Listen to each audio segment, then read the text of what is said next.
wish we stayed the same. I got way too many thoughts in my brain, but I got memories that run through my veins.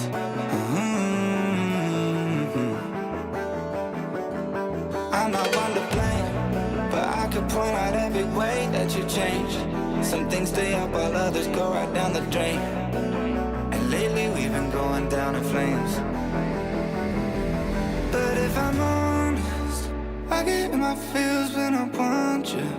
Say you feel it too, I'll haunt you. Hold on till I'm lost in nirvana. But if I'm honest, I get in my feels when I want you. Say you feel it too, I'll haunt you.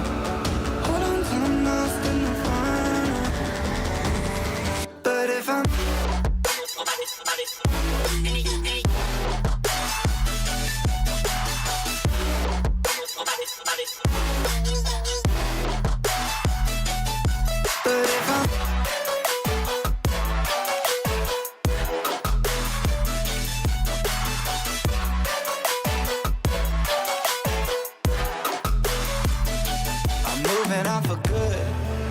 my therapist is saying that I should.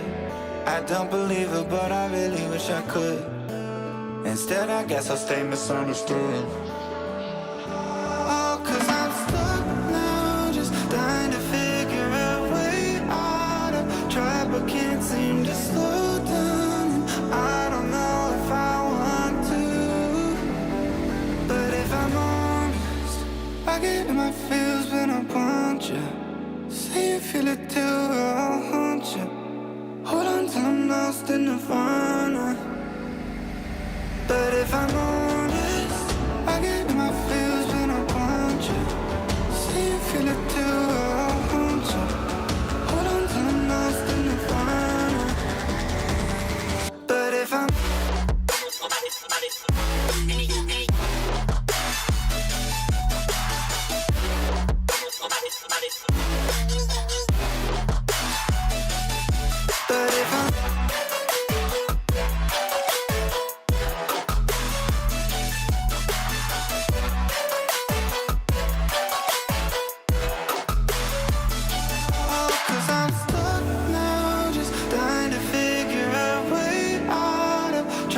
can't seem to slow down, and I don't know if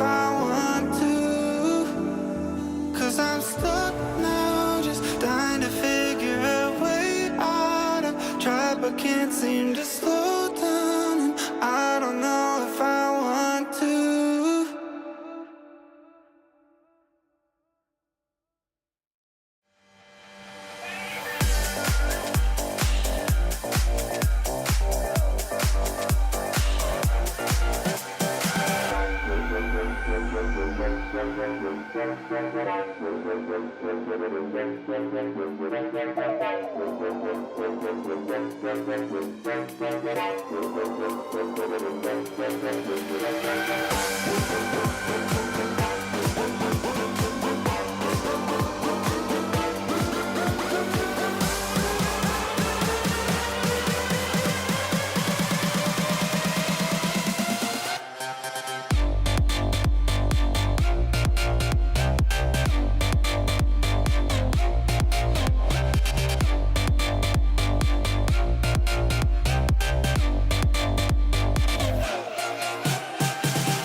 There we go.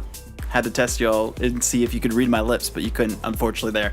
Either way, though, we are here for the Immortals Progressive Bundle Bash event number 2. I am Vodable. We have Taco, Chixa, and Bass, and also our mascot, Marvin, here for the amazing action that we have today. We had amazing content from the captains during the draft yesterday, but now it all comes down to this. Only 8 teams can move forward. Swiss stage like you're used to seeing for the main events for RLCS, and it's an alumni-focused captains draft that went into these rosters. But before we get into any of that, let's go down the line, and how are you all feeling about the way that the draft went yesterday, and how excited you are for this event, starting with Jeff?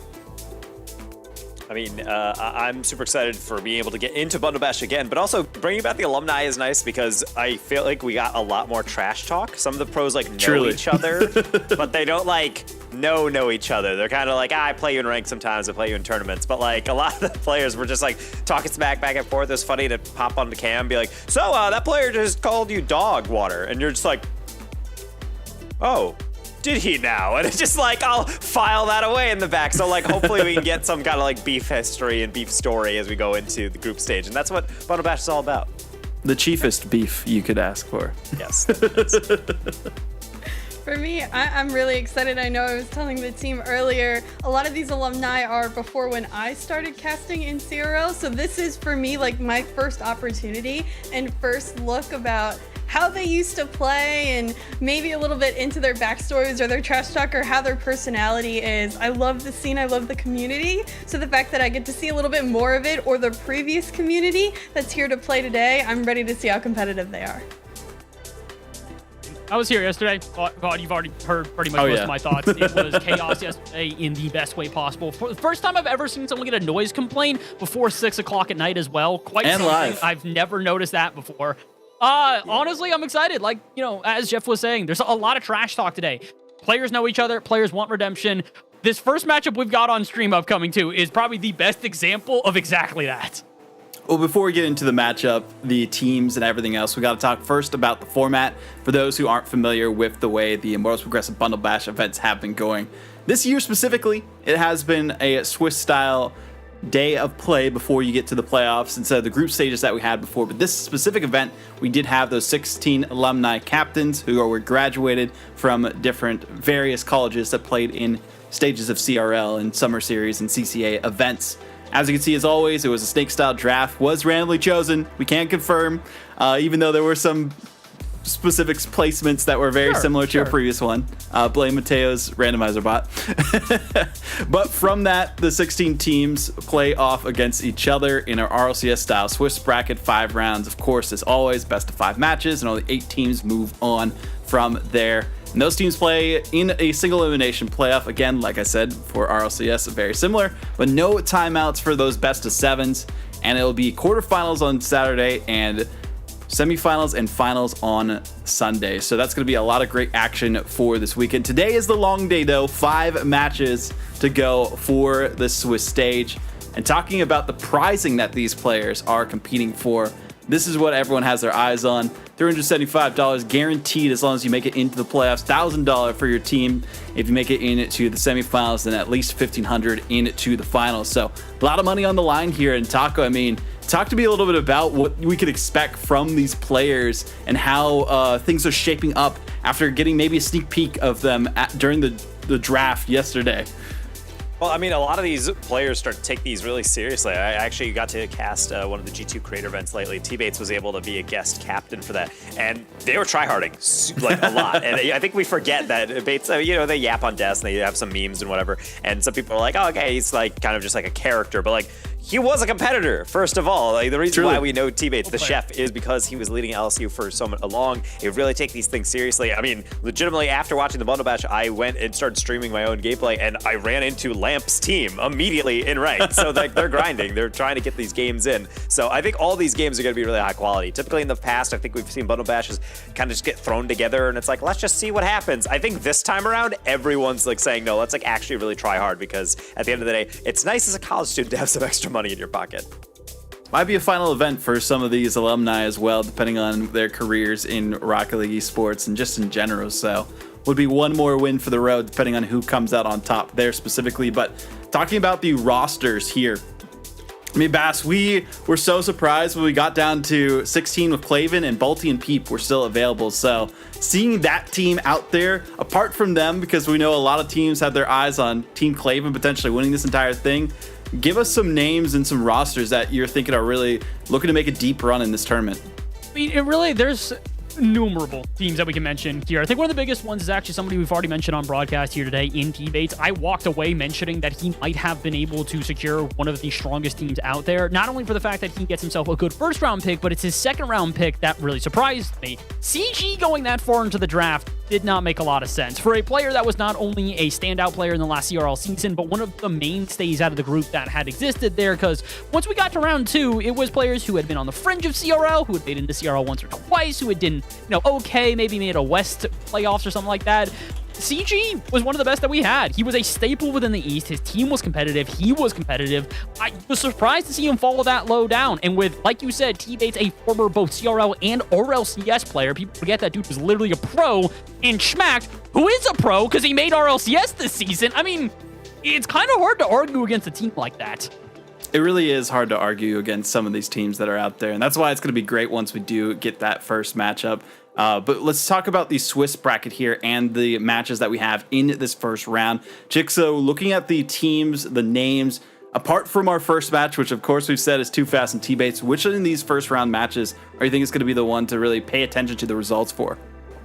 I'm looking at the Tennis Master. I know I'm going to mispronounce Master one in particular. I think I like Tennis Masters kind of drafted No Mansion and Nava. I think No Mansion and Nava are very good at balancing each other out when I think of the two and what I've seen out of them in the past. And then with Jonathan and Luca on the other end of things, I think both of these teams are just very well grounded and very well rounded in how they were made. And that's going to put a very close punch for punch kind of match. It's going to be a really good match. I mean, I feel like all these matches are going to be pretty solid throughout the series today. I mean, Taco, looking at some of these rosters as well and potentials for who's going to make it into that top 8. I want just an early prediction from you on a team other than Claven that's going to make top 8. I mean, I like Claven's team, but I don't know. Like, the one thing I've seen a lot within a lot of these events is saying like, oh, this team is definitely the favorite. I honestly think that my pick for one of the deeper teams that's going to make the run, which is either going to be flame out or it's going to be going all the way. And there's no. That's what you want. Is Team Daffy with Zath that's very and Melodic. valid. That team, I think teammates called it out. The mental on that team could be incredibly fragile and it could fall apart. But we forget that Zath and Melodic are teammates. They do play together on the University of Southern Mississippi. So I definitely think that could go actually really well for them if they could just goof around and be like, hey, this will be fine. Let's get it going. Because we forget that Daffy, when he was playing within the collegiate scene, was, I would say, the best player on his team, every single team he played on. He was even on Ball State for a while and was playing really well on those rosters. And he was definitely up there with some of the better talent. So I definitely feel like this is a squad that can slap teams around. It's just whether or not they can, keep it together if the tilt starts to come in. That is the big question. Can they keep it together? I have faith that they will make a run through, and even if it's not in the first couple rounds to get 2-0 and move forward, I still think they have a very solid shot at making it through based on some of these teams that are out there. But even with that, let's talk about the matchup that we do have ahead of us. T-Bates, Too Fast, tale as old as time. We've seen it happen again before in previous matchups, but this is going to be a different look for both these teams. I'd say they're pretty heavily favored for either of them to come out on top in this series and move on to potentially even make it into the top 8. We started with you on this one, Bass. I mean, Too Fast, Gut, and Alpha, and then T-Bates, Smacked, and CG. Which would you say, outside of the captains, has the strongest draft here? I'm still kind of gonna go back to Bates. I really do feel like he just drafted a really well-rounded team. Again, if you look at the order here, I think I've got the sheet pulled up, so I want to make sure that I'm doing this correctly. Yeah, Schmacked went way further down than he probably should have. Like, players that were drafted before him in no particular order here.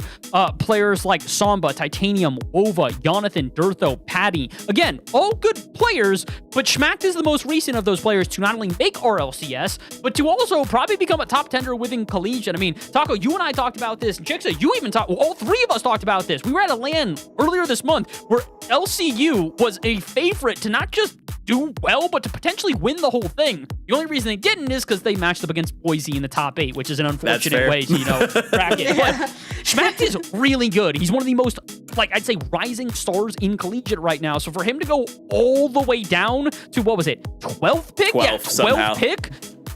Dude, I think T-Bates got away with both a steal in the first round and the second round. I think he's done really well. This is no disrespect to Too Fast, who I'm going to say at 28th getting Alpha was good pick.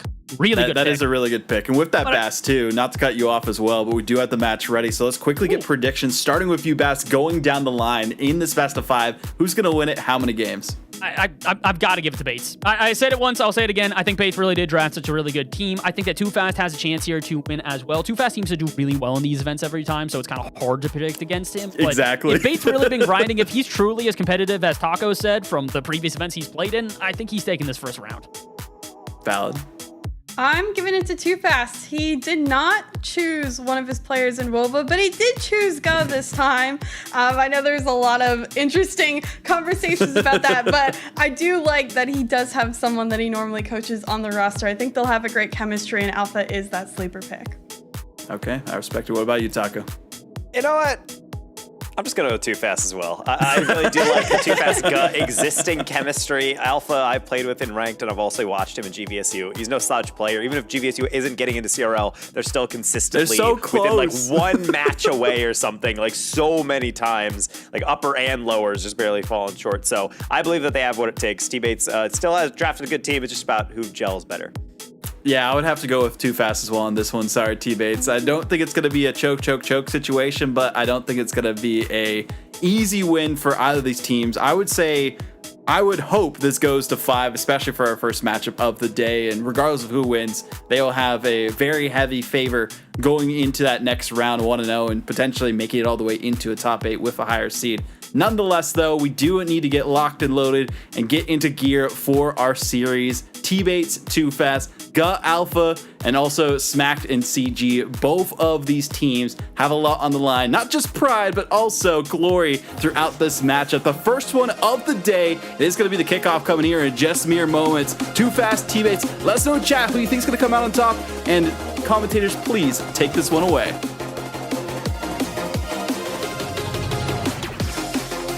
It is a rematch here at the Bundle Bash. We have teammates, we have Too Fast, we have coaches on both sides, we have casters, we have content, we have so much going for us. It is the first of 5 tonight, and this one is going to be a banger.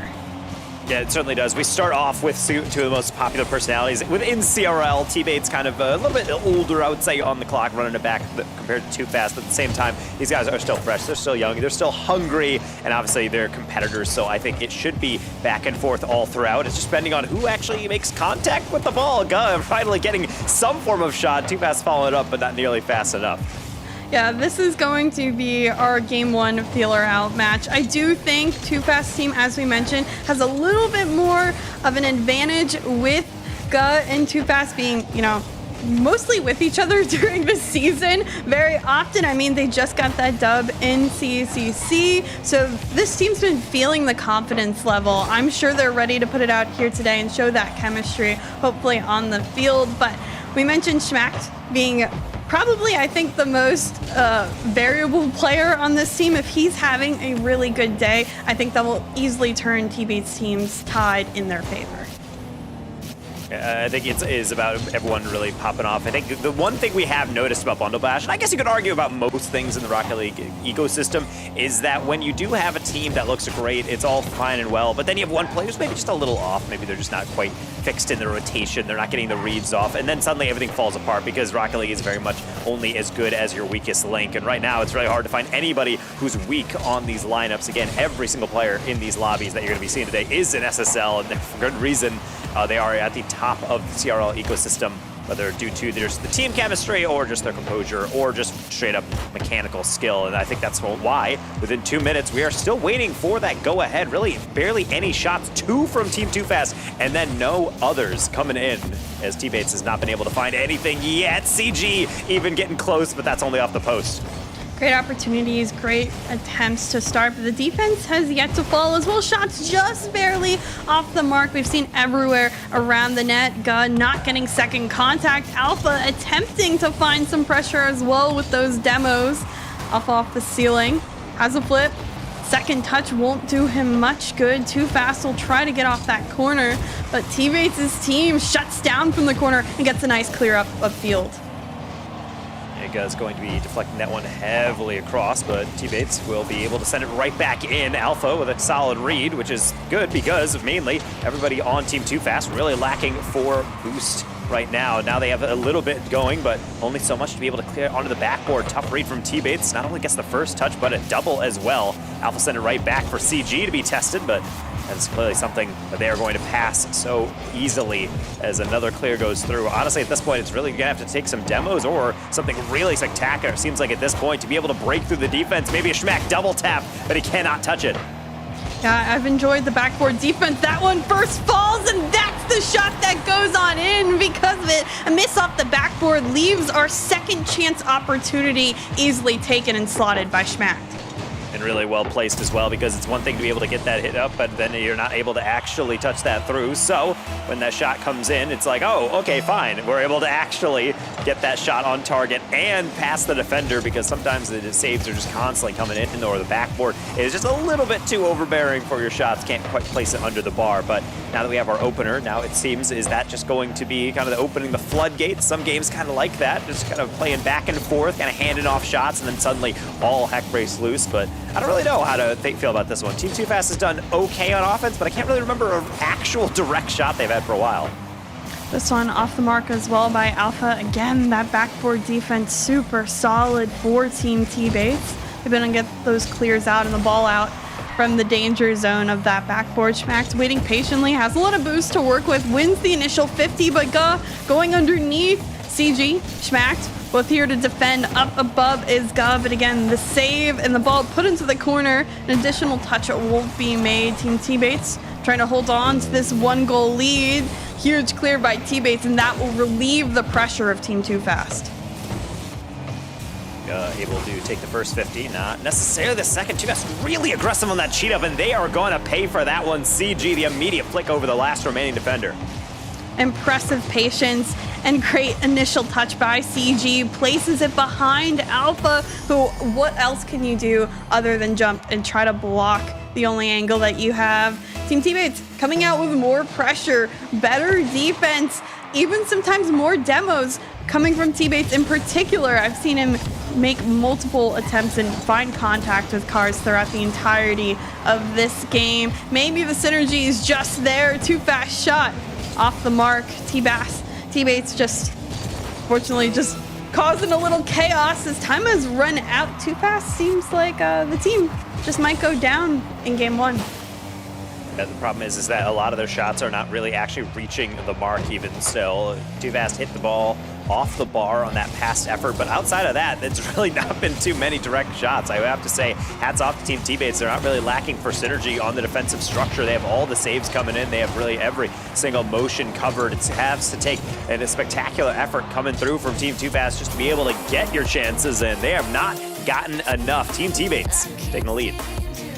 Impressive showing by Schmacked, CG, and T-Bates. I think they all played the role that they needed to play in this game one. Schmacked being the offensive kind of masterclass, chaotic chaotic evil. I'll put upfield for Team T-Bates. He was very deadly when it came down to it. T-Bates, a ton of great defensive touches, huge clears out to relieve pressure from Team Too Fast, and then finding ways to affect the field with those bumps and demos, as I mentioned, and CG just filling in the blocks. I liked how their team just ran through the paces. It felt like they understood their personality and their chemistry to attack the field.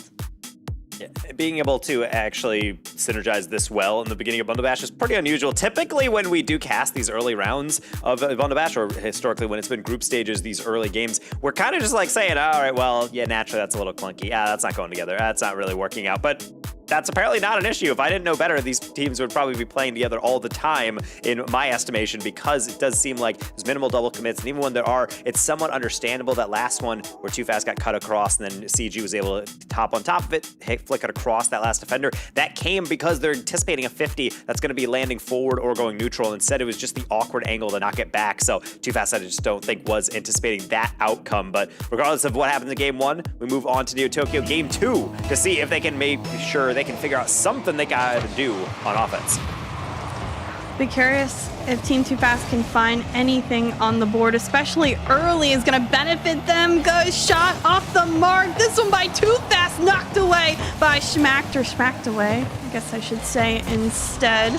CG, no touch here.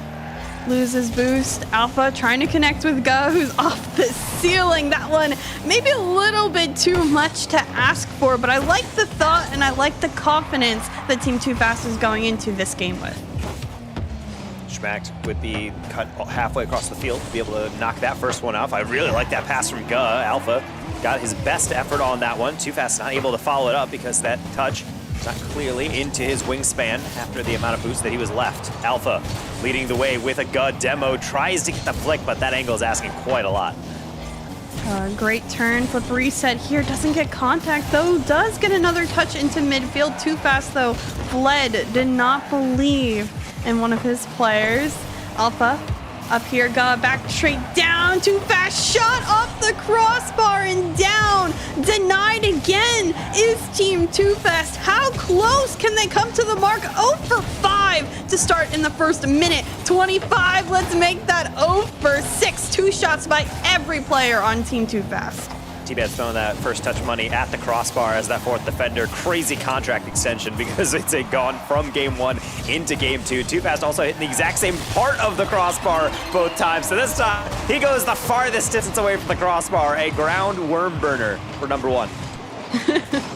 Just enough to get away from the entire defense of Team T-Bates. But in particular, I should note, Team T-Bates, what are you doing? You should not be giving up 7 opportunities in the first minute and a half. That's not going to go well for you. I mean, great job for shutting down so many opportunities, but I would say most of them were indeed missed shots. So T-Bates, get back onto the defensive grind since Team Too Fast is bringing everything at you to start off game two.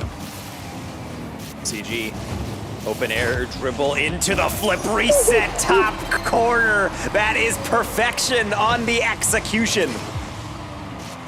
I'm not even gonna talk. I'm gonna let the play speak for itself. That was gorgeous.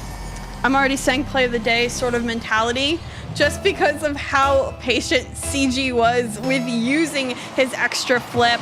Finds the angle off the first initial touch. Could that have been saved? Maybe, but a phenomenal opportunity, and that gets Team Teammates back in this. Schmacked, what are you doing? He blocks his own teammate shot.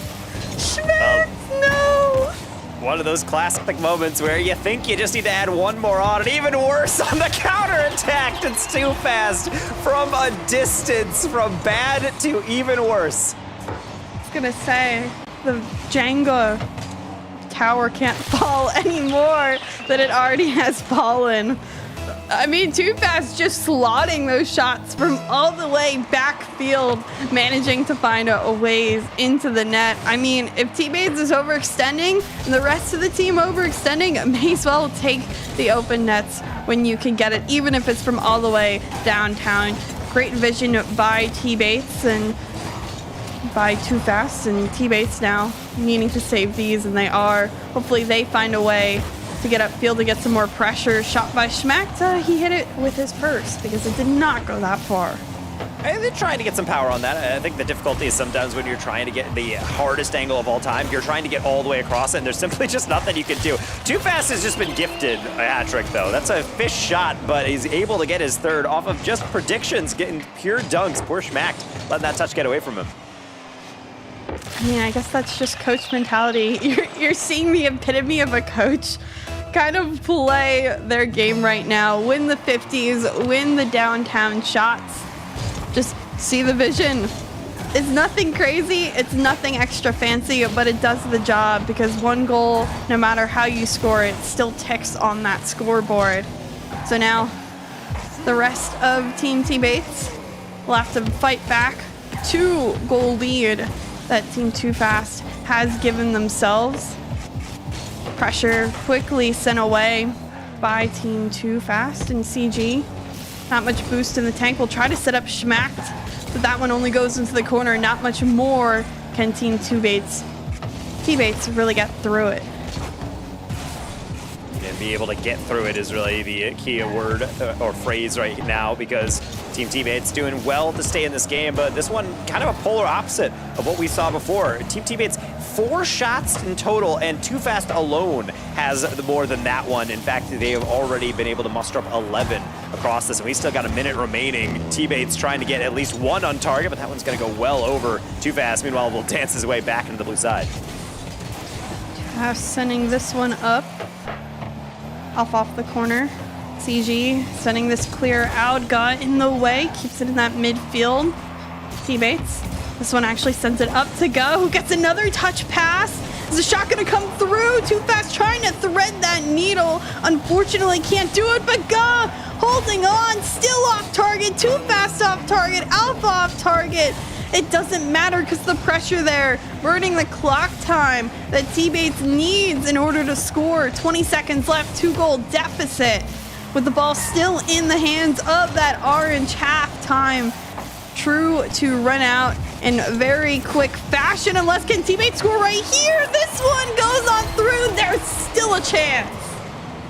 Well. T-Bates getting lobbed all the way up Too Fast, not able to get that one either. And so T-Bates will be sending that one all the way down and in. So this is where things get real interesting. 9 seconds remaining. What do you cook up on the kickoff? Wasn't much cooked there. Just a slow back. CG up the corner. There's a miss and a bump. Schmacked. Can he put it on in? No. There was so much of a chance. That was so chaotic evil, like I mentioned earlier. But Team Too Fast, they sneak away with game 2.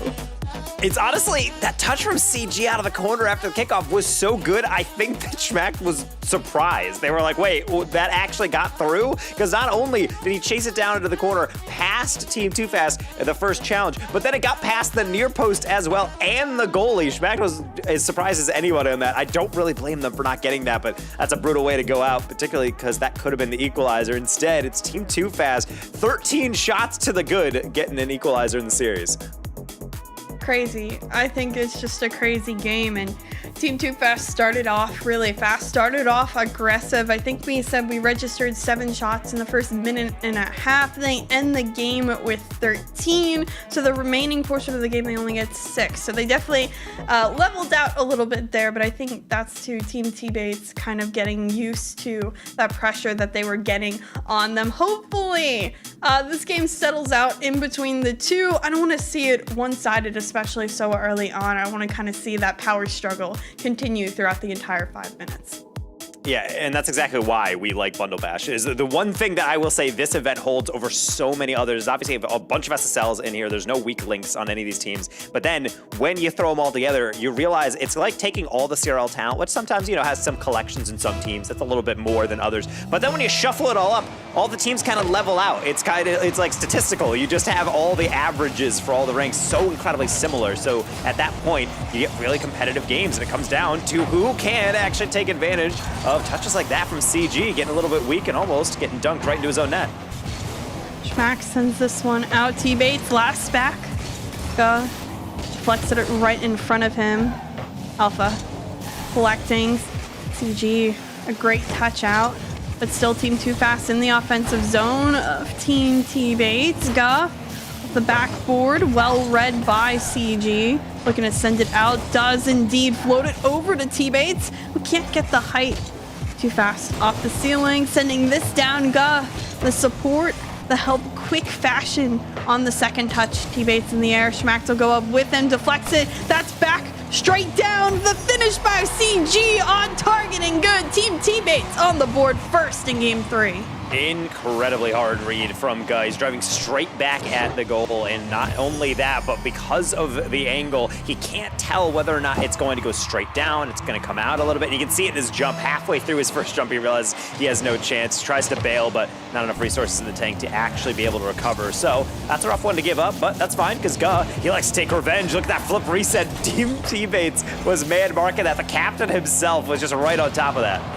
I have loved T-Bates' defense and his demo game. Again, getting a demo on that out rotation immediately after that save. I love when I see casters play Rocket League because we see so much. Half the time we know what to do, but we can't always execute. That's the most frustrating thing for me when I play. So seeing T-Bates make the right decisions, especially initially, and not always hitting the mark, but hitting the mark most of the time, is really nice and holding his team together. I think you're definitely going to have to look out for demos. As I mentioned, Team T-Bates is consisting of a lot of really high-level talent, but T-Bates was himself playing a lot at LSU, not necessarily in a physical capacity, but ever since I've been watching him in kind of recent tournaments, he has been going really physical and going for demos. It's definitely a pattern that will continue so long as it is working, and certainly in this game, it is producing a lot of chaos. Maybe not enough to disrupt Guh, but that's why old traditional challenges off the back wall from T-Bates will shut him down. Too fast on the follow-through, also going to be denied.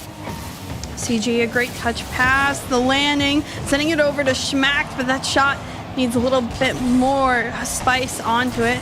This one off the backboard, easily taken away by Alpha. Schmack up high, CG, who's been slotting it, can't get it past the first initial defender.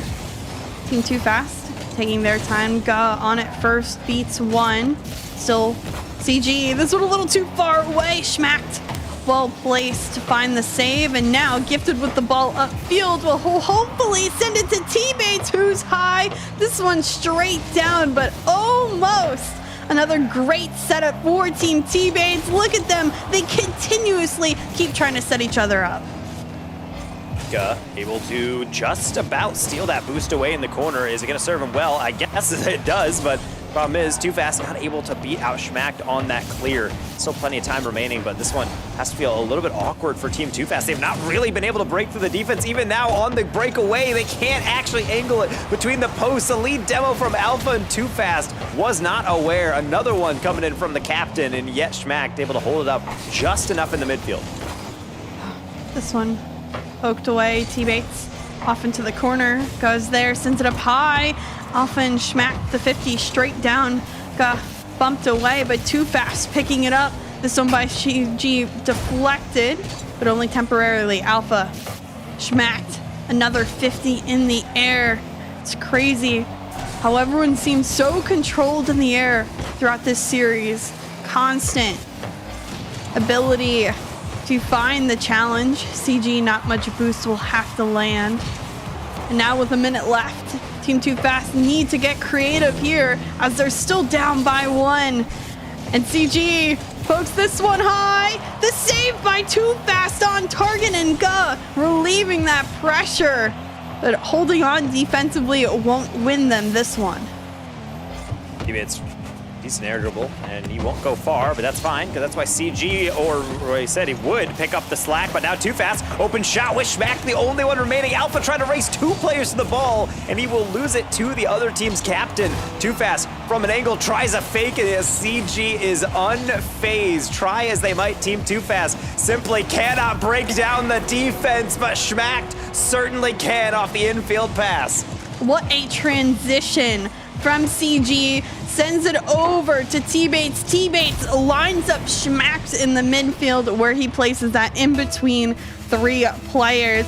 Phenomenal job by Team T-Bates. They look so coordinated time and time again. And now Team Too Fast, they really need to get creative with it because they are down by 2, again scoreless in another game and still getting denied on that goal line. Being able to get all those denials, it hurts, but the worst part is the harder you have to push in the end, which means you get some free goals. Schmacked getting yet another one with a demo leading the way, and I think Team T-Bates, this score will be a bit more misleading for anybody looking back. This was neck and neck for a majority of the game, but it's eventually going to go over to the side of the Chef, cooking up yet another really well-executed game plan. The defense starting to figure out the issues that plagued them in Game 2. Wonderful win by Team T-Bates. Schmacked again kind of in that top dog role. 5 of the 7 shots, 2 of the 3 goals. A constant nuisance upfield, knows how to place it when needed, but huge shout outs to CG as well as T-Bates, who have been playing a masterclass of just assisting or finding ways to demo or defend and put that ball upfield to give Schmacked an opportunity time and time again. I mean, it's great to be handed on a silver platter offensive opportunities, and that's what they're doing. They're feeding Schmacked, and he's executing. And that's what you got to do when you do have that as your first round draft pick. You want them to be able to step up. Nothing feels worse, and I'm sure many a team in professional sports steal this, when drafting someone and you're expecting them to really be able to carry your team. They're kind of just sitting back, missing shots, missing saves, and you're just kind of like, all right, I don't know what's going on here. You don't have to worry about that with Schmack. Rank X player, one of the best new players that come into the CRL scene for LCU. So right now, I think they're fitting the bill, but also want to give a shout out to CG. You had called them out, starting that counter off for that second goal to be able to get them a little bit further down the stretch, being able to be unfazed by Too Fast faking, there you go, right in front of the net. And I think moments like that are super important because, as we mentioned, you're only as good as your weakest player. And if one player is not picking up the slack, then everyone else has to play even better. That is not an issue. So therefore, Team T-Bates, if they can just bring it home here on Utopia, they can start off Swiss with a really decent record, especially against one of the stronger teams out there. Yeah, I wouldn't be surprised if they take away this one, especially with how they've been playing. I'll tip my hat to Bass for being the only one to pick Team T-Bates as well. Very much, I could see why he did just that with what we've seen out of the roster. How consistent can they be to close out Game 4 is really the question. Go over to Alpha. T-Bates deflecting Too Fast, picking it up, but the 50 by CG, powerful enough to give Team T-Bates yet another goal one in this game. No single jump aerial, no side flip, no nothing. Business from a CG, giving Too Fast the business, front flipping straight through it, no fear. And that's what happens when you play a little bit too fast and loose with the touch in the midfield. Everybody else is getting boost, thinking, what's the worst that can happen? And suddenly it's flying into your net. Too Fast. Good 50 here. Can't get past T-Bates in quick fashion. Got up early. This one in midfield. Alpha deflected away. Too Fast. Again, over into midfield. Ga up for it, dropping back down. CG's touch to go high. Someone else still in the air. 50's in the midfield where this ball has laid itself for a while. But Schmacked sends this one down. It's a dangerous touch. CG almost finalizing it. Team T-Bates continuously putting on those deadly type of opportunities. Trying to get that dunk, it's not going to work out. So Alpha gets a decent shot off it and really tests the defense as they're not going to touch it. They're just simply not enough in the tank. Too fast with another sitter. Oh no. Not only does Schmack get away, T-Bates is better touched, but CG then bumps T-Bates away for the second save. That is the most uncoordinated play we have seen yet from Team T-Bates. Hopefully they laughed that one off. No big deal because Too Fast coming off the kickoff now gives his team the lead. And being able to get that goal off and getting it off a kickoff, it feels even better. And nothing is more satisfying than not only getting your first goal, but then being able to immediately top it off with a kickoff goal. Maybe we can get another one if it's taken a little bit more cleanly. But no, it looks like Team T-Bates, they understood the danger and they were able to accordingly adjust. Schmacked on this one off the ceiling. It'll go down, gets the 50 dunk. T-Bates, can he slot it in? He does, top shelf, just like that. We have ourselves a tied game. Yeah, poor guy. There's only so much you could do about that. Honestly, I would rather him put that into the far side to be able to hit that across, but sometimes you don't want to trust that because that means even more boost you have to use to adjust, and then you're not even going to get that strong of a touch. He trusted his instincts, and sometimes your instincts will mislead you, or at the very least, you have to deal with Schmack, and he's just huge. Schmack certainly having a MVP performance type of series here in the first one of the night. But now, the rest of the team, CG. Little help from T-Bates with yet another demo open net, and that's just how the cookie crumbles.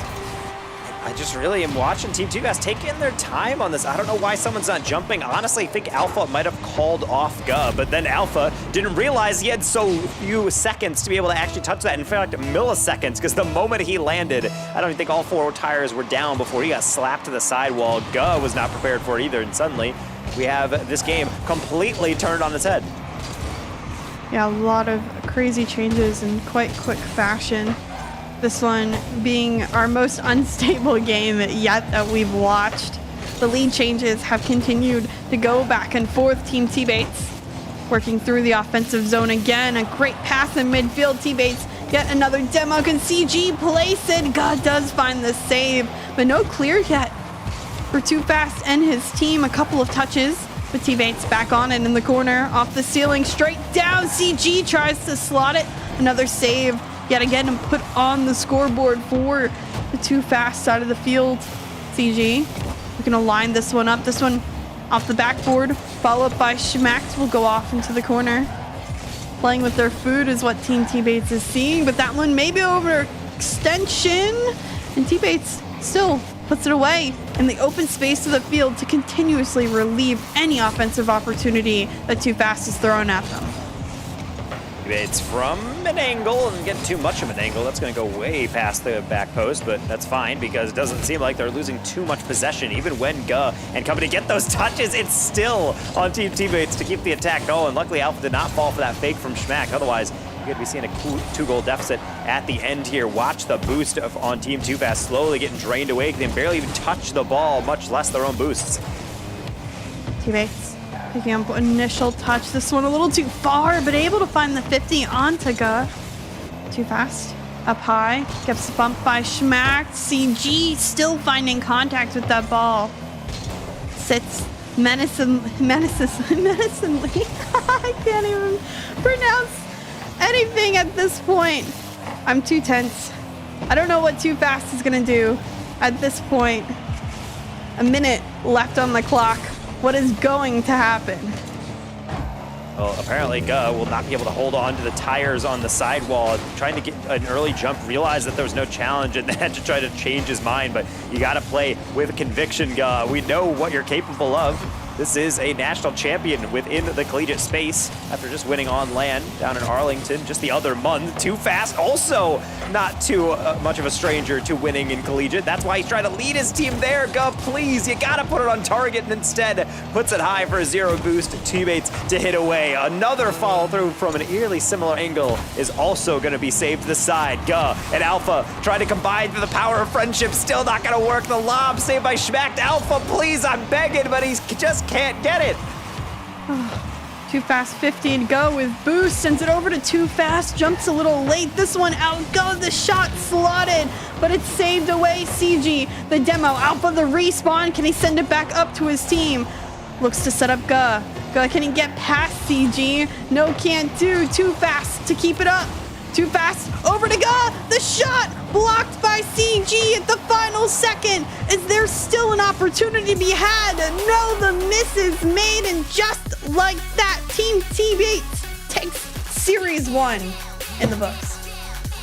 Ooh, that is a tough one from Team Too Fast because he can see the path forward, but just too many mistakes, too many easy goals coming in throughout all of that. Not to take away anything from Team T-Bates, you still need to be well positioned to get all those saves. Gave up a little bit of a clunker earlier on, but outside of that, seemed pretty clean. They were taking care of business when they needed to, but it's gotta hurt for Team Too Fast at the end there. They had a solid 30 seconds of possession offensively, just getting shot after shot after shot, and yet there was always at least one pixel of a Team T-Bates defender to knock it away. Always an answer, always some sort of way to move on forward. I thoroughly enjoyed watching Team T-Bates play this first series. Again, they seem to be on point at each and every moment. There wasn't a time where I felt unconfident in them. Even if they wavered a little bit, I knew they'd come back and they'd be able to find a way to score, to be successful upfield. Now, hopefully, Team Too Fast, they learn pretty quick. Good thing it's Swiss, so they have time to adjust. I think they had very high highs and also very low lows throughout the series. Hopefully they can get that kind of steady flow state for the rest of the day. Yeah, and being able to think about those highs and lows, we can maybe let the desk come back in. We can bring in Vod and Bass to be able to pontificate a little bit on all of that, because I did believe in Team Too Fast, but I did not expect them to be so clunky around the edges. Maybe that could be a problem we'll have to watch out for as the results continue to roll in. All of you are frauds. None of you know ball. I know ball.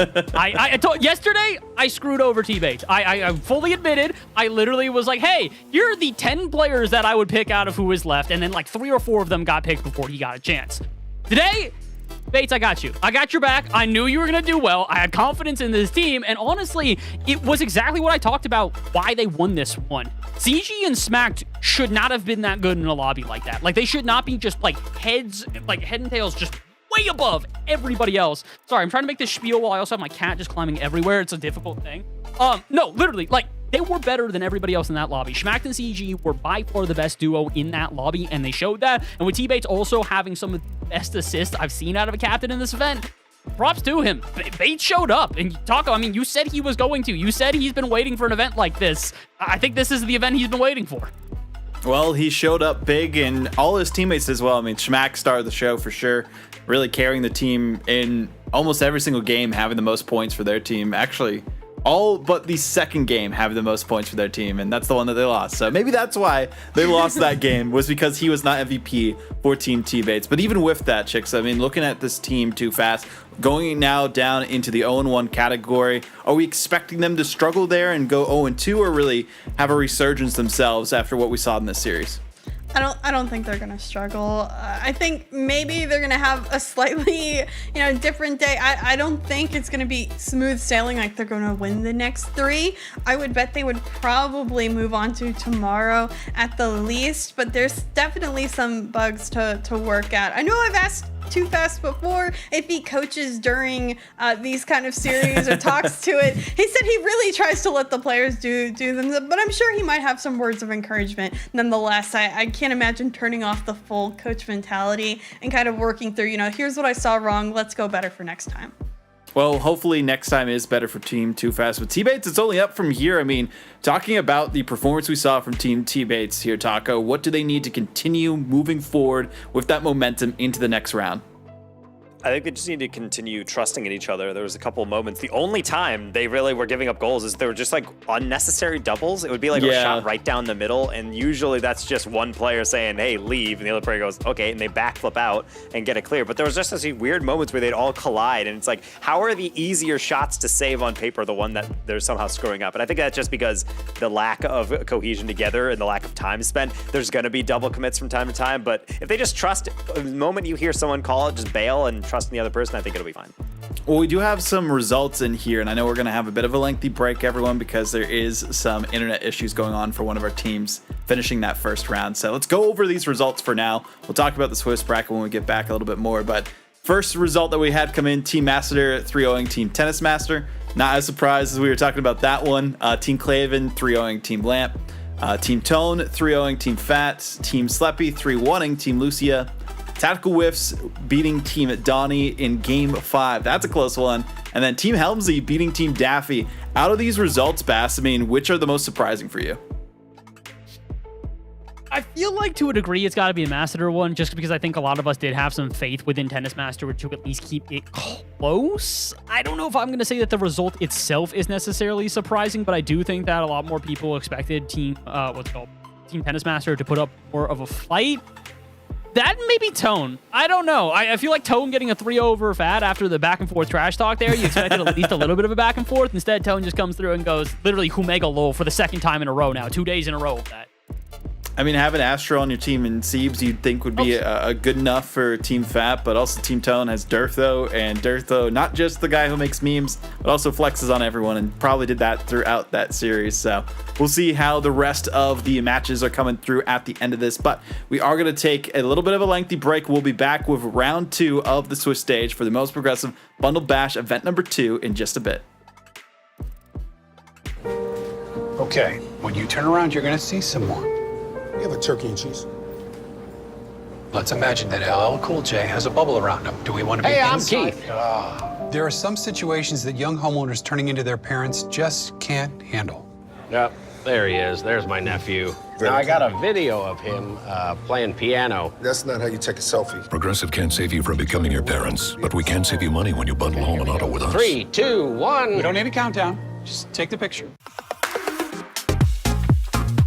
A half flip is a basic Rocket League mechanic that allows players to adjust the position of their car or turn around while maintaining their speed. Overall, this is a very useful mechanic, especially in 1v1s, and will allow the player to get back on defense faster, get to the ball quicker, and more. So how do you half flip? Start by doing some front flips on the ground. Now, when your car is upside down, halfway through the flip, pull backward to stop the flip motion. Do this a few times to get the feeling down.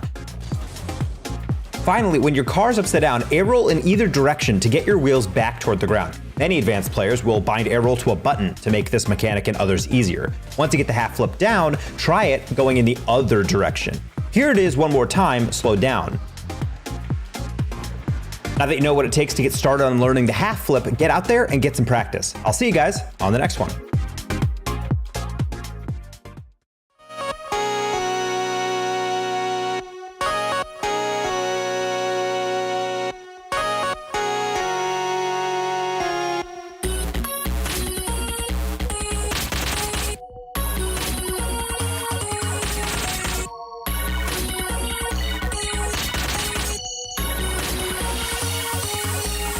I can't wait to wake up from this dream.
One, live.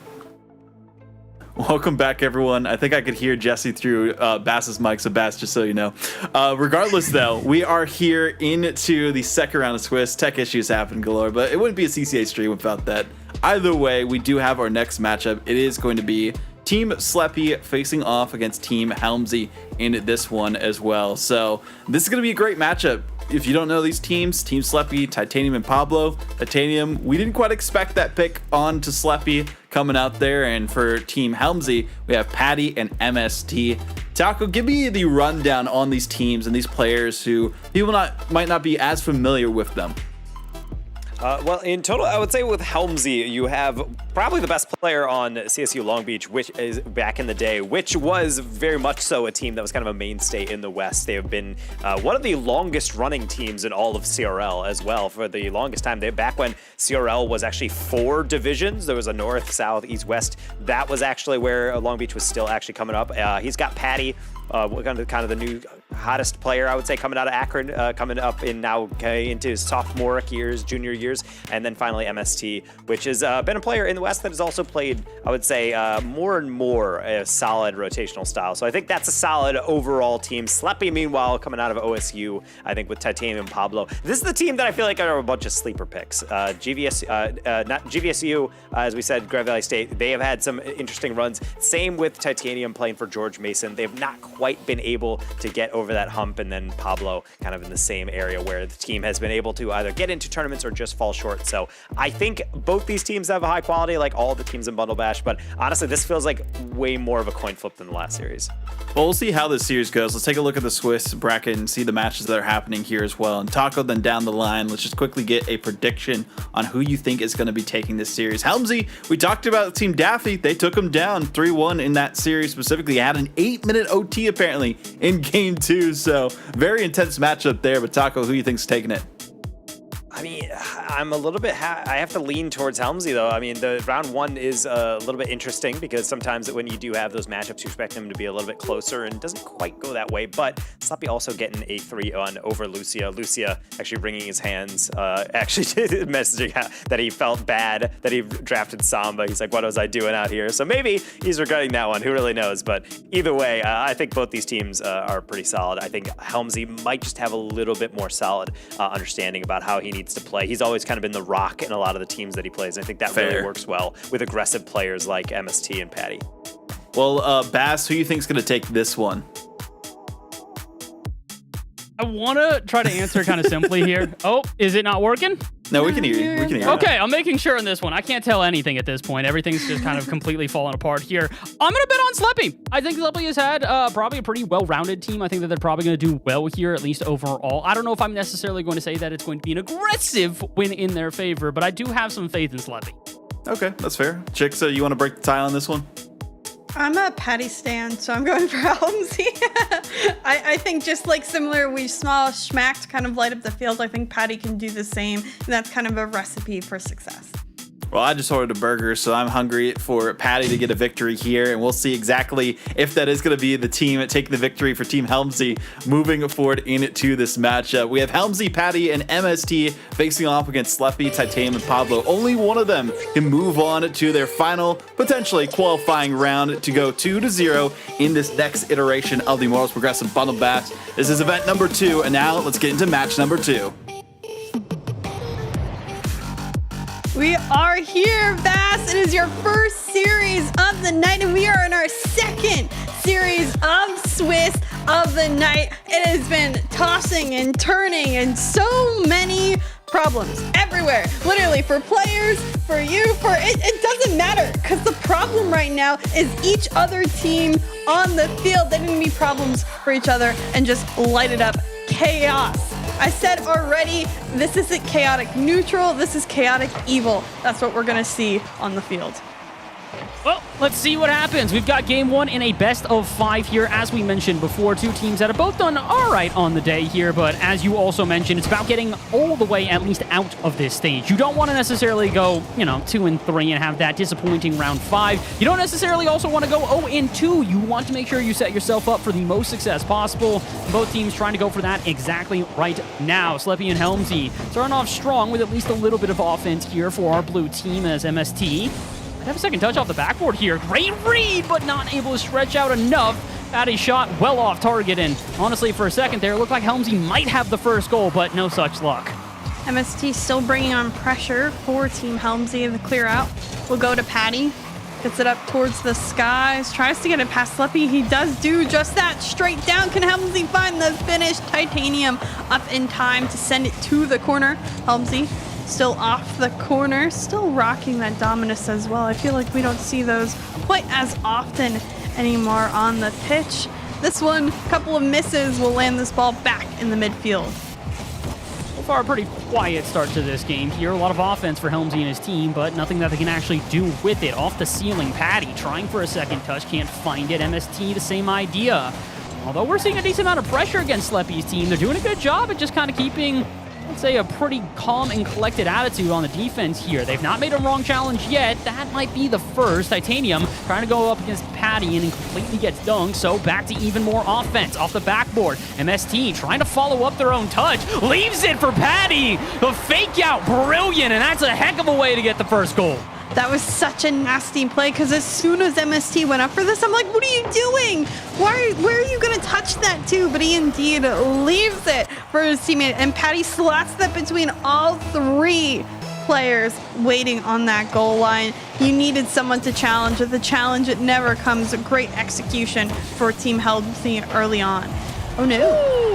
Ooh, speaking of good execution, that's a great pass out center there. Pablo just kind of lurking around. MST makes a poor touch in the corner, and Titanium says, absolutely.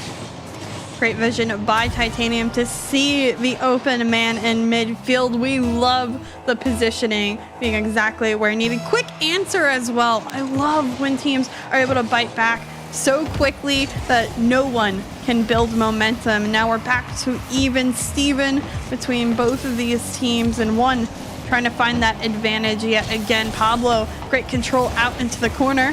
A little bit of discombobulation in the corner for Team Sleppy. They managed to get it out into midfield where Patty still causing havoc. Gets off the corner here. The clear for Sleppy will go pretty far. More bumps and a lot of aggression in this one to start. Doing a good job at least breaking out of their half despite the pressure being exerted against them, but Sleppy's opportunities have come far and few between.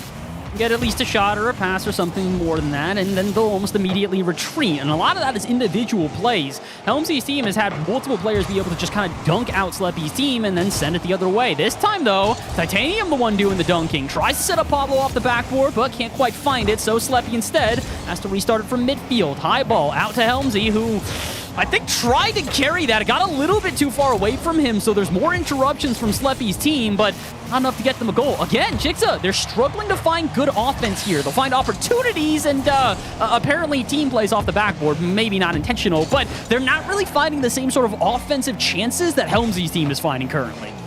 No, for sure. I do think they just seem a little bit uncoordinated at this point. But it doesn't matter. It's still even somehow. Again, the chaoticness of it has still allowed both teams to be in the same state. Helmsy off that side wall, looks to set up Patty. Patty, does he have another? Can't get it underneath, and this one squared away. It's the quick transition potential for the team. The demo, Sleppy coming on through, denied with that block, and still Sleppy denying in the corner. One issue I'm seeing with Sleppy's team right now is that Sleppy is the hard third for them right now. He's just kind of lurking back and working out. Great saves like that are pretty commonplace with this player so far, but it's also making it difficult for them to find the shots that we said have been so elusive thus far. And it's also leaving the other two teammates to also play defense. Guys, Sleppy can't do it themselves. You need to help them out. Patty, at this point in the game, 2 goals, both from the first team. 7 of the 8 shots they have registered. He is by far out shooting everybody in the lobby. In fact, count out every other shot combined, he still beats it all by himself. And why not get another one? Pablo having to defend, but Patty just absolutely cracked at the moment, and that's why we gave him such an advantage. He is so good at being just so chaotic on the field, of more aggression coming on through, and he only needs to hold on with the rest of Helmsy's team for another 30 seconds. If you ask Patty, he'd probably tell you he's the worst player in this lobby, but everybody else can agree he is the star of the show, and the star finds himself another mark of the tally. Great flip reset, great touch out of the corner, and an even better challenge here. MS&T and him, my goodness, 3-1. I think this first game's going to Helmsy. I would have to say so, for sure. Very impressed with Patty's performance. I think, honestly, better than the last time that I have watched Patty play. He is constantly in the air, and I think that's something that Team Sleppy is going to need to do moving on to the next one. Challenge Patty early. I don't care if you want to call it an ego chow. Whatever you want to do, you need to get that man off the ball, or else you can't let him have another 9 shots in game 2. You're going to lose. Well, they lost in game 1. I don't know if they're going to change it up in game 2, but I'd like to hope so, because that wasn't necessarily too aggressively one-sided here. Yeah, Patty with the hard carry having more points than his 2 teammates combined, but it definitely still felt like Sleppy's team was in that for a majority of that game. The big issue, though, again, defense heavily in favor of Pablo and Sleppy, and when Titanium was asked to play some defense, he didn't quite step up to bat. So game 1, I don't know if it's necessarily going to show us the entirety of this event, or I guess this series, I should say, but Sleppy's team definitely do need to step up a little bit here. If they come in with the same sort of performance they had in game 1, I think this is going to be Helmsy just kind of cruising on by for the rest of it.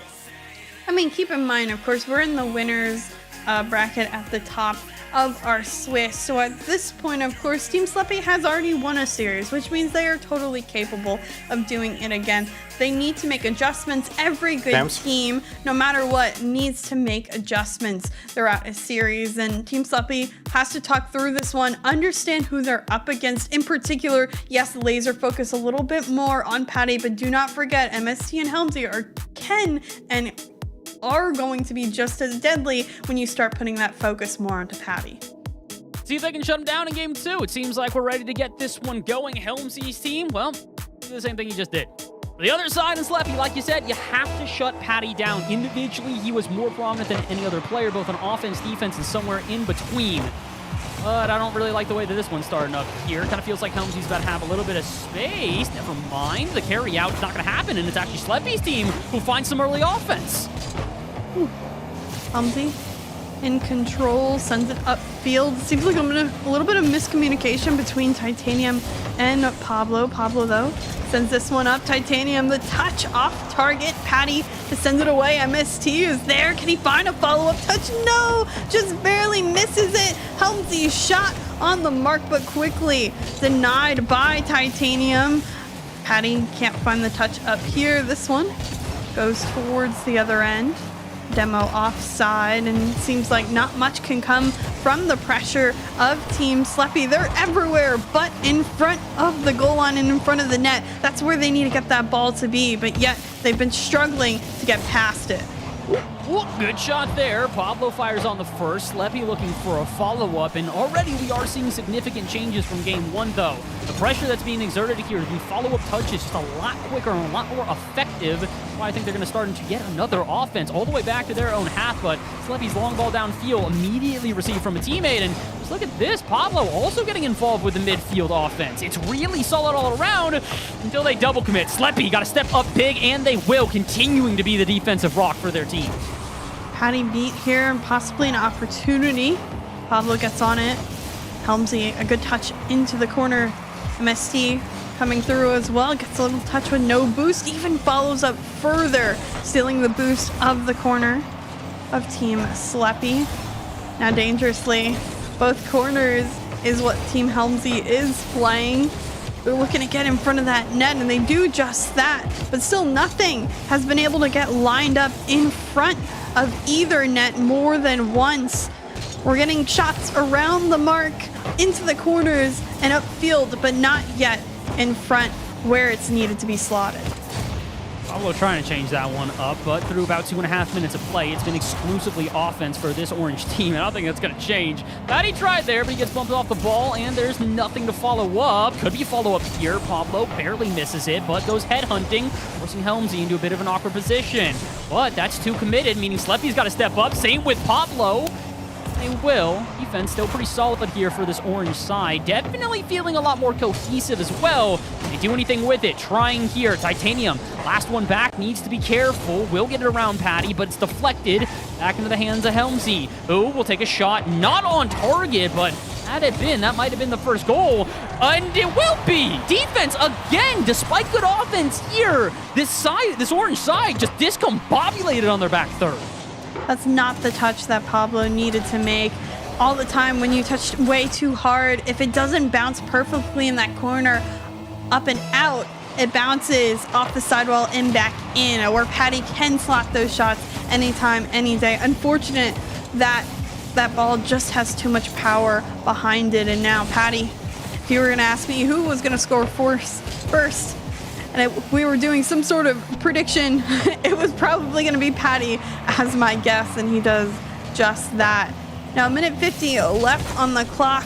Team Sleppy looking for a way to get in the back of the net, but they're going to have to understand their defense into their offense. Transition game needs to be tight at this point.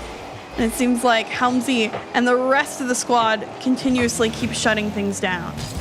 Blow, not a lot of boost in sync, but it can at least get a 50-50 and a follow-up from Titanium. Probably trying to pass it back out to Sleppy, who, again, a bit too far back. Just because you got scored on, Sleppy's team, I don't necessarily recommend going back to your tactics from game one. We mentioned it, your third just a bit too far removed from plays, and it led to you guys having way less sustained offense and pressure, and yeah, you might have given up a goal from that in the first part of this game, but you need to earn one back. You don't want to go down 2-0, and you do not want to keep giving them these freebie midfield clears. Pablo not trying to give them that, but instead Patty gets in the way off the backboard. Titanium still there. Pass out. Shot in. Great play and a way to equalize.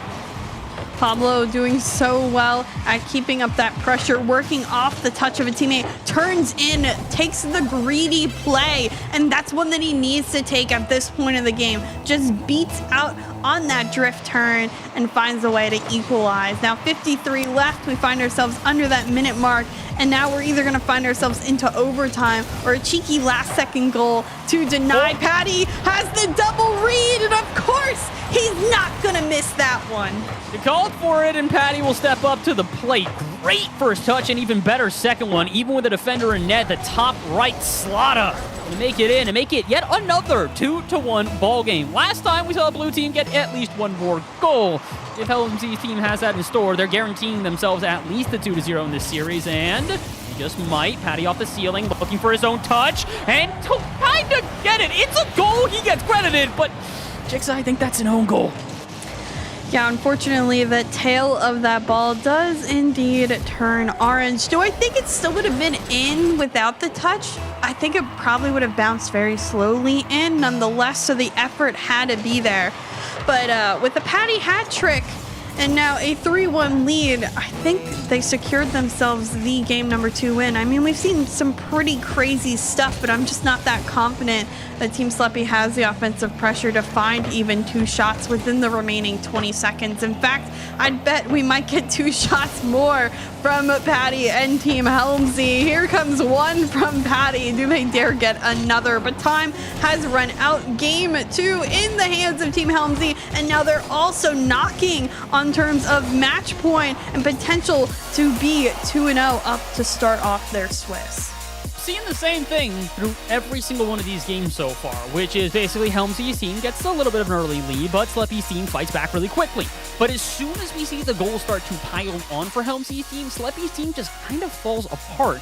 And again, the big issue I'm starting to see here is that there's just not enough priority when it comes to their defense. Yeah, it's great if you guys can just lock into offense and lock a team into their own half. But when you retreat, you still need to have some sort of order. It can't just be boom it off the half, see how quickly we can go back to that midfield back to that offense. Sleppy's team went from, 8 saves in game 1 to only 2 here in the second. It's clear, yeah, they've got some good offense to work with, but offense cannot be the only thing they focus on. They need some defense, and they need some better structuring just all around. Yeah, defensive transitions are some of the most vital points of Rocket League gameplay, and that's what we need to see right now from Team Sleppy. If they're gonna boom that ball upfield, this isn't champ gameplay. That's not what you can do at this point, unless Team Helmsy is incredibly overextending, which we have not seen out of them. You can't just boom it upfield. You need to find ways to accurately get that upfield pass, get that midfield pass, whatever it is, into the zone, stay in control, force the 50 out instead of just continuously giving the ball away to the other team. Got a chance here, and they have a chance in the next game and the next one, and they need to. Sleppy's team down 2-0 in this one, and although they've kept it close, they still have yet to find a lead in this series. Every time, it's been Helmsy's team finding those early goals, really shaking them to the core, but it's also always this automatic offense here for the orange side. Can they actually do something with it this time? Titanium shot a little off the mark. Helmsy's touch is Pablo's? You know what? Bass, you go ahead, take it. This is the best own goal I've seen in a hot minute. That's incredible. Pinch out. MST is just trying to clear the ball, but it ricochets at them at lightning speeds, and all they can really do is go, I hope that touch is good enough. MST, it wasn't. That was not a good touch. Now, they're down by a goal 30 seconds into this one, and it seems like this orange side has finally found a way to get some confidence and some offense. You mean by own goal? That's their offensive strategy. Look, Patty gets one. Why can't we credit them with this one? Fair. You know what? I said earlier, no matter how that number 1 ticks on the board, a goal's a goal. It doesn't matter how much effort you put into it. A goal's a goal. And now at this point, that's a good attempt by Pablo. The first time we've seen Team Sleppy with a lead, let's see if they can hold on to it. They're certainly putting on more pressure. Pablo here gets the shot on target, but unfortunately it can't do much more than that. Sleppy keeping it upfield. Will challenge MST here, wins that challenge. Pablo late to it, just deflects into the corner. Can't get another touch, and Titanium's touch doesn't go any more than into MST, but the extra touch by Pablo relieves that and now sends them upfield. Interesting back and forth, a good challenge in mid. Titanium a little off center.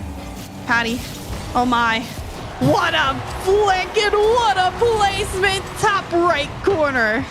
Pay attention MST here as well, though. Watch this. Swings through center, recognizes Patty's got the space, and immediately headhunts for Pablo. That's why you don't even see him jump on the line. Pablo knows, hey, I'm already too late to this one. MST keeping me grounded means I can't do anything to get to this ball. And surprise, surprise, it's Patty once again being the main person to ignite offense for his team. The only question I have now is how does this orange side react? Because every other time, no.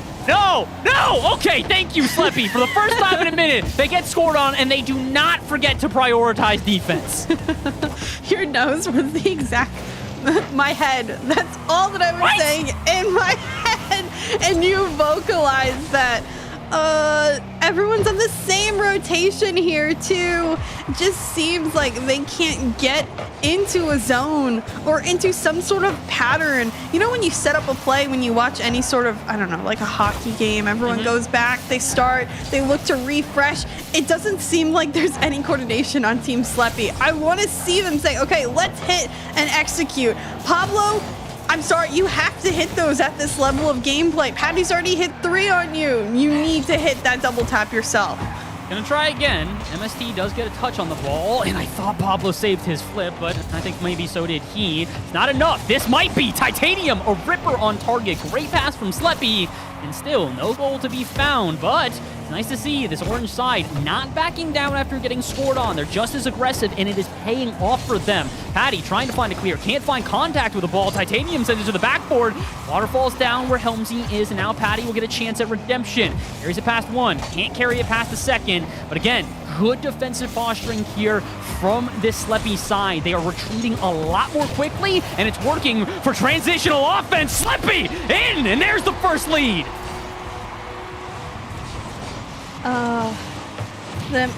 I think it's on target, and it's actually not on target. Unfortunate effort by Patty. Goes for the corner, thinks it's on target, could have stayed grounded and read the bounce instead, but great effort by Team Sleppy. They finally seem to put on a coordinated shot and pass effort, follow-up when needed, are positionally there, and now in the lead. Their first real lead, it feels like, of the day. They've worked for it, now they need to hold on to prevent getting swept in this one, and I think they may just do that with 1:20 left.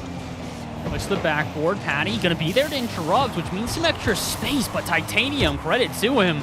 It's onto the ceiling, gets a touch, and is at least able to thwart the offense, and I think ended entirely. A bit surprising, as I thought there might be a little bit more, but even the mid-air combinations here are not doing enough. You can't really blame anybody on Sleppy's side. We're just kind of sitting here and watching. So far, these have been, I'd say, lackluster offenses, and that's being pretty kind about this one. Pablo, good challenge out of midfield, will prevent the transition, but here comes everybody on the team, and it still works out. Double commit out of midfield. Regardless of that, they get the equalizer. I'm more upset that there isn't any sort of block. I know this shot's pretty powerful, but I feel like it should be a routine save at this level of gameplay. It seems like nobody on Team Sleppy's side was ready, or at least they thought someone else had it. At that point, I don't care if you double commit as long as you go for the ball. But now, instead, they're back to a tied game, and Team Helmsy may just be able to steal it away with another Patty just too strong sort of moment. He's overwhelmingly the one with most of the shots, and again, both goals for his team. Can they stop this offense though? Patty following up on MST's touch. The flick over one, gets the 50 on a second. Titanium last back, needs a quality touch, needs to stay with it, and he does just that. Pressure building here. Can they do anything with it? Pass out center. Sleppy commits with Pablo. So if the transition happens, this could be open, and it will. MST reaching downfield. Pablo has to make the save, and they do. Clutch defensive plays here from our orange side are going to send us to an overtime, but they need to be even more clutch. One more goal from this Helmsy side, and this series is over. Patty puts this one down, doesn't get a second touch. MST, though, just barely deflected by Sleppy in that midfield. Patty in control, falls down, gets the 50. Don't you dare get another, he does, but Sleppy last back, manages to get it out only into the car of Helmsy. MST doesn't find the touch.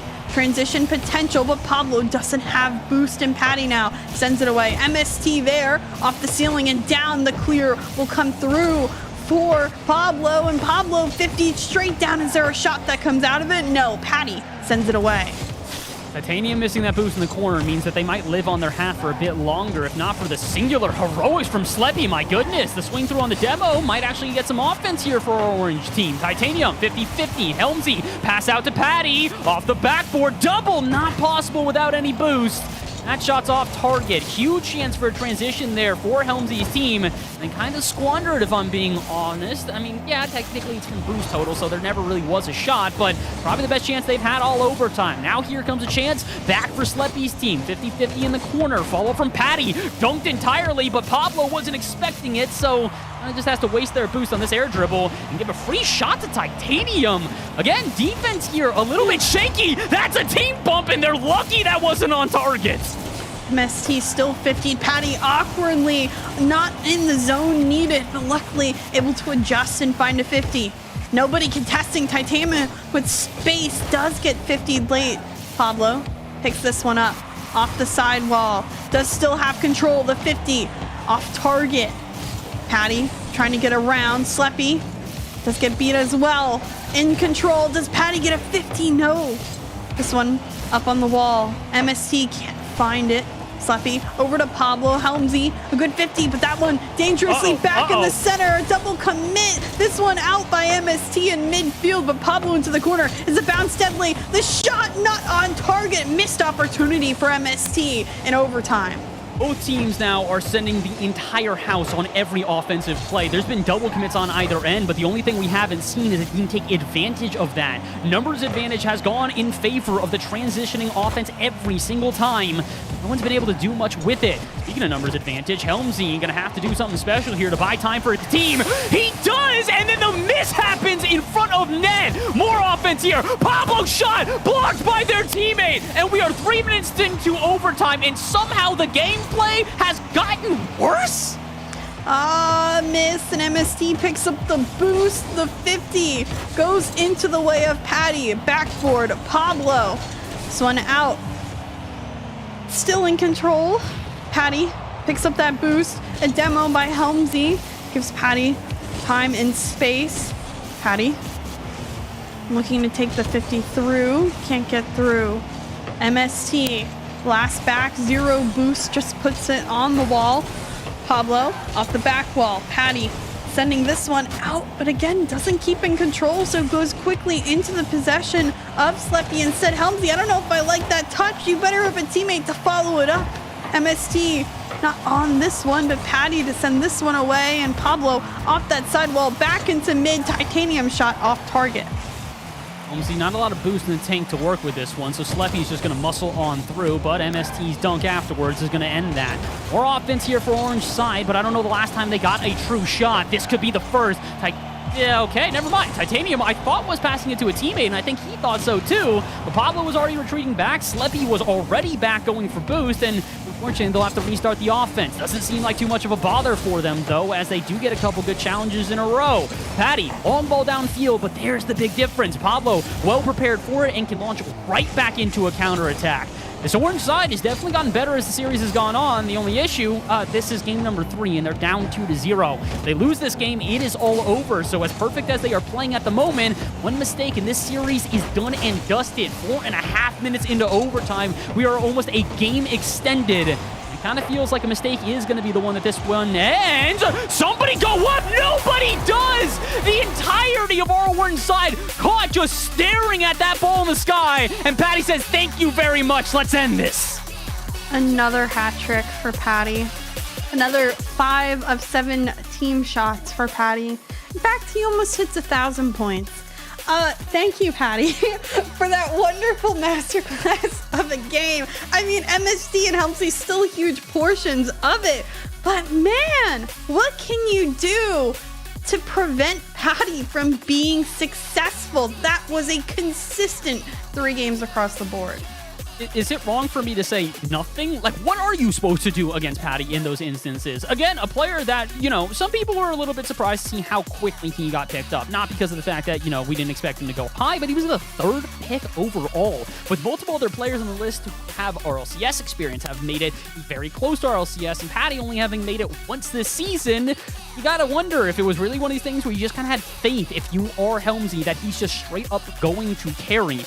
The answer, a definitive yes. Like you said, multiple hat tricks in this series, the most clutch of shots at the end, and really the speed to back it up as well. His ability to get up for that one while multiple players of Sleppy's team was just staring at the ball, impressive. Dude knows how to play, knows how to carry a team, and also knows how to give his team the win.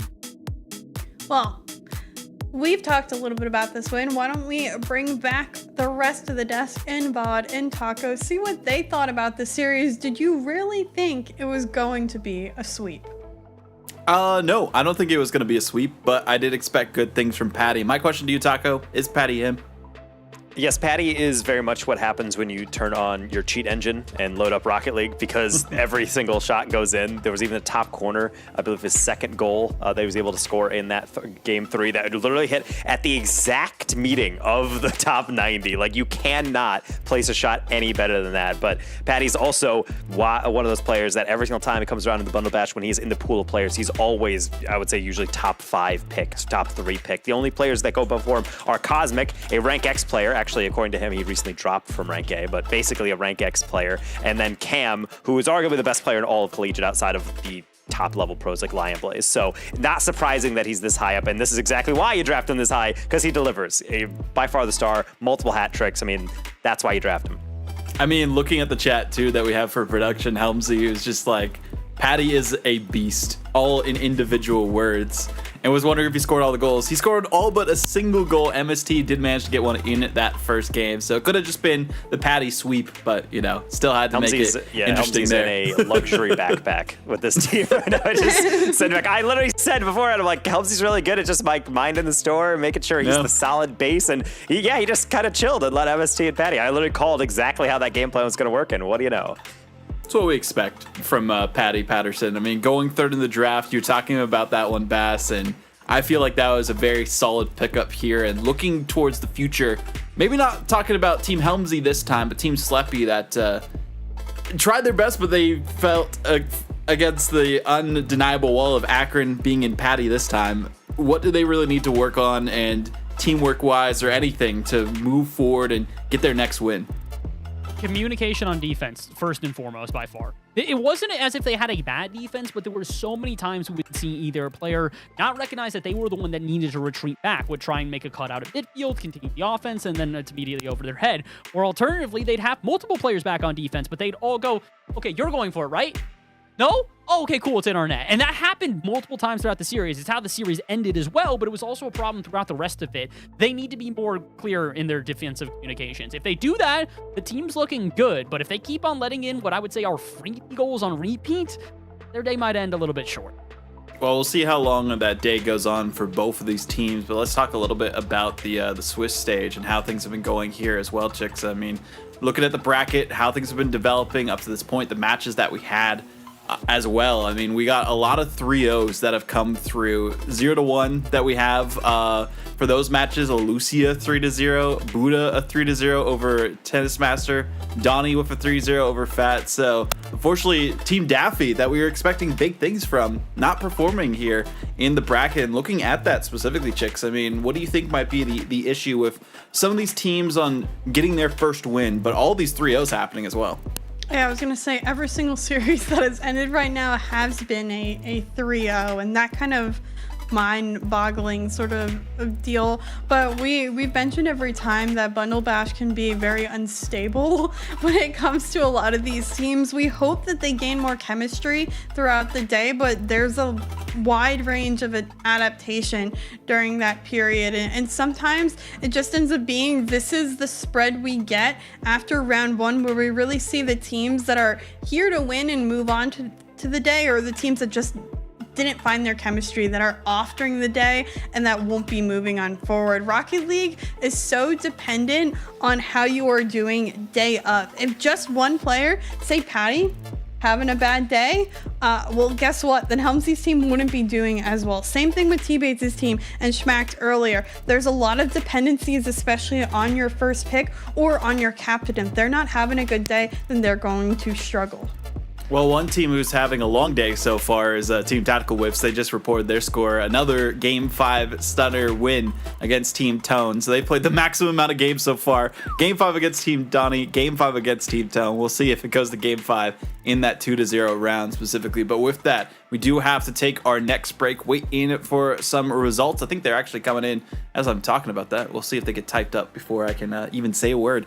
But no, they aren't. They're taking their time. Instead, we'll be back with the results of round 2 after the break, and we'll be getting into round 3. We'll see who has the best shot to go undefeated into the playoff bracket tomorrow, and who's going to take a little bit more time after this.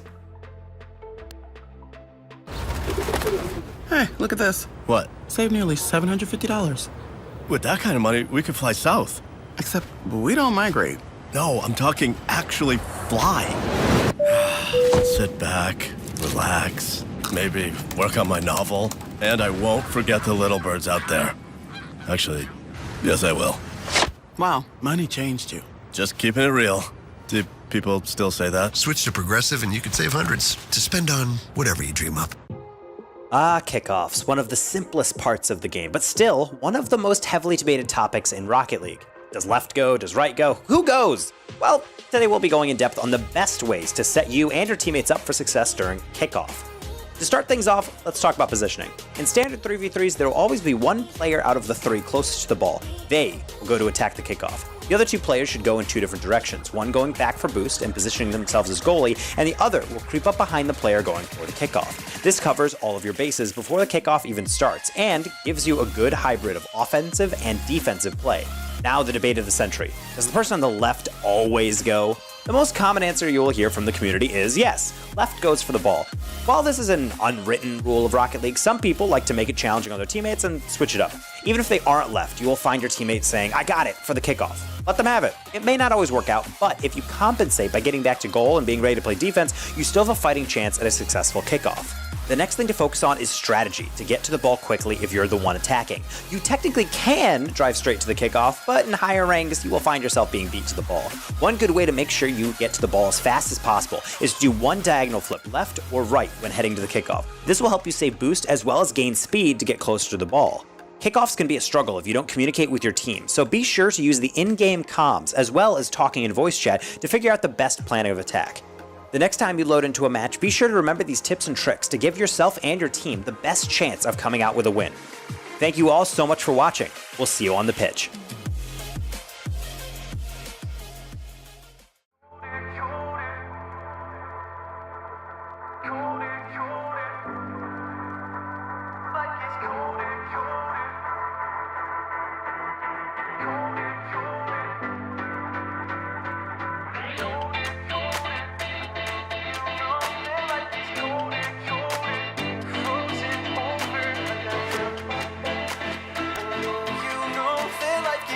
Colder when you're frozen over like I am.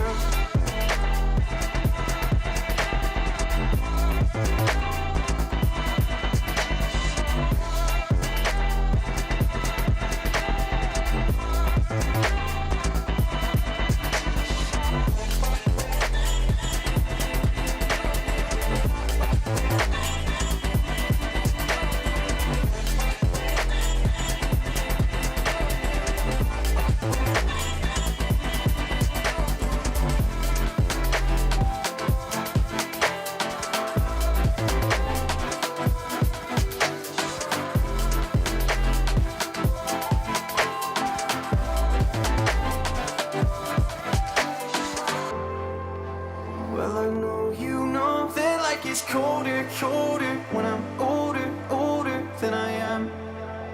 And I know you know that I have lost composure, but I'll hold you closer while I can. I never told you that I'm slightly broken, that I might lose focus when I am. I know you know that life gets colder, colder when you're frozen over like I am.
My fear gets the best of me.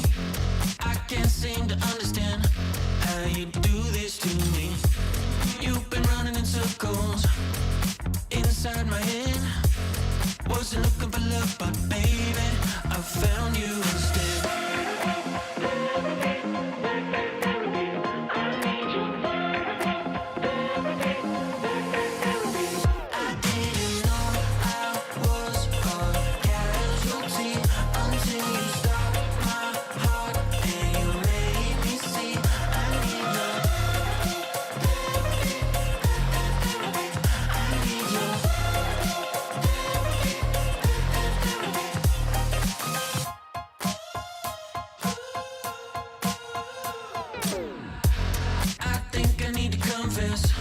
Saw you in the red dress. I can't seem to understand how you got all that finesse. Still been running in circles inside my head. Wasn't looking for love, but baby, I found you instead.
And I can't figure out why. We are back into the qualifying round and eliminating round for some of these teams. And let's take a look at the Swiss stage bracket for the Immortals Progressive Bundle Bash event number 2.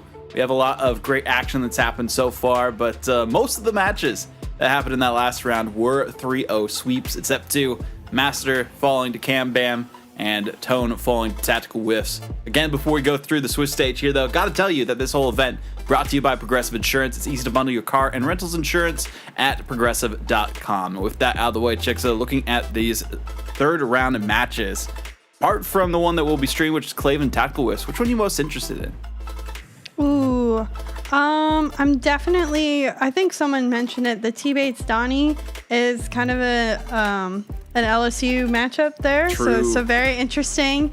I'm looking at our Elim matches as well. I mentioned Daffy and Fat, kind of interesting. We mentioned Daffy would either rise or fall, and he's kind of falling today, to say the least. And I'm also interested in the Helmsy Cam Bam 1, Ken Helmsy, True. and the Patty reign supreme the rest of the day. That is the question there. Well, we'll figure out that as we go along with the results through this third round. The best of fives continue. A couple teams, at least 2 will fall here and 2 will rise to the challenge to be the first and second seed into the playoffs tomorrow. But after that, it really gets down to the wire. We don't know who's going to make it through at that point in time. Still, let's talk about this matchup that we have ahead of us. Claven Tactical Whiffs. I mean, Taco, we've been talking about Claven's team for a while, but Tactical Whiffs really have been making their presence known, barely squeaking by in every single series so far today. Will this one go to Game 5? Sometimes teams are just built like that, you know? That you just can only win when it comes down to the absolute wire. But I would like to see a bit more decisiveness. It doesn't also help that you get rewarded for winning your games and getting to round 3 by playing against Claven, which some people have said might be the best team in this entire draft. So I feel like that's a pattern we've also seen a lot in a lot of different competitions where you see, especially this draft style, where you're saying, wow, Claven's team's really good, and they drafted last. in the first round. Something about those back-to-back picks just really gets a really well-rounded team. I think most of our winners, or at least our really deep-running teams, have been kind of in like the back third of the first round, just because they are able to get 2 players maybe a bit closer on their list. Well, looking at this matchup here as well, I mean, what are our expectations going into this? Are we thinking Tactical Whiffs is going to barely eke by? Is Team Klaven just going to destroy in this one? What are your thoughts on this one, Bass? I don't think it's going to necessarily be this like just complete slaughter on one side. I think Klaven's team is probably going to come into this one with the advantage. I don't think anybody's really going to look at this and say otherwise, but you do kind of have to look at who Tactical Whiffs has on their team. It's not a bad team in Preston and Whale, 2 very competent players, and honestly, one of the most individually talented players in this entire draft as well. Preston fell pretty far down the rankings, if I'm not mistaken. I want to make sure before I state that, but yeah, he came down to 7th, so Tactical Whiffs getting him was a pretty solid pickup. I think individually, like we've mentioned, one of the most talented players in this draft. If he's feeling himself for the day, he's probably going to pop off here. So I don't expect this to be just completely one-sided, even if, again, like I stated, Klaven definitely comes into this the favorites. Well, going down the line quickly here, who's winning how many games? We'll start with you again, Bass. I'm saying Klaven. I'm saying this is going to 5. Tactical Whiffs is yet to miss 5, so why not give him one more? There we go. I mean, I'm back and forth. I kind of want to say Klaven is going to win this one in 4, but yeah, I'm going to say it's in 5. Whale has come around to be such a fantastic player within CRL. When he started off in Mizzou before he was transferred over, I think he was a really nervous player. He did not like the spotlight. I talked to his coach a little bit, and they're like, that's the biggest issue. I feel like he hasn't handled that well. But then ever since he's changed to Oakland became like one of the best kind of like bubble CRL teams around. They were slapping people around a lot of the tournaments that I was lucky enough to cast. So I think he's kind of fixed that issue. I think this team is just as good. So I'd like to see this one go to 5. Okay, so is it going to 5, Chixa, and who is taking it? I think this is another 5 game. I mean, both these teams clearly have made it to the 2-0 portion of the day. That means they're going to fight it out. I'm going to take Tactical Whiffs. I really like Boise State and Preston, and I like the Oakland Whale kind of transition as well. I do think Bolte is a dark horse, though, out of that Davenport team. I saw him recently, and I think people need to realize that he is more than meets the eye, and hopefully Tactical Whiffs and the rest of the team knows that. I'm going to go with Klaven on this one just to split the desk evenly. So we'll see how it goes with this matchup specifically. Also because Minnesota is close to Canada. So, got to give some like directional bias, I guess you could say, with that. Regional bias. I mean, Minnesota is basically one of those states, like the Dakotas, where it's close enough to Canada. The accent's basically the same. It's like diet Canadian accent. So I think that would be so happy if Michigan got included in that. He'd be so happy if Northwood actually like counted as Canada. It'd be a crazy day. They'd be such a better region. Sorry. I had to say it. I didn't want to say it, but it is what it is. Regardless, though, we'll be getting into this match momentarily. Just got to wait for one of the players to connect here again. And looking at some of these other teams that could potentially make it through in the 1-on-1, we got Tone, Lucia, Master, Too Fast, Sleppy Buddha, T-Bates, and Donnie. With those teams, Chixa, who do you think has like the best shot to still make it into that next round qualifying? The 1-to-1s. Who has the best shot? I really like T-Base's team for sure. I know we saw them today. Very solid team. I'm in love with it. I'm kind of feeling Lucia's team as well. Team Texas. I don't know why. Yeah, Team Texas. That was the bias? A little bit. I mean, I was a big fan of Lucia's team back when I first started casting CRL. So I don't know, a lot of love for the team. So you're saying Too Fast is also making it thanks to UNT. Oh, boy. I'm also a Too Fast fan. You know what? I'm a fan of a lot of these players. This is unfair. They're from Texas. They're making it. This is bias. I mean, yeah, you could say Schmacked and LCU is also biased. So you know what? That's fine. That's fine. In fact, that's all biased. They're all for Texas me. teams. They're all Texas. It's too big of a state. Too many colleges. Too many good teams out there. I've for literally Team Texas. only lived in Texas for a year and a half too. I'm not even from Texas. You're now from Texas. I know. Been absorbed. I like how we had the screen wipe with the cat from Bass. Dude, he won't leave me alone. I can't do anything about this. It's just all like there's another one. I don't even know if you can see it. There's another one that's on screen. Wait, I'm trying to point to it. I don't think you can move see your camera. Wait, take it off the mount. There we go. Hey. Oh, we see the cat in the cat tower. Wait, the other one's now. Yeah, they're joining. The action shot. There it is. Don't attack her. Leave her alone. Oh my god. Cat fight going on. People say Bass isn't a parent. He doesn't have kids. He has kids. 2 right there. They might be easier, honestly, at this point. These two just don't stop. It's been all day. Anyway, get my cam off. Stop this. Oh man, well, still stalling for time. It's not us holding the match, it's the players trying to reconnect into it. Nonetheless, though, Taco talking about this specific matchup. Out of the players on both these teams, who do you think are going to be the stars of each roster? I really think Preston is a player that I think, and I have been guilty of this, Bass. I think you might be able to back me on this. When we talk about Boise, we're like, Dirt, though, he's the IGL. Yeah. He's so good. Woozy, he's incredible. Like, one of the most mechanical players. And Preston's like, like, I am also here. Like, I am also incredibly good. So I feel like Preston, this is a chance for in these tournaments to be able to be taken away out of, not necessarily the shadow of his teammates, but he's kind of just like crowded by them to be able to stand out a bit more and be like, no, I am incredibly good at the game. I'm going to show you exactly how. He's just very quiet. Like, I remember being in their room warming up for their grand finals game. Woozy's like, yeah, you know, I'm from Texas. I'm ready. I'm going.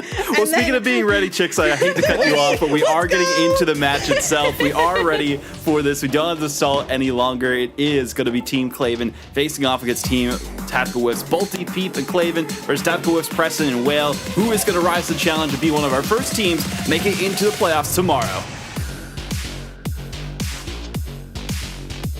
Well. Find ourselves yet again at the 2-0 stage. And Taco, can we even be surprised that Claven's here with us? We kind of all expected him to get here. The fact that he has done so in such dominant fashion might be the only surprising part.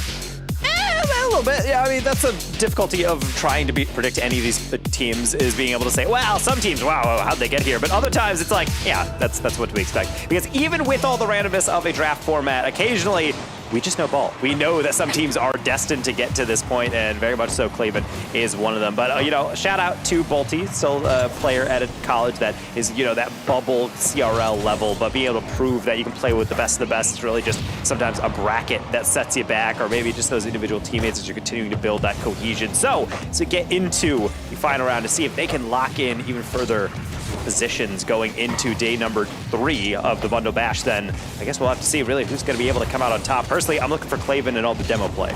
Oh, yeah, absolutely. Claven even mentioned it yesterday. He's like, I'm fine with Peep and Bolty just going downfield, and I will sit back and just annoy people. And you might wonder what that means. Just watch Claven. You'll figure it out very quickly. On the other side here, I was trying to mention this in the sort of like preamble to this one, but I still think it's relevant. You remember on Champ League how Preston was the singular person to get left off of the list of his team? Dirtho got ranked like 5th in the country. We ranked, I think, Woozy something like 3rd or 2nd.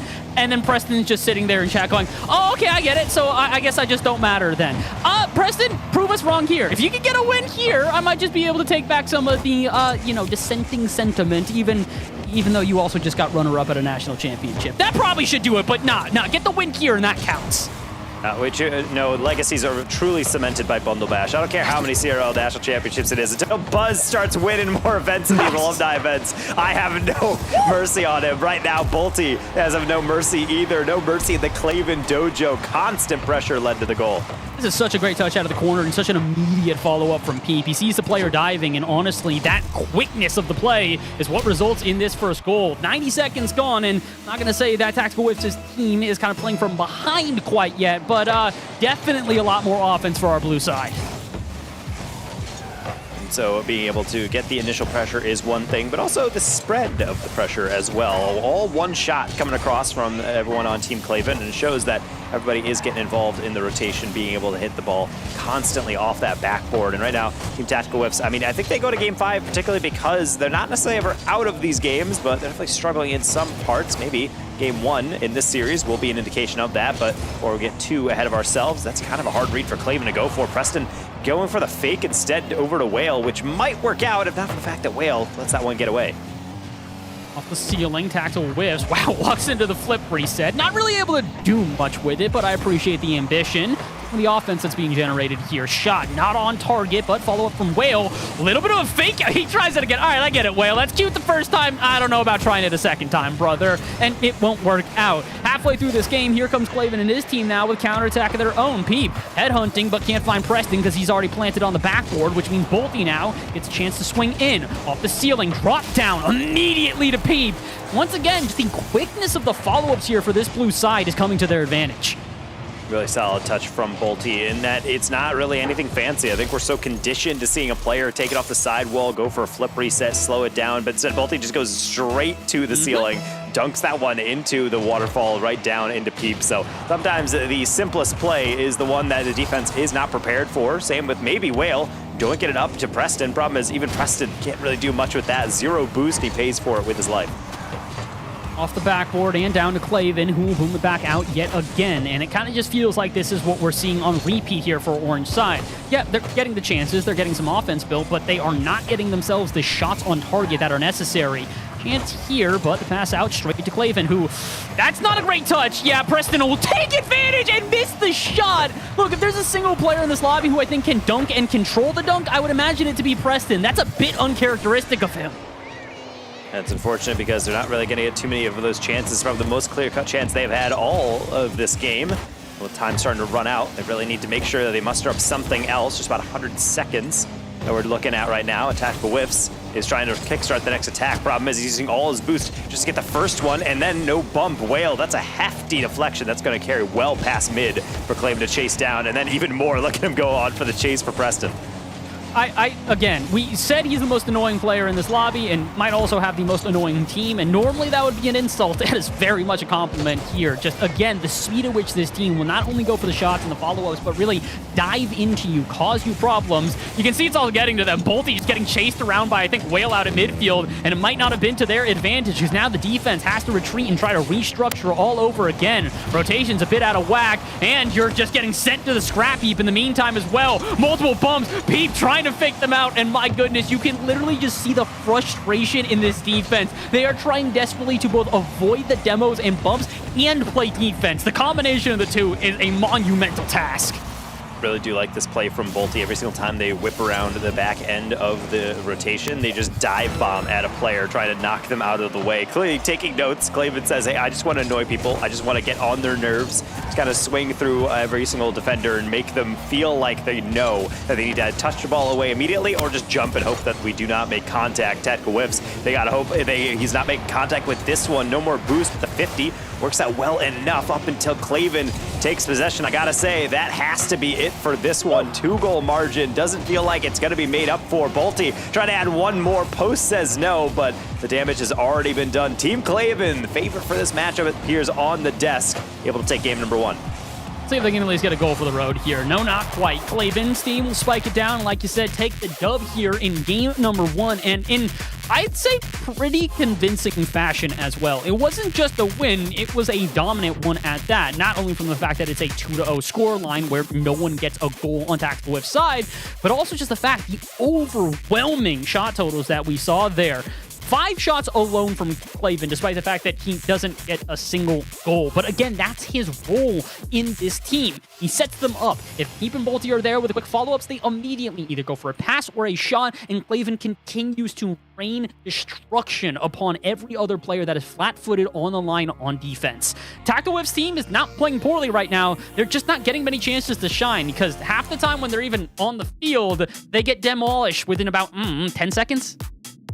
Well, that, and also the fact that when they do get forward, it feels like it's kind of just like, okay, we're in the attacking third, now what can we do? And then they look at the bottom corner at the boost totals and they're like, oh, we all have 10 boosts. And then they have to get like one shot off, and then they rotate out. And if they can't steal boost from Team Klaven, or at the very least manage their boost a little bit better, probably slowing down the plays so that everyone can catch up and slowly rotate together instead of just having these wide, really deep rotations that take each other away from each other, then yeah, maybe they're gonna get more shots. But for right now, not super convinced from what I've seen. Team Klaven definitely controlling the pace. And if they continue to do so, this could get uglier before it gets any better on the most beautiful map of the game, Forbidden Temple.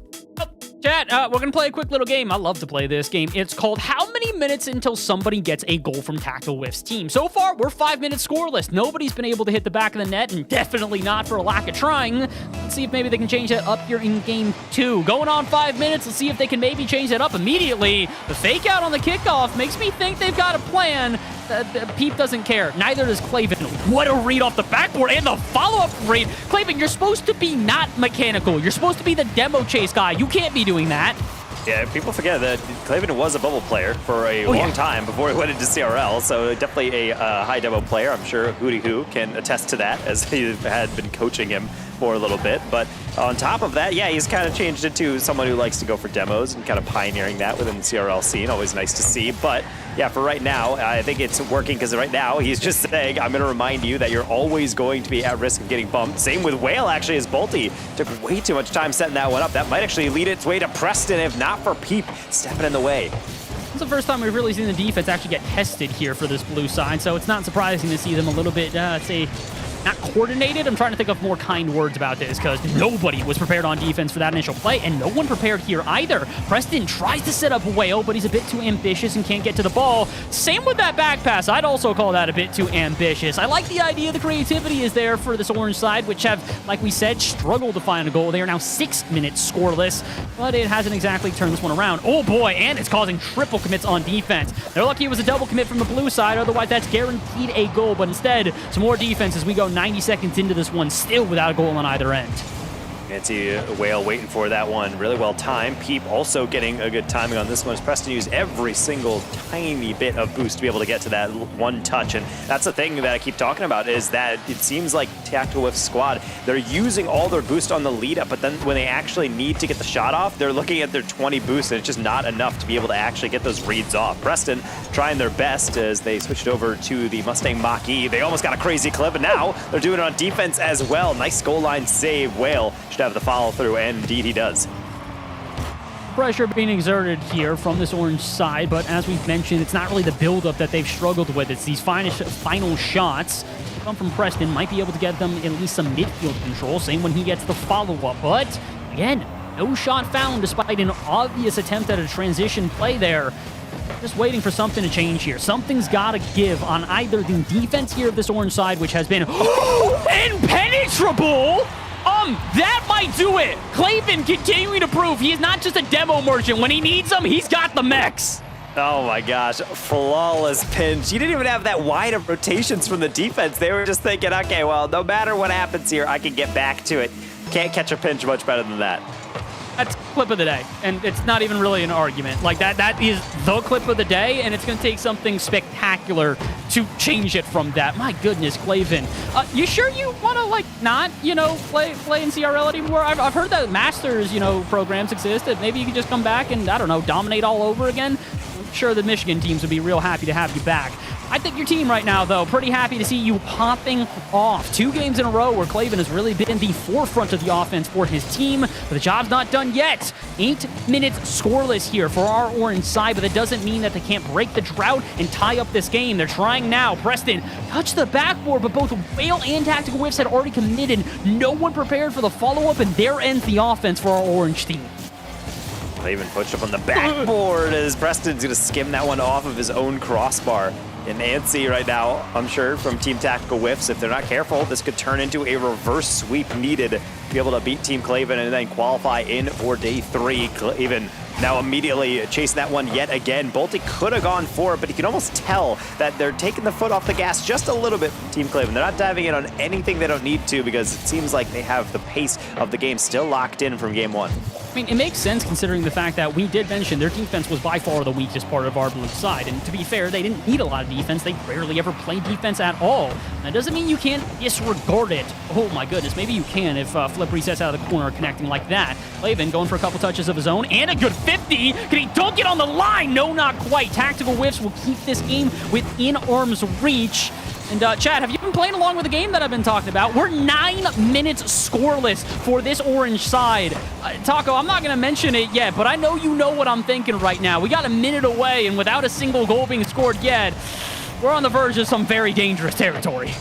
Certainly, and it's at least getting a little bit cleaner on the defense from Team Tactical. Granted, I think they would like to make these saves a little bit further up from their goal line. That's another couple that have come in. Whale can't get that one because eventually something has to give, so Peep gonna have his easiest finish of the day. It's the bend, don't break mentality, and unfortunately not everyone can keep that mentality up forever. A single miss on defense, and that's going to be enough, especially after the double commit in the corner. 30 seconds to go. I mean, technically this is a comebackable position, but the odds are not likely. And honestly, the odds at this point are we could see Klaven's team go into playoffs in not just style, but in the most dominant fashion possible. We mentioned they were the #1 team in this draft for a reason, and they're reading their opponents like a book. That's another one. Peep with their second. They're doing one step back from just straight up ball chasing. They're just always around. So when that ball gets missed, it's going right into your net. Open Slaughter on the roll. And this game was 1-0 for a majority of it, but then right in this final minute, just kind of all falling apart for Team Tactical. Whiffs. Maybe off kickoff, they could potentially prevent any disastrous meme-type scoreline. And yes, we can say it. No perfect sweep coming in here. Yeah, it only took them 9 minutes and 45 seconds. Yeah, that's not exactly the best way to prevent the perfect sweep is to get a consolation goal off a kickoff in the second game. But you know what? Funny number, not going to happen. We are not going to see these 0 goals all the way across the board here for this orange squad, but they are going to break at least one streak here, or at least most likely. Tactical Whiff's team has gone to Game 5 in every series they have played so far today, this being their third. Taco, unless they reverse sweep, it's not looking likely here in their third and potentially final series of the day, but I don't think it's going to be the final because Klaven's team might just be able to send themselves on to playoffs in another 3-0 sweep. I mean, this team is showing on stream exactly why. When we were talking to T-Bates about the teams that they were kind of worried about, said specifically Team Klaven. He did not like having to play up against that team. And again, it's one of those moments where, yeah, he's drafting at the last end of the draft, so you don't have to wait for your next pick. You just get 2 back-to-back. Technically, you get the exact team you want when you look at all the remaining rosters that are on the table. So Peep and Bolty showing that they are great role players, and they are not carrying the captain. He is right there along with them. Fantastic play from Klaven, obviously getting that pinch on the highlight reel. Look at the clean contact and the super slow-mo. I mean, there's only so much any defense can do about that. I don't know if there's anything any defense can ever do about that one. That is incredibly fast, incredibly precise. I mean, again, it's not even just the fact that he hit the pinch, but he puts it just barely to the side of the net. All around, really good play here, and it concerns me, to be honest, Taco, because, look, I mean, we said Tactical Whiffs was going to lose this one, but we expected them to at least get a game, at least keep this competitive. This is one of the best teams in our draft going up against the best team in our draft, and if the best team in our draft is this much better than everybody else, we got a favorite going into playoff, and a very heavy favorite at that. Yeah, and again, as you mentioned, this is the third round. So this is hypothetically 2 teams that are kind of ascending, and then finally meeting each other at their apex. And yet, it doesn't really seem like that. And I feel like a lot of it is Tactical Whiff just not being able to handle the amount of pressure coming from the demos. And then on top of that, every single time they want to slow it down, because typically that's what you want to do. You want to slow down the play if you're under pressure, them have to kind of adjust to your 50s and their boost stealing. And yet, they can't even do that because they're just constantly on the ball. And even then, Peep just dusting people over the top. Whale, you can dive, but you will not reach. This is the best way you play this one. Watch Peep's boost total here. He gets it up the ceiling and has the littlest boost left. What does he do? Wait till he sees a dive and a commit from Whale, act as if he's going to go for the reset, and just barely touch it underneath his enemies. Not the best way you want to start off Game 3 here. Overall scoreline, by the way, at this point, let me make sure before I say something that is not quite true. I think that's 5 goals, now 6 goals to 1 in this series. Klaven's team just dominating on offense. Oh, wow, what a dunk as well. Preston in the OG Batmobile. So, I mean, I've seen a lot of car changes. I don't know if this is truly the adjustment you want to make, but hey, if it works for Preston, then I don't think we're going to have too many answers in the next 4.5 minutes.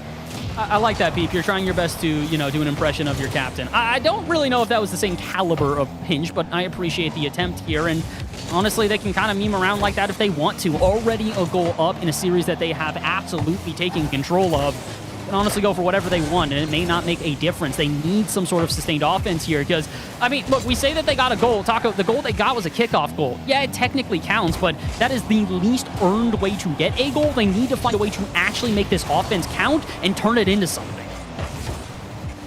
Tactical getting dunked back into the midfield with Klaven in pursuit. Preston will get the catch, and with a decent amount of boost, should be able to carry it into the midfield. Loses it near the end, and you can see Peep just really waiting it all out. There's no panic in the play of anyone on Team Claven. They are gladly just taking and absorbing a lot of this pressure, and then beyond that, just kind of waiting for their moment, kind of like this from Peep. 2 fakes in a row, almost led to the flick to the top corner, but just barely going to miss out, going to be denied by the crossbar, and now Peep has to be called in on defense, will get the deflection to the corner, as well as the boost. No way. Peep, no way. No way! Peep continuing to stunt here. Watch this back from the entire off the ceiling, locks into the reset, saves the reset so that he can get some momentum on the ground and immediate shot. What do we even say at this point, Taco? Well, it's difficult because this is a team performing at the top of their ability, and it's frustrating because you're not even doing anything necessarily wrong when you're on Team Tactical Whiffs. You're challenging when you need to. It's kind of like when you're playing ranked. Like, you can play as well as you possibly can, yet the other team can still just beat you up because you're not able to prevent their shots from going through. You're leaving too much of a gap, and even though it doesn't seem like a problem, like that one from Peep catching in the midfield, he understands that a well-struck ball will outpace the defender every time. And so now the death timer truly started here, and now it's even speeding up. They need something to go on the board for Orange. Bolty diving on in will rob Preston of a shot. I don't know if you saw that one, but Tactical Whiffs has already dove on the initial touch out center, was not expecting Whale to have a second one, and that's kind of what ends the offense there. And again, the same issues we've been seeing. Great development, but no finish on any of these plays. And oh boy, here comes a transition the other way. Peep headhunting. Whale will make the save, but it won't do enough. Claven to dive through his opponent and make it 3-0, and we're just past halftime. Yeah, Claven knew exactly how to run that one, especially after Whale jump. There's only so much he can do to slow that one down, and Claven just has to make sure he can lean a little bit left or right to be able to get the dunk on through. 3-0, it's just cruise control right here from Team Claven, especially with how efficient they're being. Bass, they've only had 4 shots, shooting 75% from the field in Game 3. That is terrifying. I don't know what's more terrifying, the fact that they've done that, or like you were mentioning, they've also limited the other side. I mean, we continue to harp upon this, and it's for a reason.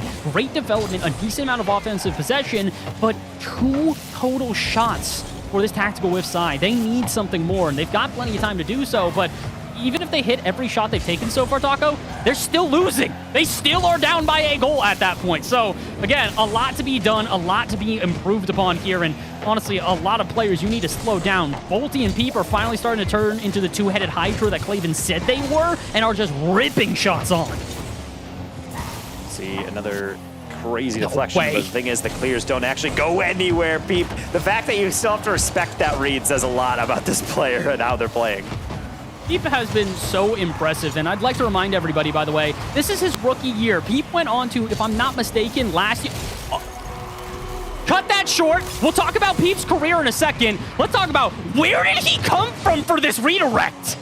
He's just cherry picking up field. He's just chilling around. I think he was going to get a corner steal, and he's like, should probably get back at the side boost instead. And then suddenly it pops out and says, well, yeah, I could stat pad a little bit. One probably going in already, but might as well just tap that one past the defender one more time. And if Claven is getting better and better, and this is the apex of their swing, then apparently they are getting better and better every single game. It seems like Tactical Whiffs, every single time their team has kind of come into this one and tried to adjust, it has just not been able to be figured out, and even worse, starting to erode slowly. You can see them kind of just desperately going for anything their brain could think of, and it's still just kind of flailing in the face of the dominant blue side.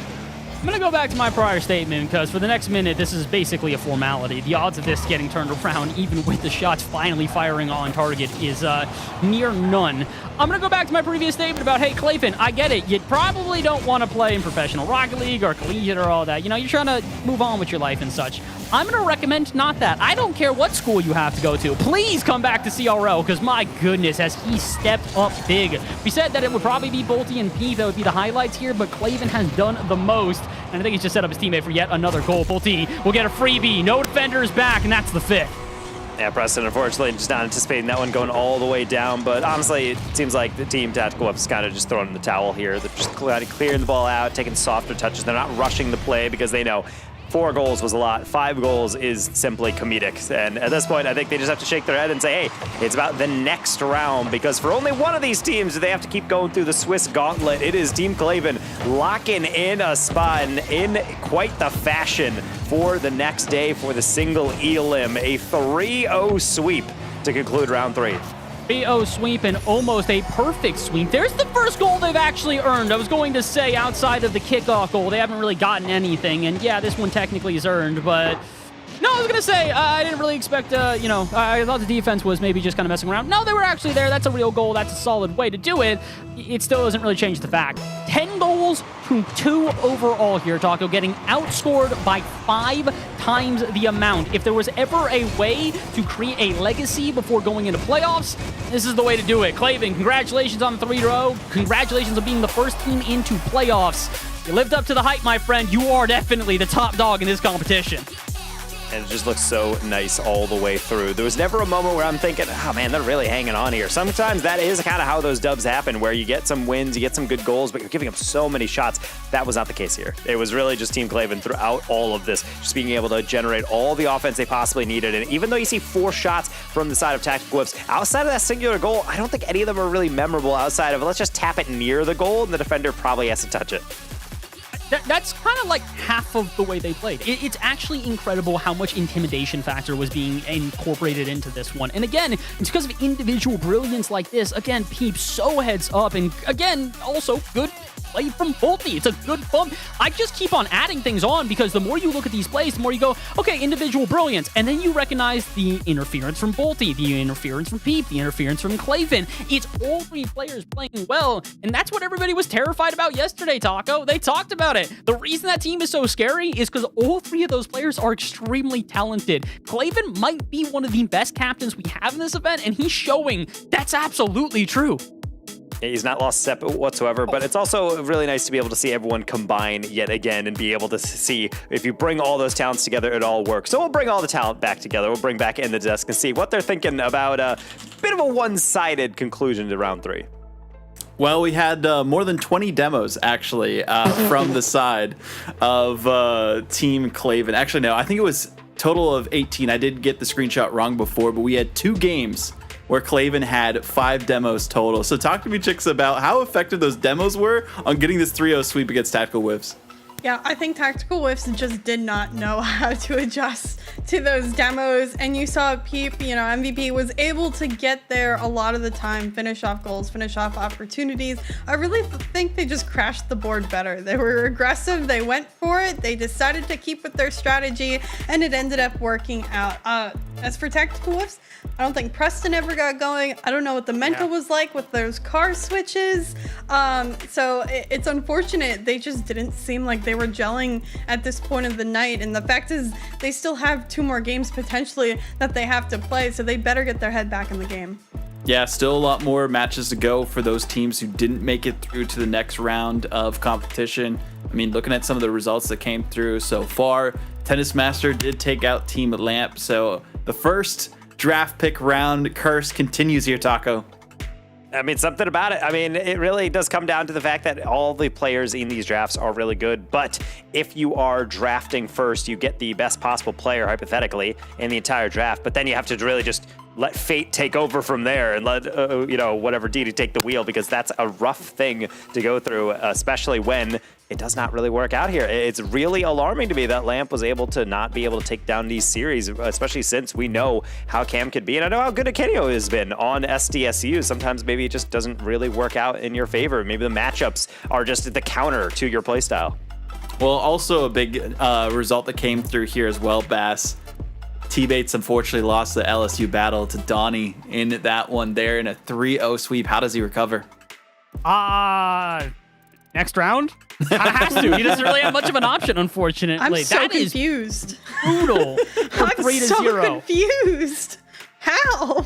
I don't know how. Donnie didn't have a bad team. Wolf and Paco are both very good players, but again, you just look on paper. But not a game?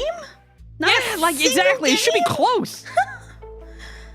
I got to look back at the ball chasing and see exactly how things went down in that series, because I'm very confused. And well, it was a 3-1 the first game, 5-2 the second one, then 2-1 the third one. So it was close at least in one of the games, but that game 2, I think, just really shattered the mental for Team T-Bates. Nonetheless, though, Team Klaven, of course, being one of the first teams to book their tickets all the way into the playoffs, $375 guaranteed there. But a lot of teams still trying to make their way into the playoffs here. I mean, Chicksa, we're going to be seeing a lot of these teams in the next round with some good results and some teams struggling to hold on. What are you hoping for as best as these teams trying to improve themselves round by round into the later ends of the night here? Yeah, I just really hope that they actually start to have that chemistry start to gel by this point of the day. I mean, you're 3 games in. No matter where you are, you're either moving forward, you're eliminated, or you're somewhere in the in-between. So you better understand how to work with your team at this point. If you're still struggling with that mental game, then something needs to change quick. For those teams that were successful, we know who to keep an eye out on, but everyone should know everybody at this point. So I hope they're just having fun with it and they get that vibe in the chat.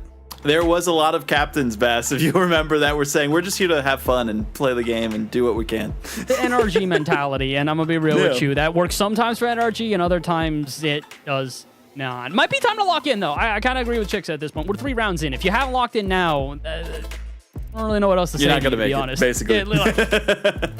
We'll see you maybe in another Bundle Bash or, at the retirement home. Either way, though, we'll be getting into round 4 momentarily. But before that, let's take another break.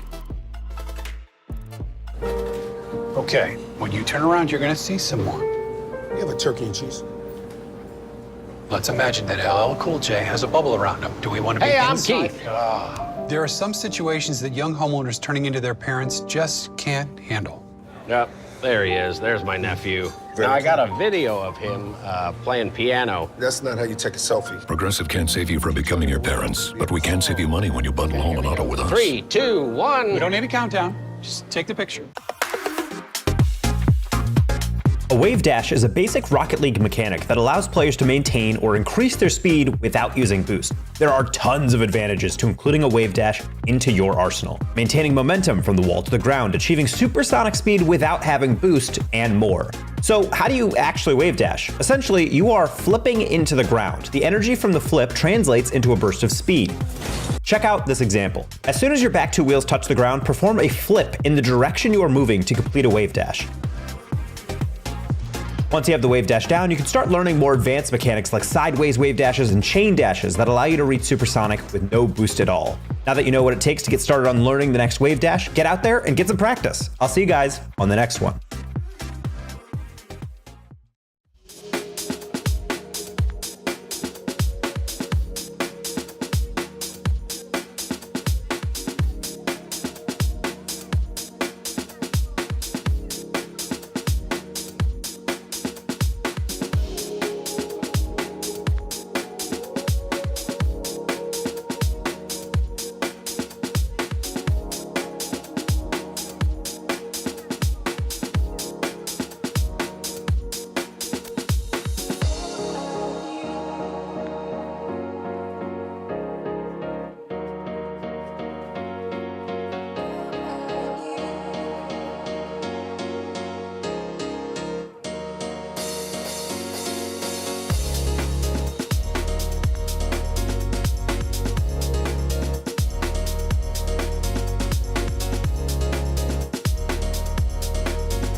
playing.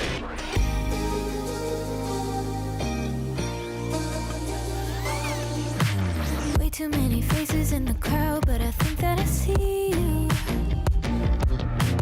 One too many days got me changing up the way that I need you. Now we're both at a bar, acting like it's not hard, trying to feel something different. Talk to somebody new, kinda wish it was you, kinda numb to the feeling. Now that you're gone, they say time should heal, but it's been too long. Couple months and I can't seem to move on. I can't seem to move on. I can't seem to. I can't seem to.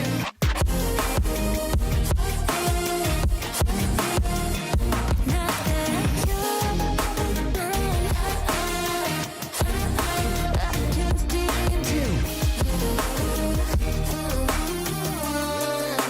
I can't seem to. Laying on my floor, thinking about all the things that we've been through. From 24/7 to pretending like I never met you. No, it's all for the best, cause I know we're a mess every time we're together. Going out of my mind, and I wish I could lie, tell you that it gets better. Now that you're gone, they say time should heal, but it's been too long. Couple months where I can't seem to move on. I can't seem to move on. I can't seem to.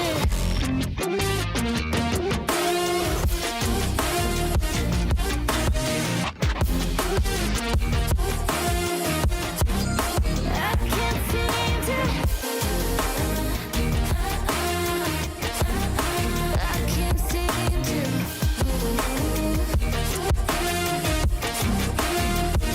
Now that you're gone, they say time should heal, but it's been too long. Couple months and I can't see. Play before we cut back. Only 2 more rounds remain to determine who our other 6 teams will be joining Team Helmsy, making it all the way into the top 8, as well as who we just saw, Claven, with the 13 demos to his name. I mean, Bass, we talked to him yesterday, and he's like, I'm going to get 12 demos in a game. Well, we saw it happen in a series here, and I mean, anyone who faces off against him in the first round tomorrow is going to be scared.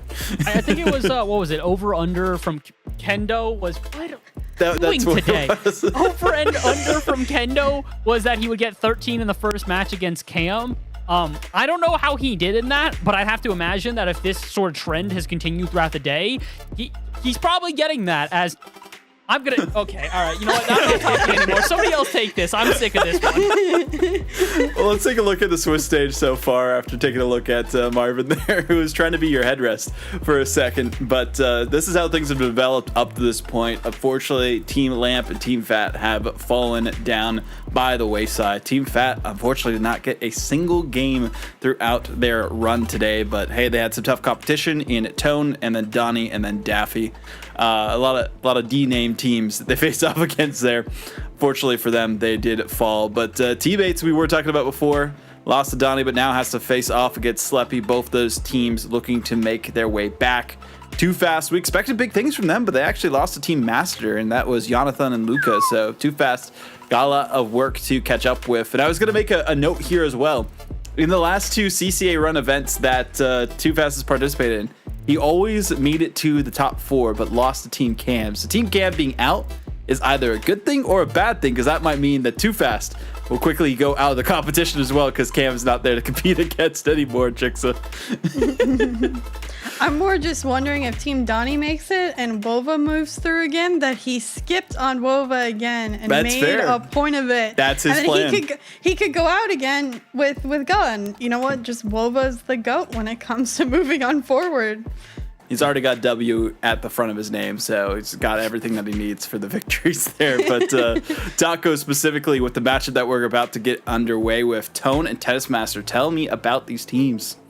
So Tone has drafted Durtho and then Exodia, which are two fairly different players in terms of how they play. So honestly, I'm really fascinated with how Tone is going to handle this one, because typically within the games that he had played within CRL, he is someone who I feel like you knew him as someone who would really be able to play aggressive and be able to get on top of a lot of reads. So I think him and Durtho could be a good striking force. Exodia maybe holding it down the back, whereas Tennis Master has No Mancha and Nava. No Mancha has been, I would say, quietly one of the most consistent players being able to come into CRL on this ISU team. He was kind of like the star recruit for Illinois State, which, by the way, is one of the most beautiful facilities you will ever see in all of North America. And then being able to join by Nava, who is kind of the third man in the striking force between Samba and Adverse Meteor back in the day for the UTA roster. So I would say Tennis Master drafted impeccably well. So whether or not he can keep up with that roster and fully round it out, I think this is going to be a pretty even match depending on how these teams actually work together, with Tennis Master,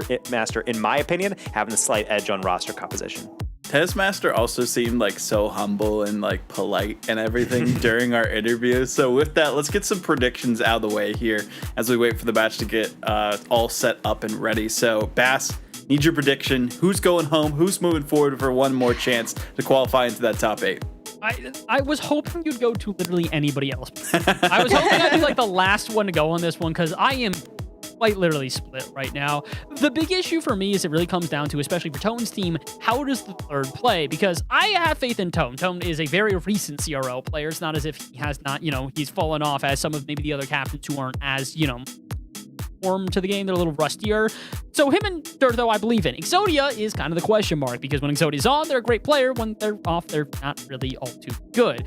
On the other side of this, though, when I look at Tennis Master, unfortunately, I have to look at Tennis Master and go, how well are you going to play? Because from their own words, they haven't really touched the game in a hot minute. So it kind of comes down to, do I believe in Exodia or do I believe in Tennis Master?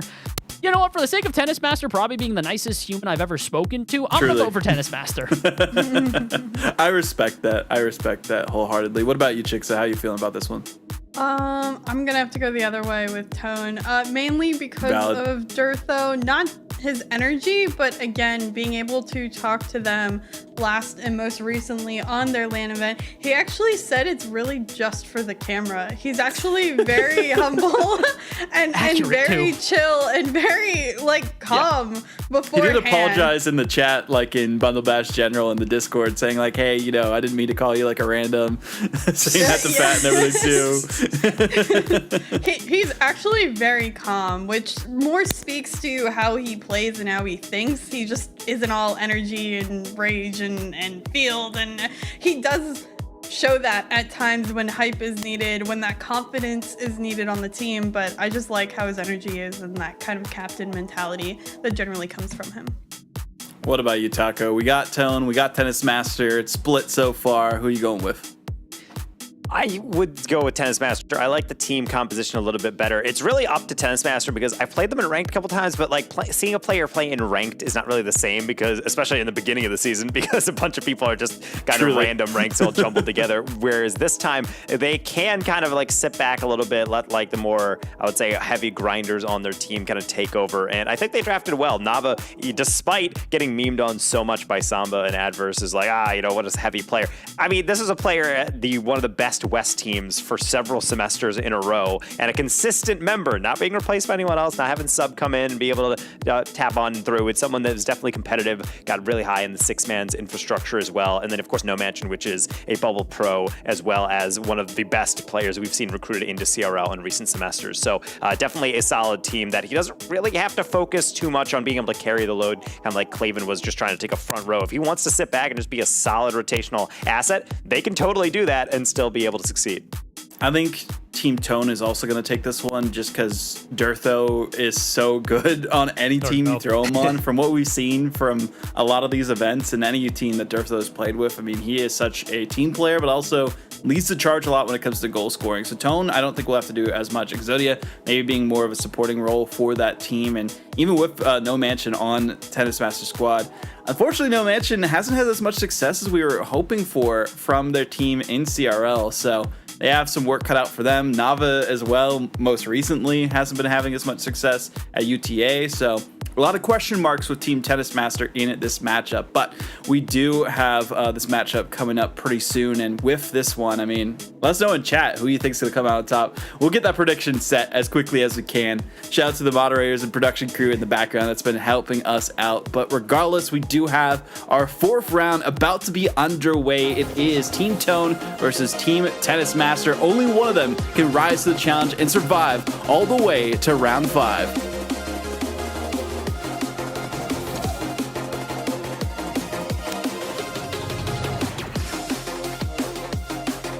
Fighting for survival is Tone and Tennis Master. These two teams going at it. They're chirping back and forth a little bit in the pregame lobby. So you know that even after a long day of play, 3 best of 5s already, these teams are still full of energy, full of vigor, and they want to get right into it. So I think that's exactly what we are going to do here on Manfield to see which team actually lives up to the billing, or if we just do not know any ball here, Chixa, and they're just going to go every which way in terms of how this gameplay is going to unfurl.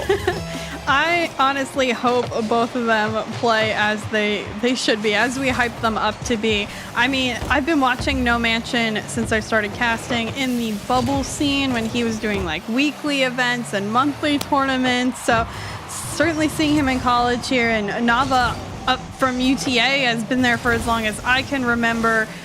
Honestly, Dirtho's probably at his time for Boise too. Pretty shortly. He's been there a while. So we have a lot of just very good and very long-standing talent in CRL. And now here they are, both in that elimination match. As you mentioned, they have to play their best. So this is where things obviously get real spooky, where you have to make sure you're locking in, playing as cleanly as possible, because you never want to be able to drop on out. That prizing does not go through all 16 teams. If you do not make that top 8, and you are cut out of that prizing. So you want to make sure you leave with something. Dirtho certainly wants to. He's staying in front of the ball well. Tone gets a shot off, but only so far into the crossbar, and No Mansion will combine with Nava for the clear. This one off the backboard. Does get cleared out. Zodia keep it in midfield. Dirtho picking it up. Gets past one. Doesn't have much boost to work with. Tone up, sends it over. What a touch to keep it in the offensive zone. For this one by Tennis Master. At least up into midfield. Dirtho's touch going the wrong way, and Tone will have to put it in the corner. I think a little bit of nerves, it almost seems like, at the beginning of this game, but we've been getting little sneak peeks of the offense that both teams are looking to create. Ooh, No Mansion a little bit late to that. Great carry by Exodia. Dirtho does the rest. 1-0 after a really nice mechanical setup. We had some question marks about Exodia, but Dirtho will work with anything. So the follow-up there off the backboard, beautiful play, exactly where it needs to be. Unfortunate, Team Tennis Master needs to challenge that better. They cannot let those backboard bounces go on in, or else you're going to see a lot more follow-ups that end up being easy goals for Team Tone. And being able to control everything on the field is not really realistic, but you can control some of the variables. And so if you're able to get some interesting touches, then certainly it's in your favor. Nice little double tap from No Mansion. It's been kind of the first domino to fall. Not a lot of boost in the back here for Team Tone. And yet the deep rotation coming in from Team Tennis Master. No one up, and they kind of gave away a somewhat golden opportunity to be able to clamp down. Off the corner here. This one pinched towards the opposing end. Tennis Master to it first off the ceiling. Well read by Dirtho down in midfield for Tone. Nava finding the save. Tone going back in. This one beat out. Exodia taking time. Nava missing that challenge. Exodia still in control. Gonna get past another. Dirtho's touch. Tone to come on through. Puts it off crossbar and down 2 now for Team Tone. Really well done again by Exodia. That first 50 doesn't do much, but it does facilitate the next follow through from Dirtho. And I really do like how all 3 players are involved on both of these goals. Being able to just continuously throw the ball forward. Everybody is moving in sequence with each other. And that's really what you look for in the Bundle Bash. They're now 3 rounds in, so it's not necessarily about warming up anymore. It's just about understanding how everyone plays and then implementing it and applying it rather in the best possible way. No Mansion trying to do just that by maybe setting up the next bounce out for Tennis Master, which is a little too late. Now the counter, Dirtho with Exodia and Tone, all 3 going forward, and They're definitely gonna pay for it, I say, up until Nava runs out of boost. Oh no. Tone sending this one out. It's a flip reset, makes it a little bit more difficult for Nava. No Mansion, though, looking to put up that double tap and that read as old ass time. Automatic for No Mansion. Well, the No Mansion to Nava connection didn't work, so how about the Nava to No Mansion connection on the reverse, getting the double tap still into the defender, but sometimes the power is too much to be able to kept out. That is the first shot of the game from Team Tennis Master, 3.25 minutes in, and yet that puts them right back into it, especially with a bump potentially that they can launch onto, but instead, Exodia gonna send it into the corner again and heat some chase. No Mansion a little late to this one. Tone on the beat. Nava will have to send it away. No Mansion upfield, pits the pass back to Tennis Master, and unfortunately just doesn't have enough power to get to him. No Mansion stalling in midfield. This one a little late. Tennis Master last bat just needs a good touch into the corner, and he'll do just that. Dirtho over. Good touch away by Tennis Master on the 50. Exodia looking for a second opportunity. Looks for a bump. This one down by Dirtho. Slots yet another. And now a 2-goal lead return for Team Tone. There's only so many times you can allow that, but I can't really imagine that the defense thought that would get through. Exodia getting the pre-flip into the deflection, the light tap off the backboard to be able to set up Dirtho with a wide open shot. Poor Team Tennis Master, they're in the nice positions, but there's these individual 50s or singular moments that it comes down to that they're just not quite positioned well enough about. Dirtho getting a hat trick in game 1. He's just so consistent. That's like the one thing in particular. I can't remember the last time I've really seen a bad Dirtho game. He has been on each and every time I've seen him last, and it's phenomenal to watch the consistency.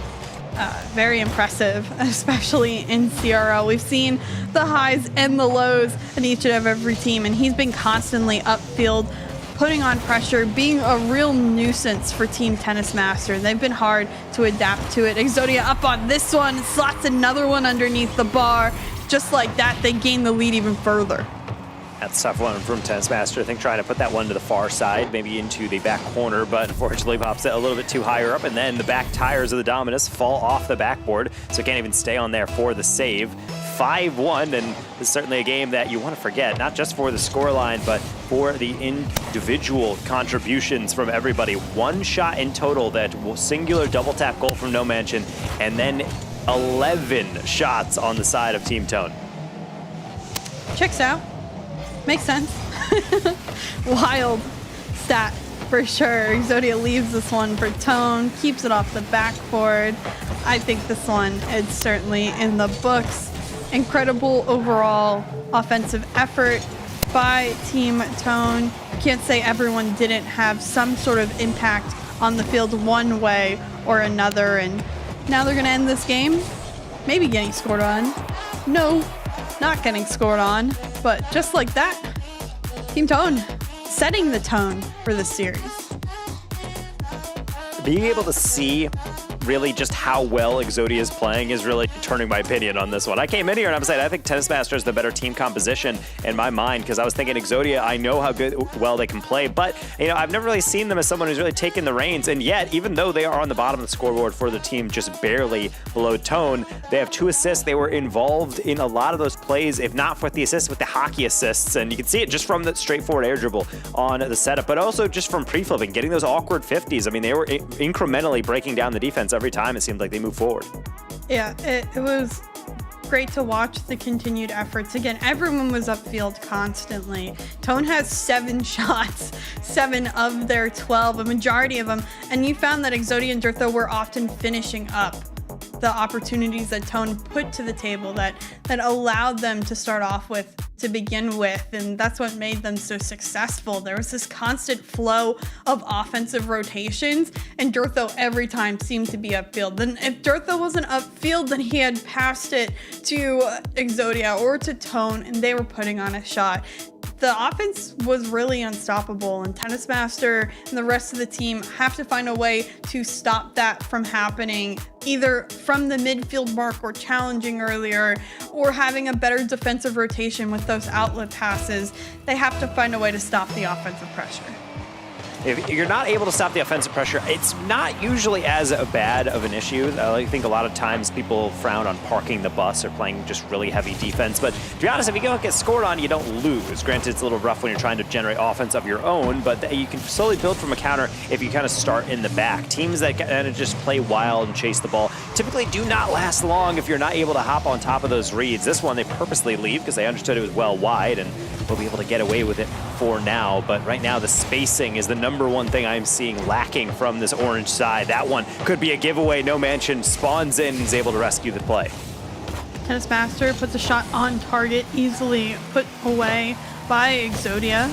Now Durtho missing the touch here could open up an opportunity, but a great touch out, and there's the little things, the extra touches. Tone has an open net because of it. Durtho doing anything to get that one away, and it ends up working out.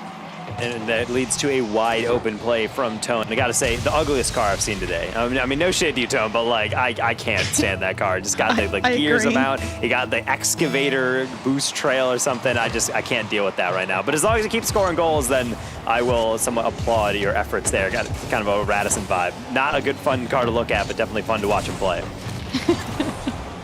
Yeah, I think Tone has certainly been one of the more impactful captains that we've seen today. Kind of being involved in the offense as well as the defense and everything in between. It honestly doesn't feel like there's one particular player on Team Tone that's very high above the rest. Has Durtho had the most points and scored more goals, yeah, and finishes, but it seems like just as much Tone and Exodia were as impactful throughout the entire game. And them all being on the same page makes them all look so solid. Durtho not able to get that first one, so No Mansion will lob that one forward and certainly look for that boost steal. They're going to leave that for Nava to lob forward. The initial touch is there from Durtho and Tennis Master. Only Blame playing a bit more passive, maybe waiting for the next bounce out. Kind of like that. Enough boost to be able to knock it off the corner. Tone actually sets it right back in the middle, and if No Mansion had a bit more boost, that potentially could be something that could have poached for a goal, but instead, we're gonna have to rebuild out of the midfield, not for that double commit. Could have been continued possession. So instead, we go down the other side. Durtho almost hitting a crazy angle on absolutely nothing in their boost tank. Man, I wanted that so bad, but careful, No Mansion will come back the other way. If one thing's for certain, you leave him in a 1v1. We've already seen him make the plays that's needed, but Durtho and the rest of the team caught a little off guard now on their own side. Tone, not much of a clear out. Zodia has to put in the corner, doubling with Durtho, who's boost starved at this point. Nava sending it over. Tennis Master looking for the shot, does get the dunk and the goal for his team. Nava really do like that initial touch as poor Durtho. He's trying to get that settle, but that's the problem. If you show your hand too early on that way, either you're going to catch the ball, kind of patiently build it out. That just gives more opportunity for the other team to just bum rush you and try to get that shot off as quickly as possible. Good job from the captain getting number one, hopefully, and get a second. Maybe No Mansion can get it right off of the kickoff. The air dribble barely stopped away, but he'll get a boost steal to calm his nerves.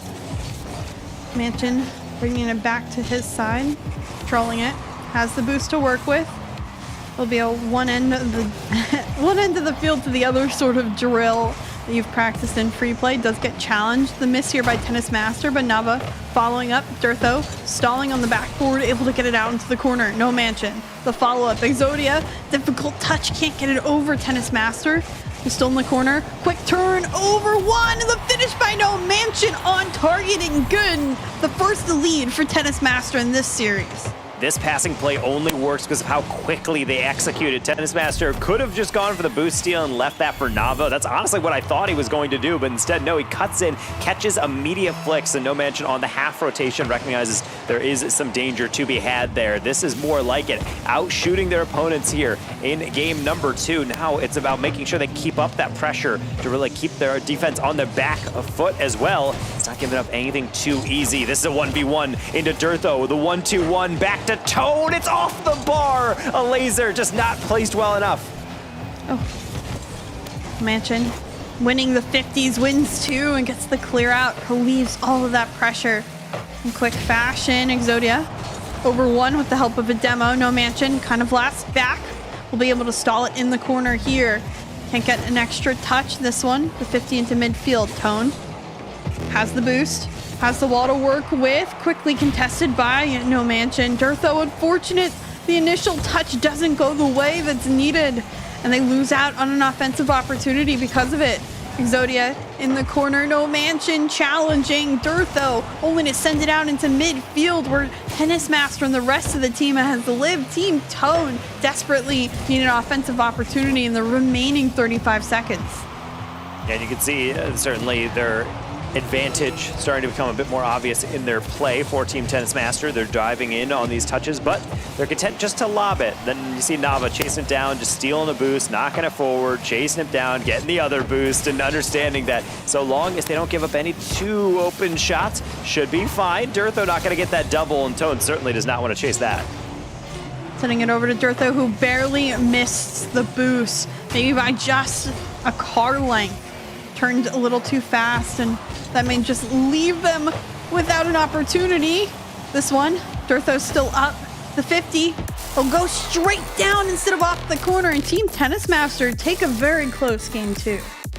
And being able to take that game 2 has to feel so good compared to game number 1, where they were really just getting slapped in the face. Tone was able to win that 5-1, and now the complete turnaround 1-2, tying up the series, and maybe not out-shooting in this iteration, but for most of that game up until the end, they were the ones hitting most of the shots, being able to get creative setups, and making, more importantly, I would say, Team Tone guess. It felt like they really were reacting to Tennis Master for the first time. Yeah. I think Team Tennis Master kind of understood their game plan a little bit better. In game number 2, they were able to stop some of the offense coming from Team Tone and create a lot more of their own. We remember last game, No Mansion's double tap was the only goal they had scored, but this time they got a couple more opportunities upfield. They were able to start passing to one another, and I think they just got the gist of how they'd like to work upfield and as a team.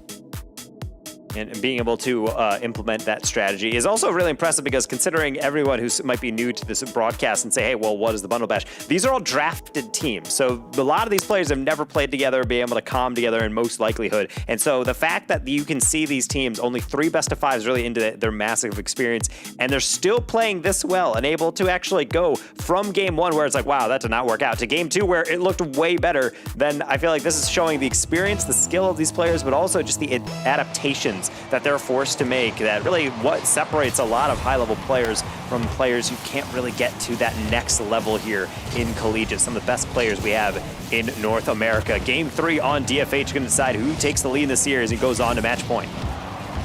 Each game, each team wildly different from the next. Now in this one, I wonder who gets first blood.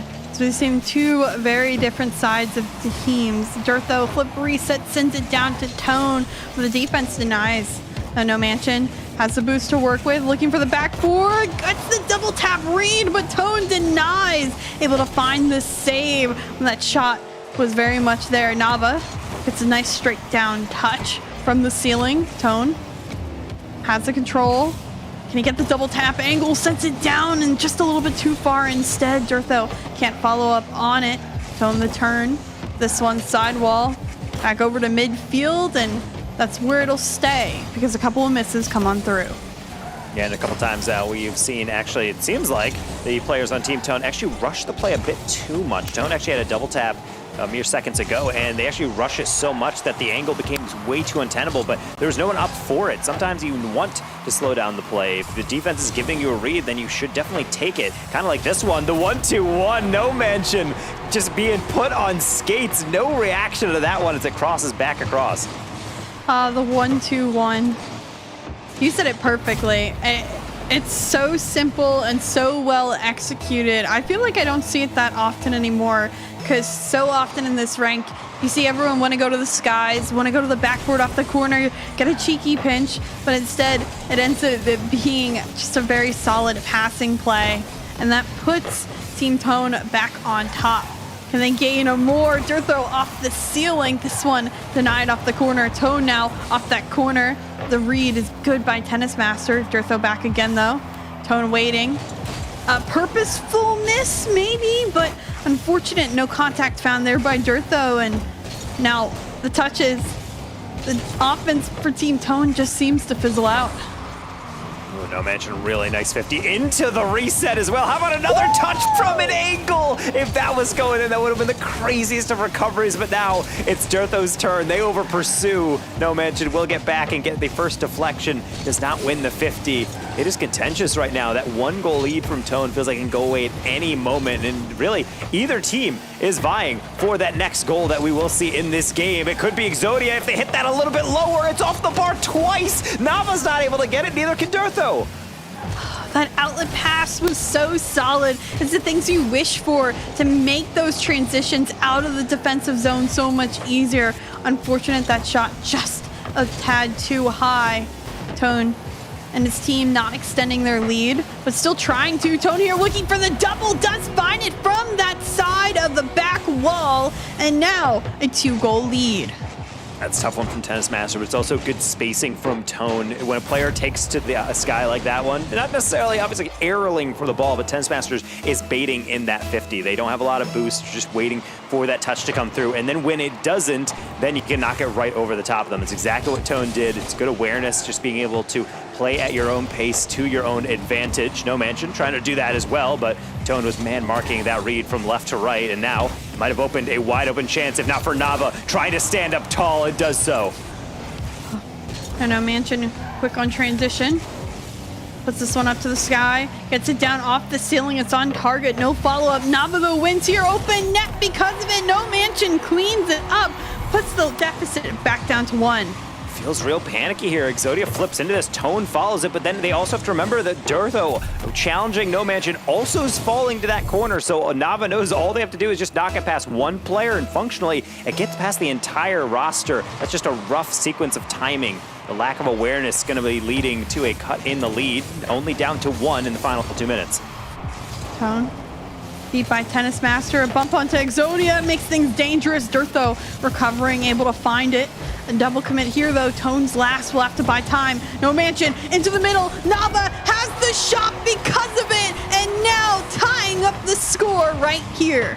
Love this from No Mansion. It's so easy to knock that as hard as possible across, and even a more, I would say a confident, maybe even arrogant player would shoot that one, but just being able to put that one right back at a defender, knowing that they can't reach it, but Nava can, shows next level trust in your teammates. Off the kickoff, No Mansion might get another one, if not for Tone sensing the danger. Ooh. Nava off the corner. Tennis Master looking for the shot. Another double commit from Durtho and Exodia. It's been a series of double commits, or just not enough spacing between Team Tone. Even Tone a little bit too close to Durtho there. Luckily able to still get the touch. Won't get a bump off of Nava. Exodia. The corner up the ceiling. This one saved away by No Mansion. Tone back on at the 50. No Mansion there. The save come through by Durtho. It is high. Able to hold on to it, have a flip reset, and in fact have another. Tone to pop it on target, but No Mansion back for the save, and no touch by Durtho. This one by No Mansion on through. Can he get a shot? Instead, back into the corner. Very dangerous game in the remaining 30 seconds. The comms seem to have picked up here from the side of Tennis Master's squad. They're leaving the ball to the other team because they know there's only so much they could do with it. They're gathering boost. Not really double committing here as Tennis Master. You can see he bails out before things get too dangerous. And as well as they don't have to rush, it is a little bit concerning how long they let some pressure laying. Tone goes for a dish, and that's just way too far of a reach, so Nava will try and take over. The 50 will not get past Tone, who's fully boosted up, looking for a double. They're leaving it for Durtho in 0 seconds. It's going to be hitting off the post. Instead, the angle was just too difficult. OT to see who takes the lead in the series. That was such a great series of offensive opportunities for Team Tone, but instead they can't knock any of them on in. It was just everywhere around the net, but now they need to calm things down a little. Just like that, I don't know if that double commit's worth it. Luckily the 50's there. They need to calm down and understand this is overtime. You don't want to lose this game. We're 1-1 right now. Whoever wins gets up to match point, and that's certainly an advantage you want to have at this point of the game. Durtho, great touch over No Mansion. To get a flip reset there, I'm unsure. Gets the pinch, but it's just just off the other post and out. None of Team Tone's shots seem to be finding the mark this late in the game. Is this one on? It's on, but it's saved and pinched away. How is that not in? The crash. Tone was on top of that ball, and yet two defenders from Team Tennis Masters still able to get that save. Not out of the woods yet, though. Tone trying to slow play it. Nava has been bobbling it. They can't keep it out. A howler of a goal, and Team Tone takes the lead in the series. Of all the goals to be scored for overtime, how anticlimactic was that one? Oh no, what an awful way to end that game. Such effort from Team Tennis Master, but honestly, you gotta give it to Team Tone. They just kept on trying and finding opportunities and putting on the pressure, and that pressure enough was to make Team Tennis Master break. And the worst part is that that really was probably the best game we've seen from both teams coming into this, and then suddenly it just kind of comes on through. Nava dropping the "God, I'm nuts" in the chat, just kind of reflecting on that goal. But I also do sympathize. Sometimes there's those moments, ball's rolling on the near post, you think it's going to bounce out a little bit, you jump forward, and suddenly it's just glued to the backboard, and you're thinking, oh boy, that's probably not something I can clear out in time. So a brutal way to go out, but it's just in terms of getting that singular game loss. They're still within this game. They're not out of this Swiss bracket yet. They still have plenty of time in game 4 and potentially 5 to bring it all back. Yeah, there's definitely time. There's the potential for sure. I hate that this team right now is up for elimination because I think Team Tennis Master is certainly one of the better teams that we've seen near the end of elimination. Same with Team Tone, both very formidable against one another. So we'll see, can Team Tone close out this series, move on forward to yet another game that they have to play, and you know, allow Team Tennis Master to go home, or is this series just gonna move on a little bit longer? Well, it certainly comes down to it on this map for quite some time on broadcast. We haven't been able to see too many game 5, so potentially this is all the makings of one-sided game 1, and then past that, it's been back and forth. Exodia needed to cut hard to get that first save, and yet a deflection nearly caused for disaster, but no panic made yet. It seems like everybody is in position still as Exodia just barely dodges the No Mansion demo. Just panic in the booth, that's all. Between both of us. Oh my goodness, Dirtho. There, dribble. Still in control. That one almost sneaks its way on in from the ceiling. The challenge. Dirtho finds a piece of it. Exodia in midfield. Puts a touch kind of backwards, but Tone back to Exodia, who has boost. Nav on the backboard. In control. Puts it off towards the other corner. Gets a nice pinch as well past most of the players of Team Tone. Dirtho, though, on the challenge. Already out of boost. And way overextended. Tone, last back, needs to buy times for his teammates on rotation. Will do just that. Finds a great 50 to send this one upfield. Ceiling, down. Dirtho finds it first. Can he get the second? Almost, but that's an open net. And Tennis Master slots it on in. Wow, what an instant counter. Nothing says disaster class like this one. Dirtho goes for a double, doesn't quite get it. Well, what's the worst that could happen? How about a deflection perfectly into Tennis Master, which had to hit that one at a really acute angle as that was coming across. They were driving basically backwards into the middle to be able to try and get that shot off. So clearly showing Team Tone can never let their guard down. Dirtho is trying to show why you can't take him for granted either. Tone, do you want another try at that, buddy? I think he does. Redemption won't come just yet. This one, though, between Exodia and Dirtho does go on through. The equalizer found. It only takes a couple of extra tries. Again, it's Exodia in the middle of it again. In game 1, they were the creator of all those chances. And this one, again, just getting a soft touch. And there's really no threat to it. But then the pre-flip, deflection, the soft touch off of the backboard, able to set up Dirtho so well. That combination continues to click. And Dirtho continues to threaten with all of these flip resets as Nava get experimental with that back pass directly across the face of goal. This Master over to No Mansion. Tone there gets beat. Exodia on the ball though. Keeps it close with that touch. Looking for that 50 instead. Will find it. No Mansion. Over. Gets the 50 with Dirtho. Tone underneath. One-on-one with Nava. Finds the 50 off the backboard. Straight down. Can Exodia find the angle? Sends it down to Dirtho. This one bouncing off the crossbar half the way in, but does not fall through. Oh, Dirtho striking the ball so well, but sometimes you're hitting it too well. You want to take a little sauce off of that, focus on more placement, and that might be able to bounce on in, or at least get a follow through. Dirtho follows that ball all the way to the ceiling with No Mansion to get the deflection, and now can lurk upfield, potentially an open net, and he is not going to make no mistake on that one. I mean, as soon as you said lurk upfield, he picked up that mid boost, he got the outlet pass, and he sniped that in the mid-air from the sidewall in order to find that angle. That is not an easy shot to control your car. He did not have his wheels down, but you know what? He makes it through anyways, and they get the kickoff goal as well. Oh no, not the doubling up here. Dirtho getting the assist on this one. No Mansion cheating up real aggressive, and that is the penalty sometimes. You have to kind of just freeze in place and watch as the ball will just be guided right past you into the net. Now, I'm a big fan of this Exodia-Dirtho chemistry, this like duo energy that we're getting from them. They need to run it back a time or two because I don't know if they've ever played with one another before, but they should again. It's pretty nasty what they've been able to concoct at times. At this point, they just need to hold on another 2 minutes, but I'm very impressed with the little bit of energy they've been able to bring to the table.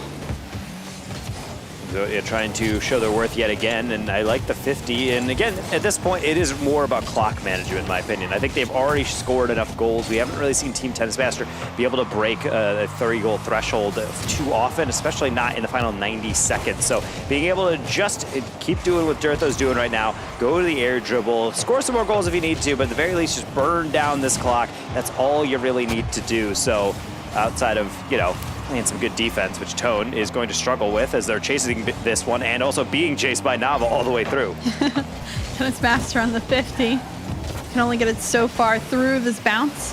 Dirtho picking it up, gets past one, has it on top of his car, tries to leave it. Tennis Master doesn't jump, gets the save, sends it up for Nava.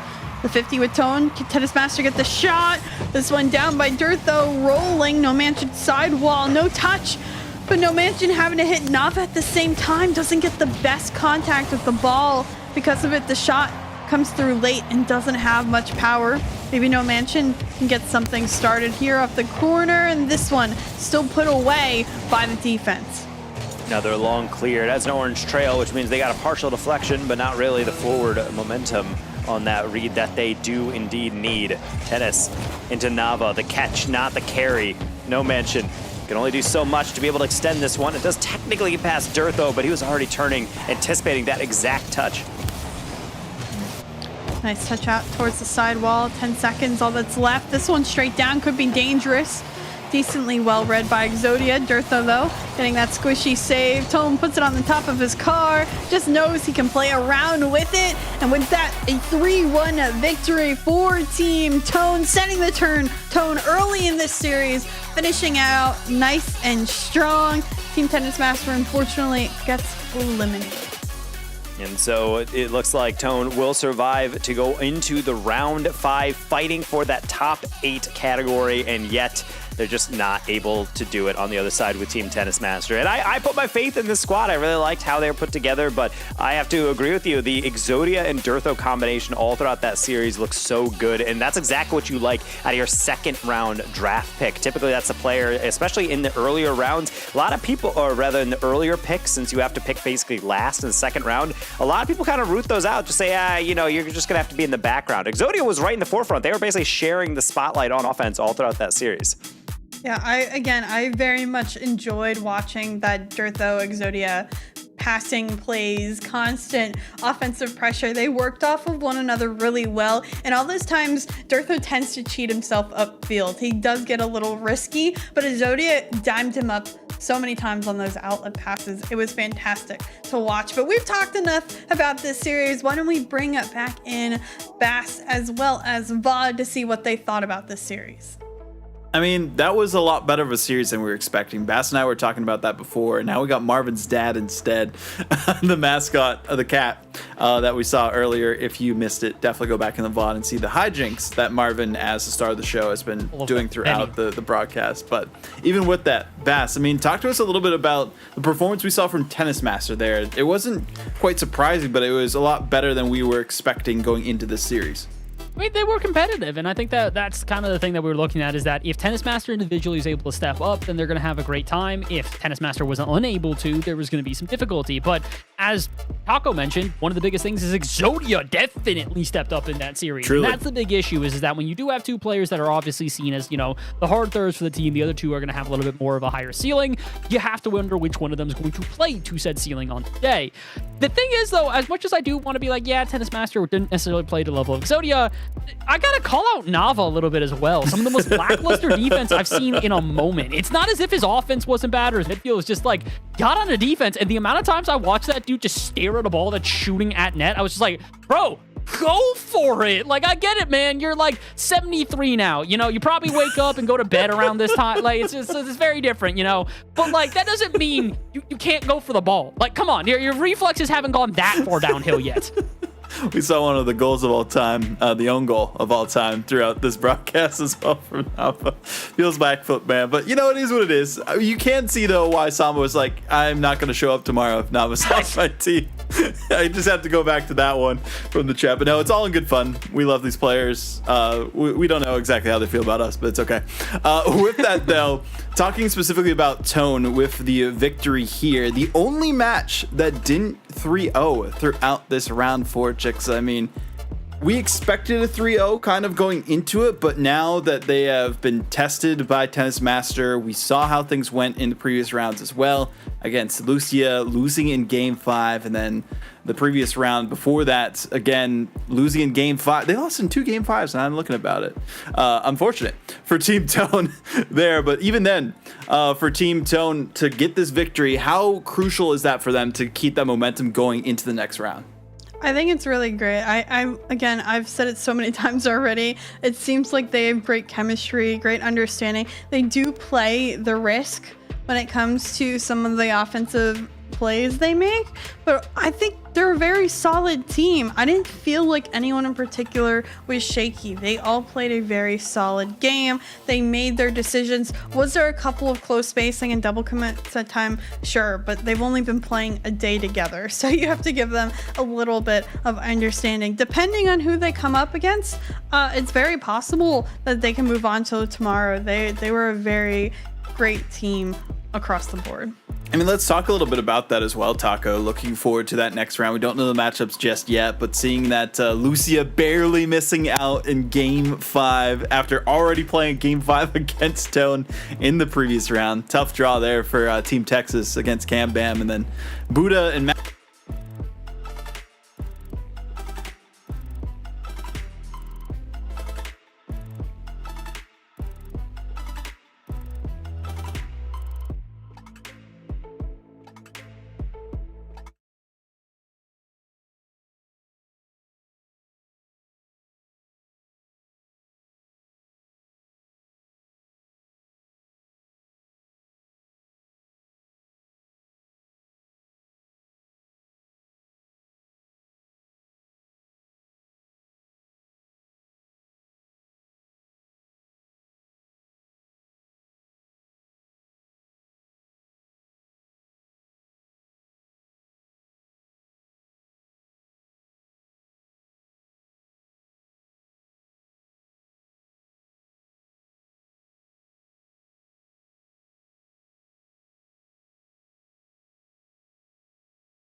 Hey, look at this. What? Save nearly $750.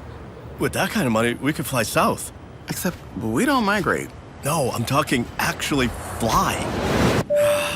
Sit back, relax, maybe work on my novel, and I won't forget the little birds out there. Actually, yes, I will. Wow, money changed you. Just keeping it real.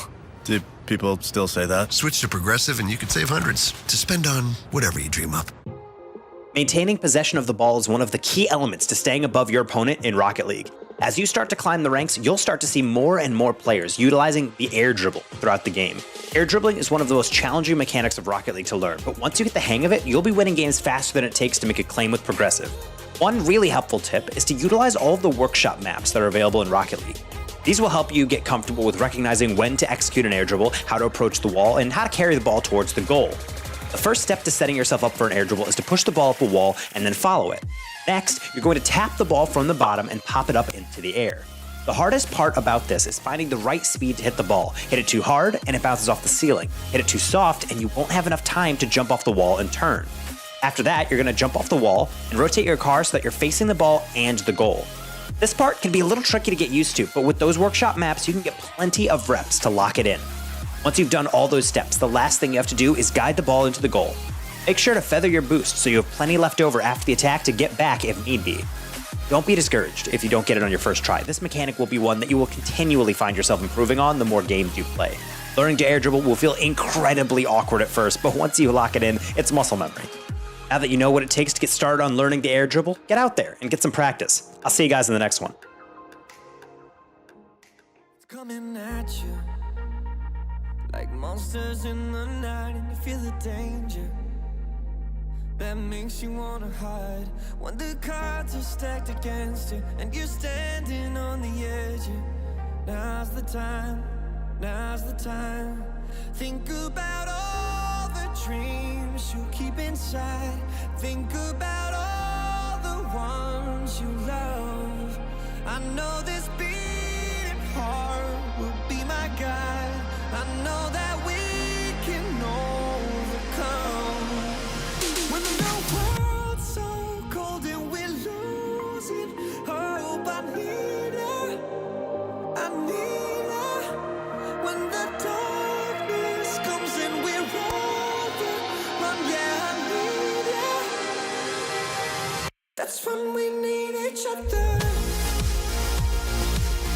That's when we need each other. That's when we need each other. That's when we need each other. That's when we need each other. When you're falling faster and don't know where you are, you feel the danger closer than your heart. When the weight is getting heavy and the future is unsteady, close your eyes, close your eyes. Think about all the dreams you keep inside. Think about all the ones you love. I know this beating heart will be my guide. I know that we can overcome. When the world's so cold and we're losing hope, I need her, I need her. When the darkness comes and we're overrun, yeah, I need her. That's when we need each other. That's when we need each other. That's when we need each other. That's when we need each other. That's when we need each other. That's when we need each other.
Welcome back, everyone. Unfortunately, Cam actually broke our stream with his tweet. So, Taco, talk to us a little bit about that, on what's going on in the CRL sphere out there.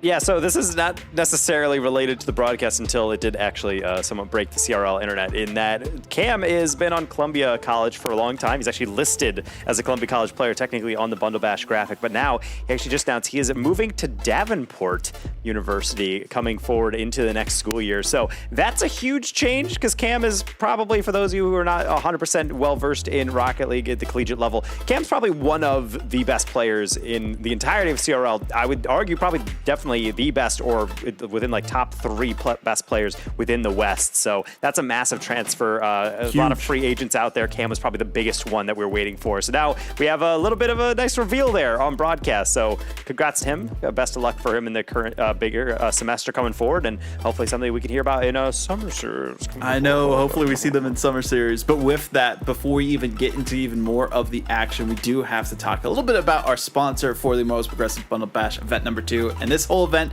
is sponsored by Progressive Insurance. Protect your home and auto, save when you bundle, and get a quote at progressive.com. And with that out of the way, let's take one final look at the Swiss stage bracket and how we have gotten here. We have our final matchups: Donnie versus Daffy, Lucia versus T-Bates, and Buddha versus Tone. And of course, we have to go all the way back to T-Bates facing off in a grudge match we've seen plenty of times. LCU versus UNT for the West, but this time it's T-Bates versus Lucia that we see happen in this matchup. I mean, Taco, tell me a bit about this matchup.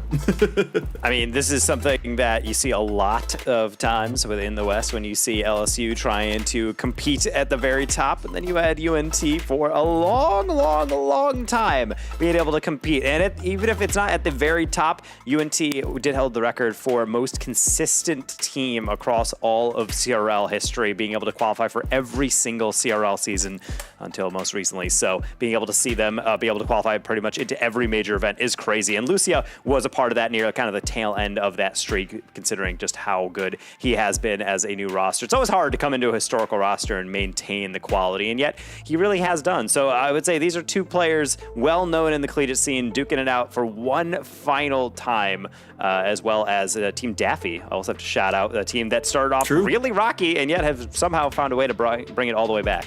Look at a reverse sweep the Swiss stage. We'll see if that happens for them there. But they're the only team that can do that at this point, because both Lamp and Tennis Master are out of the competition. With that, though, Bass, I mean, talking about this matchup here, do you think Lucia will be able to keep their sanity through one final series playing with Samba?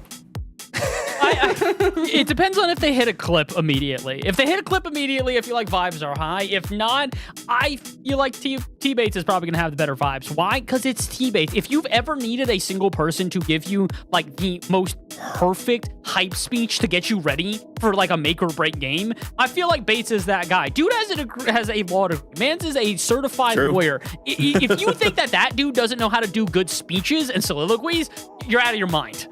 Probably knows the laws of physics pretty decently as well, playing Rocket League. I mean, it's a different kind of law, but it still works. Nonetheless, though, Chicks, we'll start with you on the predictions going the other direction. Who do you think is going to take this final series of the day? How many games?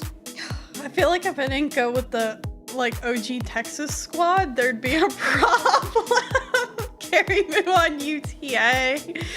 Samba, previously UTA, Lucia, That's I have to go with it. We've already made the bit today. That's true. I need to stick to it.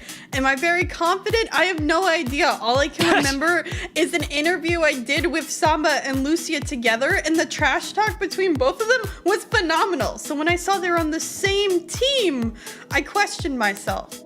Because I don't know. I really don't know how the comms are holding up.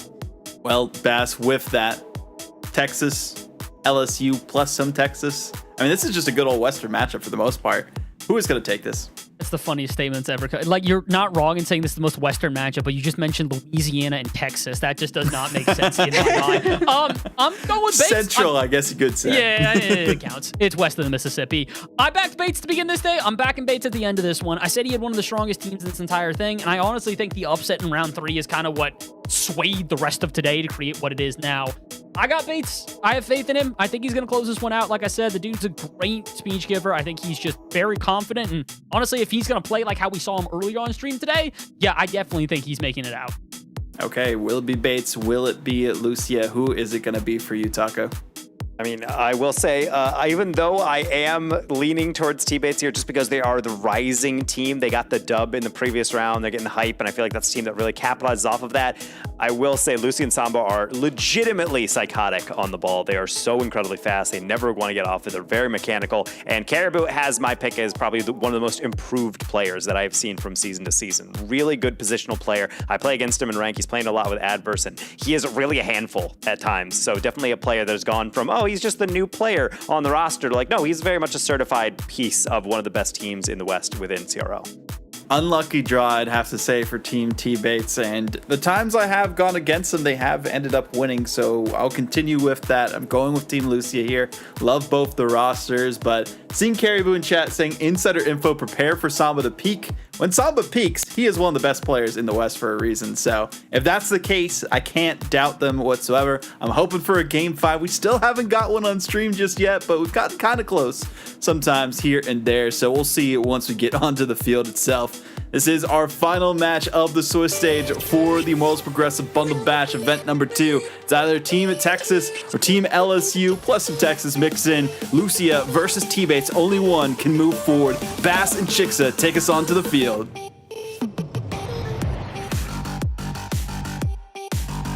All right. It's time, our final match of the day. I'm still Marvin's dad, man. They really won't let that one go. You know what? The luck of the cat or whatever it might be, maybe will be enough to influence for T-Bates to finally make a top 8. How many of these events has he played in and how many times has he missed it? Only the gods could know. But you know what? Let's see if fate is on his side. He's got one last chance at redemption, Chicksa, but like you said, that stands in front of him is Team Texas. One last chance is really true. We've gone the entire day. This is the 5th and final series. It's the one up for elimination. Samba, what's the car? You know what? It's fine. We're not going to worry about it because he said he'd pop off. So, pop off, I guess, G? That's not the Gizmo, right? What's the name of that car? It's worse than that. I know the Gizmo's bad, but that is by far the worst car in this game. The only Scarab. Thank you. The only person I know that plays in the Scarab is Boyo Royo, a former APAC RLCS caster. And if I'm being real, I think his peak is GC1. So I don't know if I agree with this one, but you know what? If it ain't broke, don't fix it. And to get to round 5, something has to be working for this team. Not quite right now, though. A lot of defense being necessary from our blue side. Samba, a chance to clear it out. Clears it down central lane, but is at least able to get around one, not around another. Okay, I don't know what just happened on that play. I gotta say, though, if he clips with that Scarab car, it has to be clip of the day just for the car. That's all I'm saying. But Lucia apparently has been having some pop-off moments. All eyes on him. I remember him playing back when he was in CRL. He certainly had a lot of hot moments. So if he's having a good day, I wouldn't be surprised why the team is being successful. Caribou, we mentioned how well he's been doing in the past. So all hope is there for him. But Schmacked has been absolutely unbeatable at times today. So eyes are on a lot of the OG and current Texas peeps. I'm trying to get something started for his team here. He's had a lot of individual plays, but unfortunately not a lot of backup here from CG or T-Bates thus far. It's not really doing him any favors there either. Good play from Schmack, though. Gets around one, not around another. Bang out from CG's, right out to Schmack, who maybe should have gone headhunting instead of looking for the redirect. Regardless, it will turn into an offense here as Bates. This one contained. Same CG. They're just trying to find some sort of way through at midfield as... Okay, Schmack, as good as you are, I'm not going to recommend you keep on setting up your teammates there. Bates absolutely bailing him out on that one as we are 3 minutes to go in this game. And I get it. It's round 5. It's been a long day. Why does this feel like a warm-up game? It does feel oddly slow.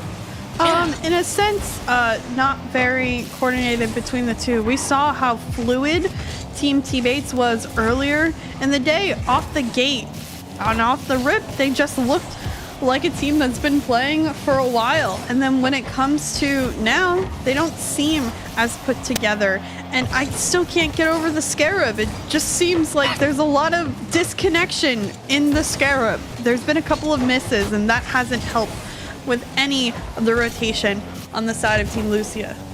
When you can't really tell what the hitbox is on your car, I can understand why that's going to happen. Dude's literally playing in a ball on a complete hit on a like fully rectangular hitbox. Yeah, it's a rectangular hitbox. Like how do you play as a you know, hit the ball, not be the ball, bro. I get it. Like, you know, ball is life, but whatever. Anyways, we're just memeing about because it's been about, I don't know, 3 minutes and no one's done anything.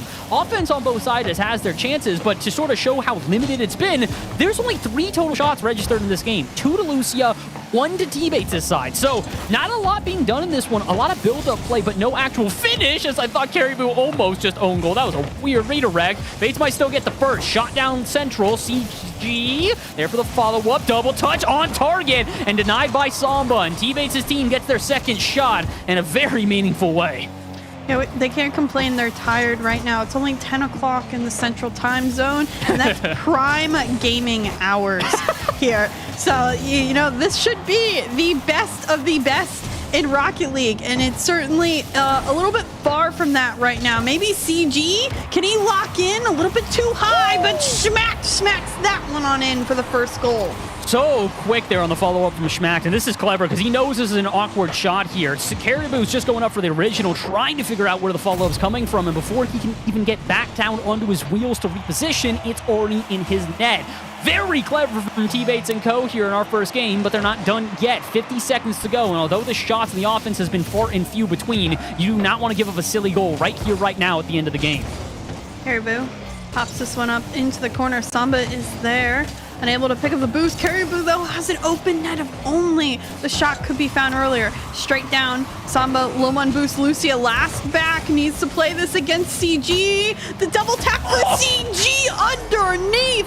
Great pop-off moment in the second for Team T-Bates. This is so good. Watch this extra touch, just barely around and perfectly saves, what, maybe 8 boost in his tank for that final touch? That might just be play of the day, and especially considering it's the nail in the coffin here in game 1. T-Bates' team took a little while to get shots 2 and 3, but they nailed both of them, and they might have needed that second goal, almost a kickoff goal in favor of Lucia's squad, but instead, back out to midfield. CG with a flip reset, and Bates with the 15. That should secure it.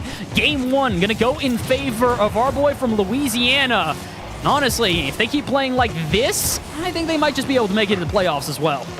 Yeah, I thought you jinxed it when you said nail in the coffin goal. Right? I was yeah, like, seriously.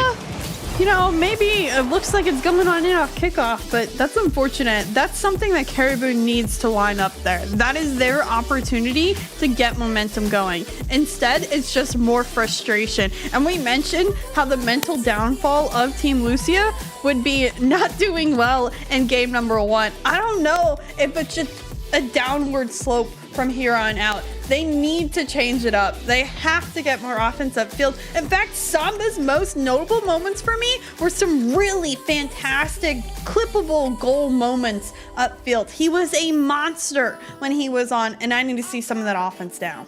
100% agreed here, especially if you are going to have players who are maybe just a step behind here. Lucy at 86 points. I'm sorry, brother. I got to call you out for that one. And it's mainly because Bates on the other side with 187 or 167 isn't necessarily a huge difference. He does get the one save to contribute to it. But the big thing that I saw was the 2 demos from T-Bates here. If you're going to have 2 of your other players kind of run the offense, run the defense, be sort of the more influential pieces, at least get demos. Do something to disrupt. Make a team uncomfortable. Multiple times I would see T-Bates run in, get at least the setup shot, grab boost, and book it back to midfield. He's a hard third. That's fine. You need a third on the team. But he's stealing boost. He's bumping. He's disrupting. He's making it difficult for Lucia's team to find those transitions downfield, to turn themselves into some offense. And that's why at the end of that game, they only had 3 total shots, chicks. They really limited Lucia's options. Yeah, for sure. I think, again, we mentioned a lot earlier, Taco and I, that's kind of Bates' strategy when it comes down to it. In his most recent tournament, he's been in a lot of tournaments lately. He just tends to be the bump, the demo, the aggressiveness with the defense paired to it. And it works, sometimes, not all the time, but it seems to work for him. And today it's worked for the most part of what we've seen out of teammates in particular. So, wow, what a save by Schmacht. 2 good saves in a row. That CG one before it as well. Miraculous, and that's putting it very simply. But they're going to need a couple more miracles here. The offense is not done for our blue side. Schmacht, though, is in the tank in a challenge against Lucia. He's not going to be able to muscle pass it, but T-Bait's there for the follow-up. Will spike to the ceiling, making this shot awkward as long as CG can get a touch, and they do. Offense building here, but like we've mentioned, shots are far and few between. Just getting an offense has not been enough in this series. They need to find shots on target and meaningful ones at that, especially considering 3 total in the last game. Again, you need to make sure you're outpouring more offense, doing more with your offense, and also maybe getting passing plays like this. Love this transition downfield. Will it turn into a goal? Absolutely! Bates with a top right slot. Bates has been deadly upfield. He sees Schmacht going for the demos. He sees they bring the entire house past that quarter field mark of the defensive zone of Lucia, but it doesn't matter. If they can every time finalize on that shot, really take advantage of their opportunity, they are going to continue to be deadly. Now they have the lead, they have that momentum. I see the Samba car switch, but I have not seen a Samba pop-up moment just yet. Well, you might get one here. Trying to chase this one downfield, but can't quite find the follow-up, so Lucio will get involved. Pass out, and Caribou was rotating back. The midfield didn't spawn from him, so he decided to fully retreat, and unfortunately, that gives up what could have been an immediate shot and a continuation of offense instead. Aerial acrobatics out at midfield necessary to get something going. They almost do. Great save out of T-Bates will keep that one out. And again, this is a huge issue right now, Chicksa. Look how slow these second touches are coming from midfield. They're doing a good job of containing the offense. I'm going to ignore what just happened there with Tyler. But the rest of it, that's where the issues are arriving. They're not getting those second touches quickly enough. It's why they're building offense, but a shot never arrives. Another miss here. Caribou maybe can get an angle, but Schmacht goes over him. Schmacht almost another touch. Lucia trying to win that 50. Samba up, but again, too far. Maybe a little bit rusty, honestly. Looking at a couple of the initial touches coming off of Samba today. Caribou does get the 50 here. Off the corner, set out. CG blocked by Samba. Enough to stop.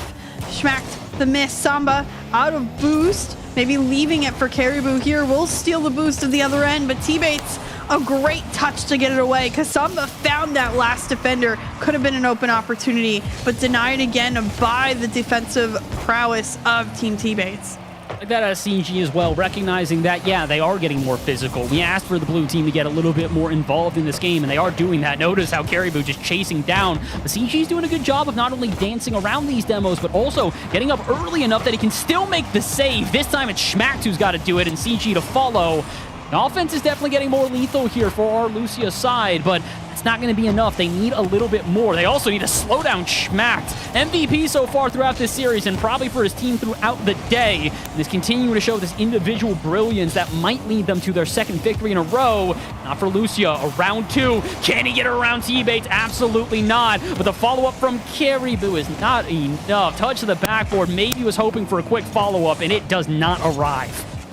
At this point, I like the offense I'm getting out of Team Lucia, but the fact is every time they get a good shot on target, there's 3 defenders in net. There's 3 defenders back each and every time. They have to catch Team T-Bates off guard. You have to bump them, you have to demo them, you have to catch them quickly off of rotation, because the fact is someone is always ready and prepared in net. In fact, 1 or 2 people are. You can't allow that many defenders. You're never going to be able to get through them all, especially at this level. That was a great time to mention it as well, because you saw 2 defenders in net, and both of them, despite being on almost no boost, are both there to make that save on Samba. So, yeah, you have to remove somebody, whether it be through physicality or passing play that catches them off guard. These just, I'd say, basic chances that are straight down Broadway here in the middle of this field are not going to do enough. You need something more. You need this. You need Caribou to land that bump, though. Again, CG so good at just getting around that final physicality. It has saved his team so many times. Schmacked. Missing here. Lucia needs to get this one back. Samba, can he slot it pass through? Caribou, no, not in a place to do it. T-Bates has an open net to work with. Can he hold on? Caribou gets back just in time. Lucia winning the 50. Caribou with boost. Sends it over to Samba. Can Samba slot straight down from the crossbar? Ties it up with 16 seconds remaining.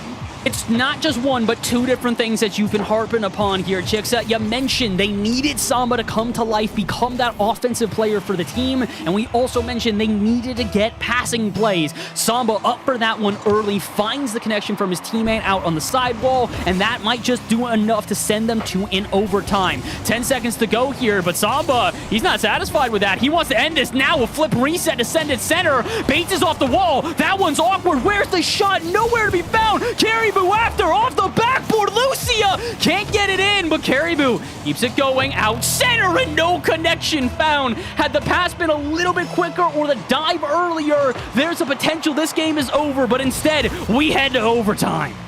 Oh, I don't know which team does better in this overtime mode. It seems like it's been a while that Team Lucia has had advantage, but they now miss a couple times, and that Schmack just beats the one-on-one, and T-Bates puts the nail in the coffin. T-Bates stepping up big for his team, and this is what we said he needed to do. Perfectly prepared for that receiving, and again, it's something that we've talked about. Yeah, Schmack definitely doing the heavy lifting there, but we mentioned these passing plays are crucial, and if you have a team that has been so aggressive, has been so much forward pushing into offense as Lucia's team was, you know that you can lurk a bit further downfield, wait for your teammate to at least outplay one player, and then immediately you are there for the follow-up. Bates, I gotta give you credit, man. You have been such a, I'd say, advantageous player in this series. You have made sure that every time you are touching the ball, you're helping out your teammates. You are there at the right place, the right time, and you're shooting it in the right place at the right time every time. I would have to agree. Captains are just as much an important part of their team as the team players they select each and every time. We often say, you know, what about that last pick, the second pick, whatever it is, but the captain just as important. And T-Bates has been very influential for his team the entire time today. When T-Bates is on, he very much helps CG and Smacked at all times. As for Lucia, we haven't seen that out of him in particular. In fact, zeros across the scoreboard in all of our critical categories for Lucia. That cannot happen. He needs to impact the field another way. I like the extra offense coming out of Samba, but Caribou has not done well back by himself. They need another defensive strategy as well. They need more structuring. It feels like the rotation right now is all or nothing. It really is a full send attitude. If they get some offense, all three of them are offense. If they get some defense, all three of them are on defense. They can find a way to control this midfield a little bit better. I think that is going to alleviate a ton of their problems. The only issue is, Jixxa, they got to do it in a reverse sweep territory now. 2 games down. If they want to make it to tomorrow, make it to potentially Championship Sunday, they need to start here. 3 games in a row for Team Texas if they want a shot. And, well, I'm going to be real. With the way that Smack CG and T-Bates are playing right now, that is a very difficult ask. What? Pinball. That's all I gotta say. That's what it looked like. Lucia the 50, into the 50, into the 50, into the booty of Lucia's car, and another 50, and Samba puts it on in. Did I get it right? I think? I don't know. I thought my favorite part of that entire play, though, is the fact that the reason that goes in is because Lucia backflips in front of goal. He is trying so hard to be physical that he is just literally doing a backflip to get in the way of the defender. If it ain't broke, don't fix it. It might look a little bit sloppy. It might look a little bit weird, but it's working out, especially as I think this is the second goal. Lucia puts it up center, and his teammates are not there in time. Dude was on 0 boost. He did everything he could.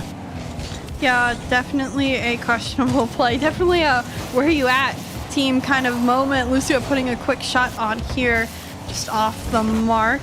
This one going off the corner.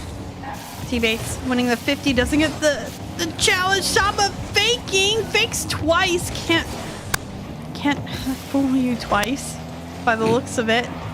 And now you have to wonder that it just the way this ball stalls on the blue side of the field, blowing my mind. Everything does not seem calls a normal CRL match. I'm so confused.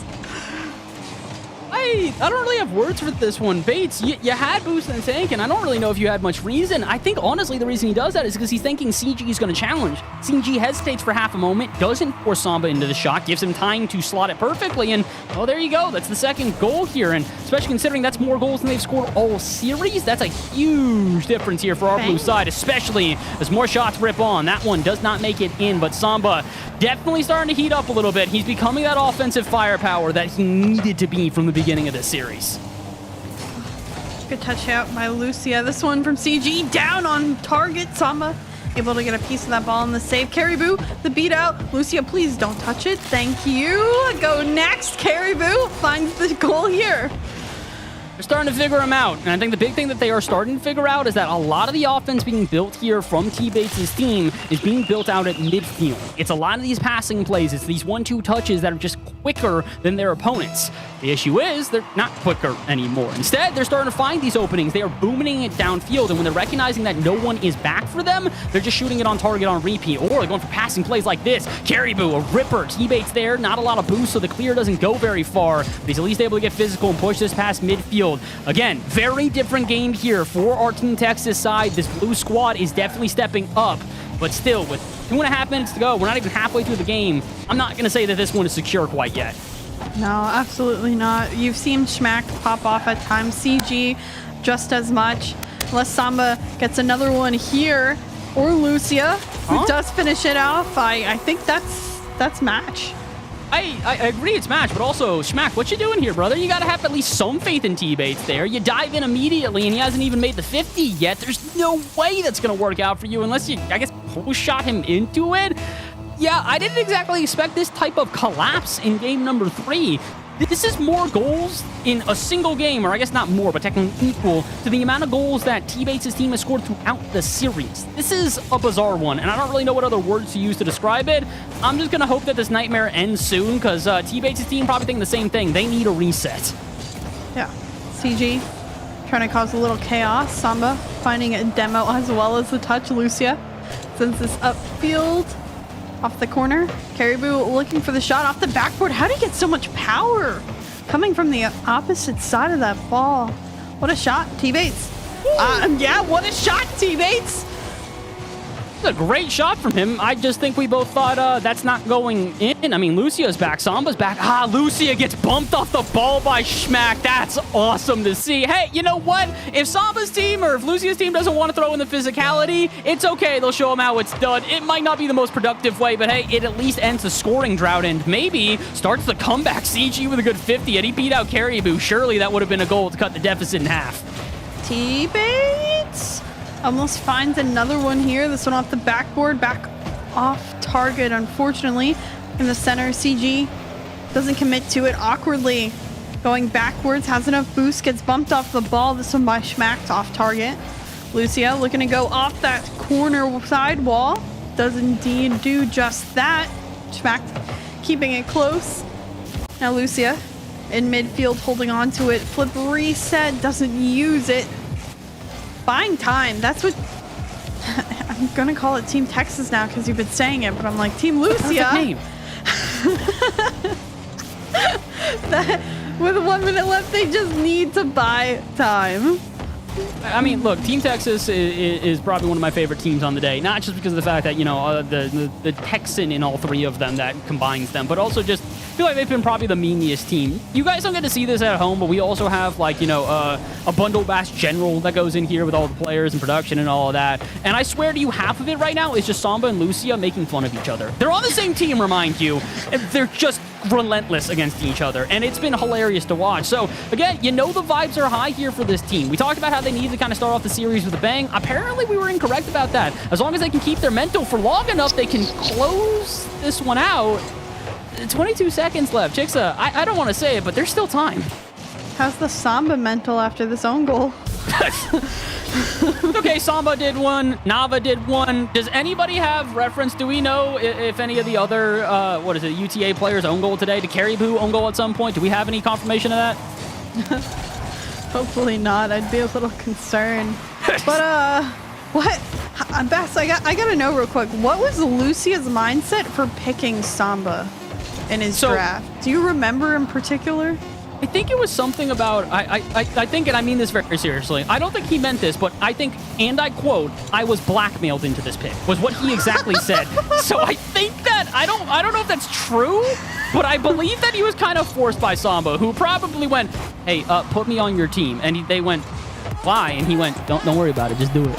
And then they decided to have a whole bit where afterwards they refused to, to pick their teammate in Nava, and it is what it is. Apparently it's working out. Lucia gonna find their first win here of the series in 4-2 fashion. Like we said, after scoring 1 goal through the first 2 games, turning up and getting 4 in the third means we might have a brand new series on our hands.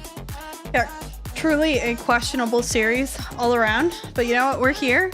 For Game 5. We're almost ready for sleep time. We're feeling very EP all day today, but that's okay. We're doing our best. We're moving on forward. We are, again, prime time gaming hours here in Texas. We are ready for this next matchup. Do we get a reverse sweep?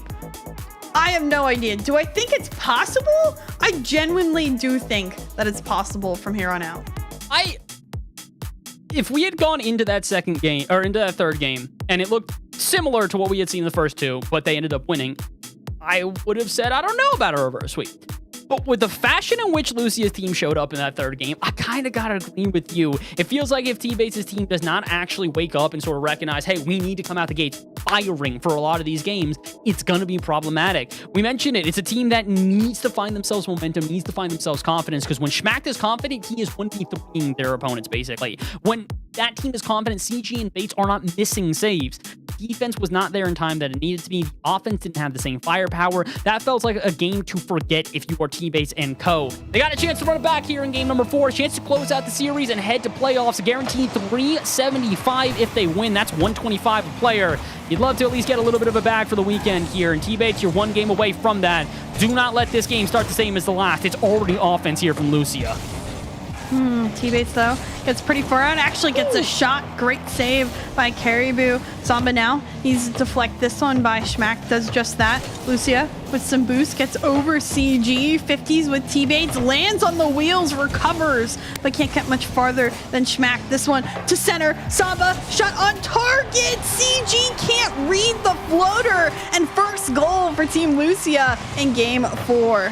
This is a rough one, too, because you see Bates dive center, which is why I think CG hesitates for half a moment. And in that hesitation, it gives enough time for Caribou to go heat-seeking missile and just dive at him. It's awkward plays, and it's a continuation from our last game. Yeah, there were some closing goals there for Team T-Bates, but still, momentum was heavily in favor of our Texas team. I don't really know what to say at this point, Chick. So I really thought this series was all but done and dusted after coming out of game number 2. Yeah, it was an overtime, but was still more convincing in favor of T-Bates and his team. They need to do some more. They need that shot to go on in. A minute played here, and still the lead remains in favor of our blue squad, and it will double. Physicality, a long ball downfield, and Samba scores the second. Now, I'll be honest with you, I don't really count game number 1 as even a tried game. No, for fair. me. You know, with Samba in the Scarab, I just don't think that was ever going to go in their favor. I got in game 2 as a real try. They got close, they didn't make it. Game 3, they actually adjusted. They're here to this game late, but my gosh, they are certainly playing it now. A 2-goal lead pretty early on has to feel good. And now they're continuing to put on pressure upfield. I don't know if they wanted the reverse sweep story. Maybe they just wanted to be more interesting today. We've mentioned we haven't gotten a game 5 on stream, and they're certainly trending towards it now. Do you think this was a tactic? Do you think Samba came in with the Scarab and was like, watch this, I'm just going to throw them off their game. I'm going to play the worst game I have ever played, and then after this, I'm just going to, turn it up a notch? Because I could totally see him saying that. Yeah, that's what I'm saying. Like, if there's a player who's going to do that, it is Samba going, I'm going to troll, I'm going to mess around, and then trust me, game 3 comes around, I'm going to lock in. And he did lock in game 2, but it was an overtime lock. Oh, no. Yeah, I don't know what part of that play was worse, the almost own goal or the miss of the shot. We're going to move on. I'm going to say that Samba was definitely messing around, and I'm going to try to wipe that away from my memory, you know? Yeah. Oh, I'm wiping that off, too. That didn't happen. Oh, schmacked. Great touch. Make Lucia. What do you think about make Lucia's mistakes. touch there, though? Yeah, that was a no. Yeah, that was all bad. right. We play on. Maybe is that the momentum turn that they needed? Did they just need to finally see that the gods could bleed, Wait for or it. is it right back in their favor? Samba never missed the mind. ball. So did Caribou. Same with CG. One of y'all want to touch it? Prime time Texan gaming hours. Woo! Whoa! No! Wait, Texas! That is the prime Texan right there. Schmacked. My goodness. Look at this. Keeps it close, baits out Caribou, knows he's the last defender, puts it on target, and apparently it was. All it took was one of the worst goals of all time being scored against them, and Lucia's team has fallen apart at the seams. Well. It's like we reset. 2 minutes, 30 seconds left. 0-0, essentially, where we're at right now. And whoever scores next, I really think is going to start taking this seriously. Hopefully, because I cannot tell at this point what is happening. If you were leaving the space there for me to answer what's happening, I don't have an answer for you either. I'm truly confused. I'm just baffled by what we're witnessing here because, again, it's just inconsistencies in places you don't expect. Oh, CG ball on them. Oh my goodness! We're seeing some of the worst plays of the day and some of the best. This catch from CG is absurd. Bam, right on top of the car. The flick, that much better. Even more controlled, top left corner. Crazy play. Just like that, 3 unanswered goals from Team T-Bates. The mental struggle. It's a struggle bus right now. Caribou barely finding a piece of the ball here. Schmack still in control. Controlling even more. Puts a shot on target. Saved by Samba. Clear desperately needed. It's not found. CG's touch, in fact, on target. This one by Caribou. Saved. Caribou off the side wall. CG goes there. 1 up, 1 down. Trying to find that play. Samba, not much booze. Demoed is Lucia, who just picked that up. 100 pad. Caribou had an opportunity. Why? The amount of shots we've seen just off the mark. So close. Definitely feels like they need that goal, though. I'm gonna be real with you. With a minute to go and it only a goal down here, I do not think that this is a guaranteed win quite yet for T-Bates' team. Could see yet another overtime, or we could maybe see another goal there. Good cut through from CG, and T-Bates the same idea. That leaves Schmack to try and take this off the backboard, maybe put it a bit too far away from him, but it doesn't mean the offense ends. CG diving in, forces Lucia, but T-Bates and Schmack had already retreated back. They did not want to overexert. It's an understandable play, but an unfortunate opportunity wasted. And now with 40 seconds to go, a chance for Team Texas to extend this series or at least send us to an overtime. Off the backboard, bumps, causing confusion, and the save is still there. Schmack's individual brilliance in this series cannot be undersold. Lucia bumped here, still in control though. Can he find the 50? He needs to get on through. Teammates taking away some off the corner, sends it out to Caribou. Puts it off the ceiling. Lucia, can he find the angle? Off the mark. Caribou's touch also off. Schmack wasn't ready either. Samba, the turn, the pop off. Schmack, enough boost. Finds the 50. Finds the demo. CG shot just too high. This one will touch the ground. Team T-Bates moves on forward to tomorrow. And you gotta say, it's a well-earned victory at that. After 6 unanswered goals in a row. You sit there and wonder if it's just over for Team T-Bates. And you know what he does? He goes, I got you. And just turns it up a notch. Granted, I will state one of the goals that kind of started that streak for T-Bates and his team was not exactly the best performance out of Lucia, but that's sometimes what you have to do. You have to watch the other team make just a horrendous mistake and sit there and go, oh, they're vulnerable. Let's mess with that. And they did. Again, look at this. Lucia passes it down to CG, but it's not as if he was just, unforced in that. It's the interference. It's the individual plays from Schmack. It's T-Bates' team clutching up when they needed to. And again, this CG goal, I could watch this all day. Yeah, it was really quite an incredible matchup. It was interesting. It was everything that we didn't expect and did expect from a game, a series 5 of the day. Our last game of the day was wild. It was unpredictable, but you know what? T-Bates is moving on forward, and I think that is a well-deserved victory and a well-deserved top 8. I would wholeheartedly agree on this one. We'll bring back in the rest of the desk to kind of wrap up this day, talk about everything else that is going on. And Vaughn, I can't believe it. We got through a day without going to the maximum amount of games in a series. I don't know if we've ever had that happen. I don't think we have ever had that happen in Bundle Bash history. We'll probably have to go back to the archives and see if that is the case, but as long as you and I have been on the broadcast pass, it has not happened. I can't remember it. This is a first for everyone, but also a first for T-Bates making it into the playoffs in years. So congrats, T-Bates. I mean, you didn't choke at the end there. Almost got reverse swept, but you came through in the end. So I got to give the kudos where it is due. I know that sounds a bit backhanded, but honestly, they did everything that they could in this series. Yeah, he broke the streak. He broke the curse. It doesn't even matter how well they do after this, Exactly. because they got the victory there and were able to make it through. And Taco, looking at the Swiss stage here, because we saw that match down to the wire, but let's talk about how things went today as we close off this show. I know the players are probably tired, production crew, a little EP as well. But Daffy with a 3-0 over Donnie, T-Bates with the 3-1 here over Lucia, Tone with a 3-0 over Buddha. Any of those final results surprising to you?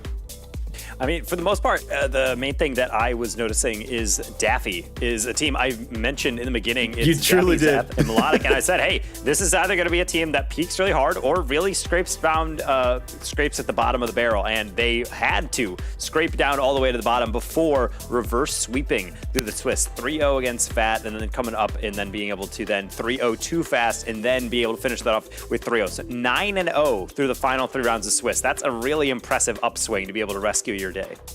That is, and we'll have to see how the rest of the teams that made it into the playoffs kind of save their energy from tonight into tomorrow to see how far they can move themselves through the bracket and into the pricing. Start with $375,000 as long as you win a series. I mean, that is a pretty big payday for those teams. But at that, I mean, looking at our playoff bracket here now that we have that as well. The teams that have made it, the matches that we have, Claven versus T-Bates. T-Bates is getting the worst luck of the draw. Tactical Whiffs versus Cam Bam, Helmsy versus Daffy, Master versus Tone, and Bass. I know you have some thoughts on this. I'm so sorry, Bates. That's just...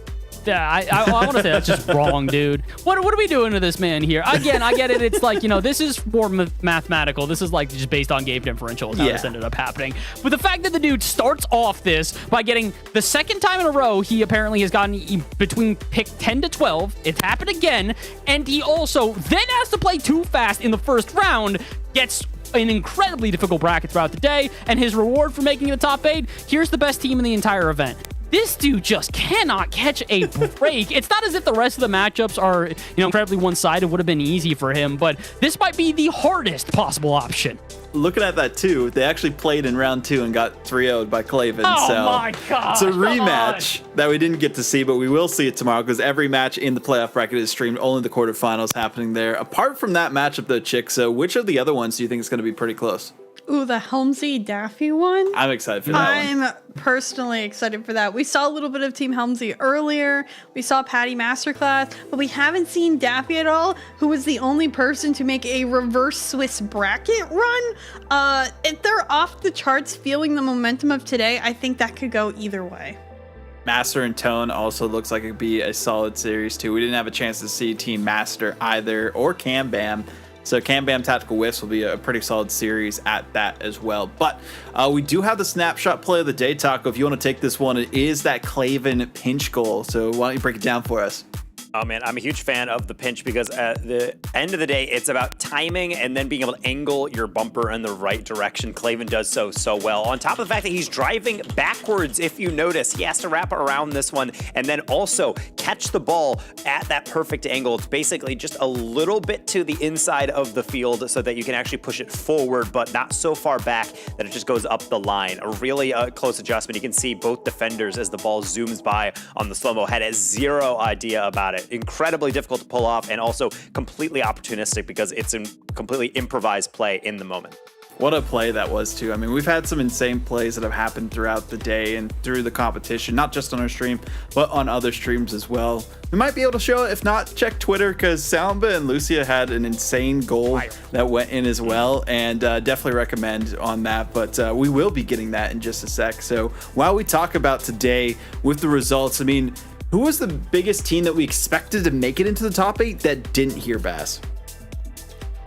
Well, I'm gonna have to look over the list here. I feel like Too Fast is got to be one of the bigger ones here. We mentioned Too Fast being not only a good player, but somebody who is regularly appearing in these events and doing well within these events. So for the fact of the matter that he doesn't even make it to round 5, I think was already surprising in itself. Some of the teams that he lost to also, again, surprising in itself. If not him, I kind of want to say Lamp, and not necessarily for the sake that they didn't make it, but again, 0-3 was not expected for Lamp, especially when he has players such as Cam on his team. You'd expect it to be a little competitive, but maybe Cam had other things on his mind. He's got a new school to think about. He's got new players to try to gel with. He doesn't need to try to, he's playing with 2 SDSU players. He doesn't need to figure out how to gel with those guys. He's got other priorities. Well, let's take a look at this honorable mention clip from Samba and Lucia in their matchup. They went to Game 5 overtime versus Tone in round 3, and they were able to take it at the end with this kickoff goal clip. We'll see in just mere moments. I believe they have it ready. Maybe I spoke a little bit too soon, but it's okay. We'll get that clip as soon as we can to show you all. And we won't be talking over it. We actually have the audio from the clip itself, and I feel like it speaks for itself, so take a watch. Right, if I can. Got it. To me. I'm on the backward. Okay. I'm good. And to you. Oh my god! Oh my god! Oh my god! No way! No way! I can't even type. Oh my gosh! Oh my. I mean, Chick, so that was probably the best Texas goal we could have asked for throughout this tournament. Unfortunately, most of Texas didn't make it into the top 8, but hey, they have smacked from LCU there instead to represent. But talk to me about like how insane that goal is to get off of a kickoff in Game 5 overtime to make it through. I mean, Dartho typed in chat peak right afterwards, Yep. So it definitely felt like one of those peak moments. I mean, Samba cheating off that kickoff, Lucia going for it. It was something that was unexpected, but they were certainly surprised about it. And again, it's really nice to see that Lucia and Samba have those like fun, like hype moments with one another, because all I can remember is trash talk from years ago. So the fact that they played together today, they did get through the day. They didn't move on to tomorrow, but they got through a very long day together, and they seem to, at least for the most part, have fun. Yes, was the scarable little troll. Yes, but was it showing that he was having a good time? That's all I personally care about. So pretty wild that they had some clippable moments. I don't know how good of a time you can have while you're playing on the Scarab, but that's another topic for another day. Taco, favorite thing from today and final thoughts before we send things away for the night and get ready for tomorrow. Honestly, I really like that round 5 game because it was really clunky. Makes people feel like even SSLs can play like lower level players, just because it's a mental game. I mean, you have to remember, like, this broadcast has been going on for nearly 5 hours. These players, including warm up, have been playing for pretty much that entire time. I think their brain can only take so much. It just becomes mush at a certain point. And I feel like you see that in the final game. It makes it a little wacky, unpredictable, so kind of fun to see. So best of luck to all the players tomorrow. They've made it through. Now they get some rest. I know I'm certainly looking forward to that. Same. To get ready for the next day of Bundle Bash action.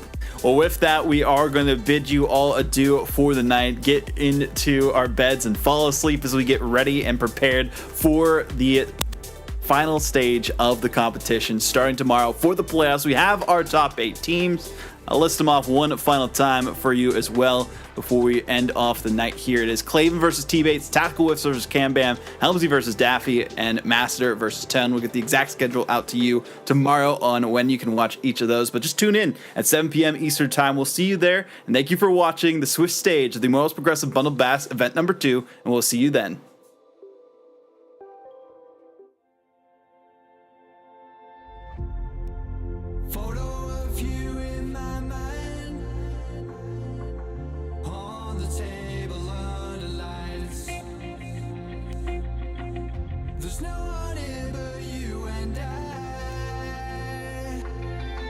This neon town is yours and mine. And I say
Okay, when you turn around, you're gonna see some more.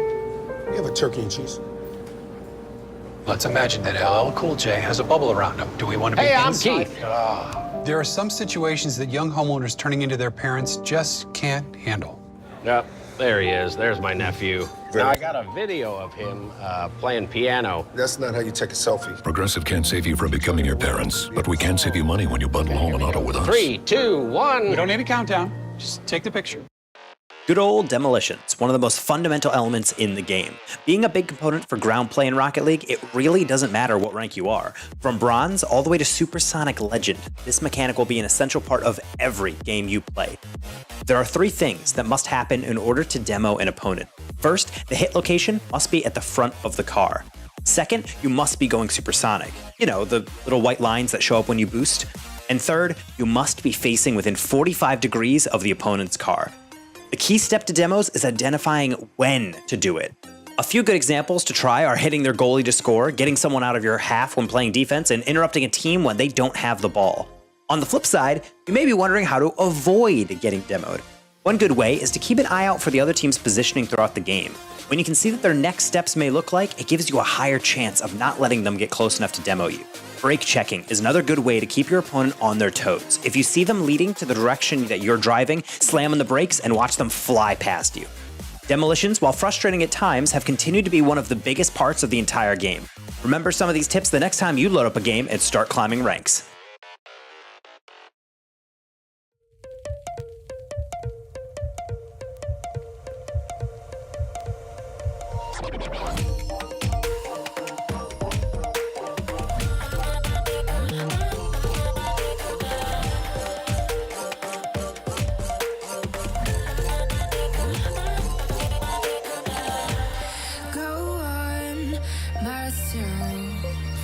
I'm cold steel stainless. My glass half full. Always said don't suffer no fools. Serpents, daydream. I bite, you call me lovely. Got a sweet tooth.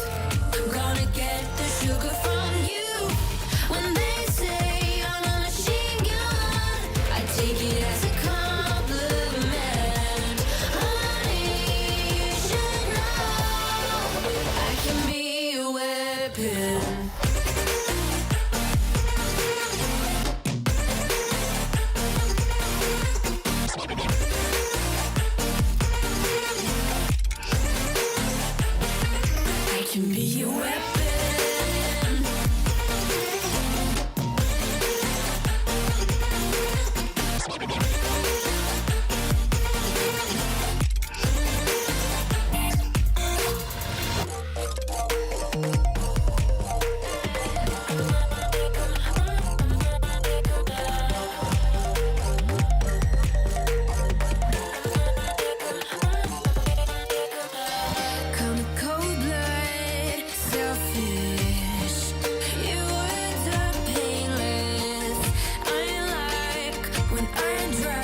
take it as a compliment.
let you in.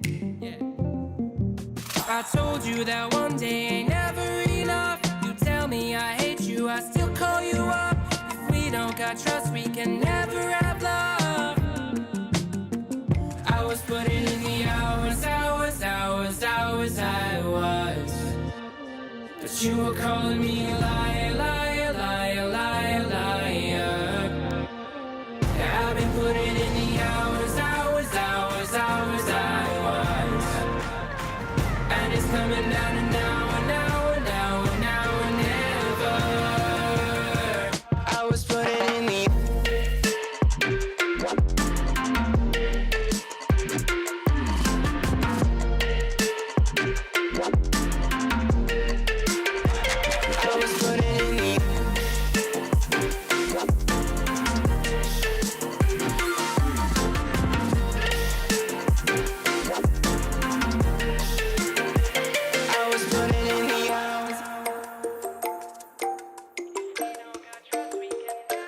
I'm sick of fighting the things that you said. I don't wanna burn all our bridges ahead. I'm tired of going to bed when you left me on red just to turn up the noise in my head. I told you that one day ain't never enough. You tell me I hate you, I still call you up. If we don't got trust, we can never have love. I was putting in the hours, I was.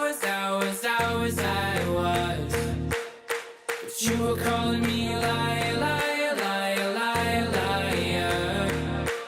Yeah, I've been putting in the hours, I was. And it's coming down to now and now and now and now and never. I was putting in the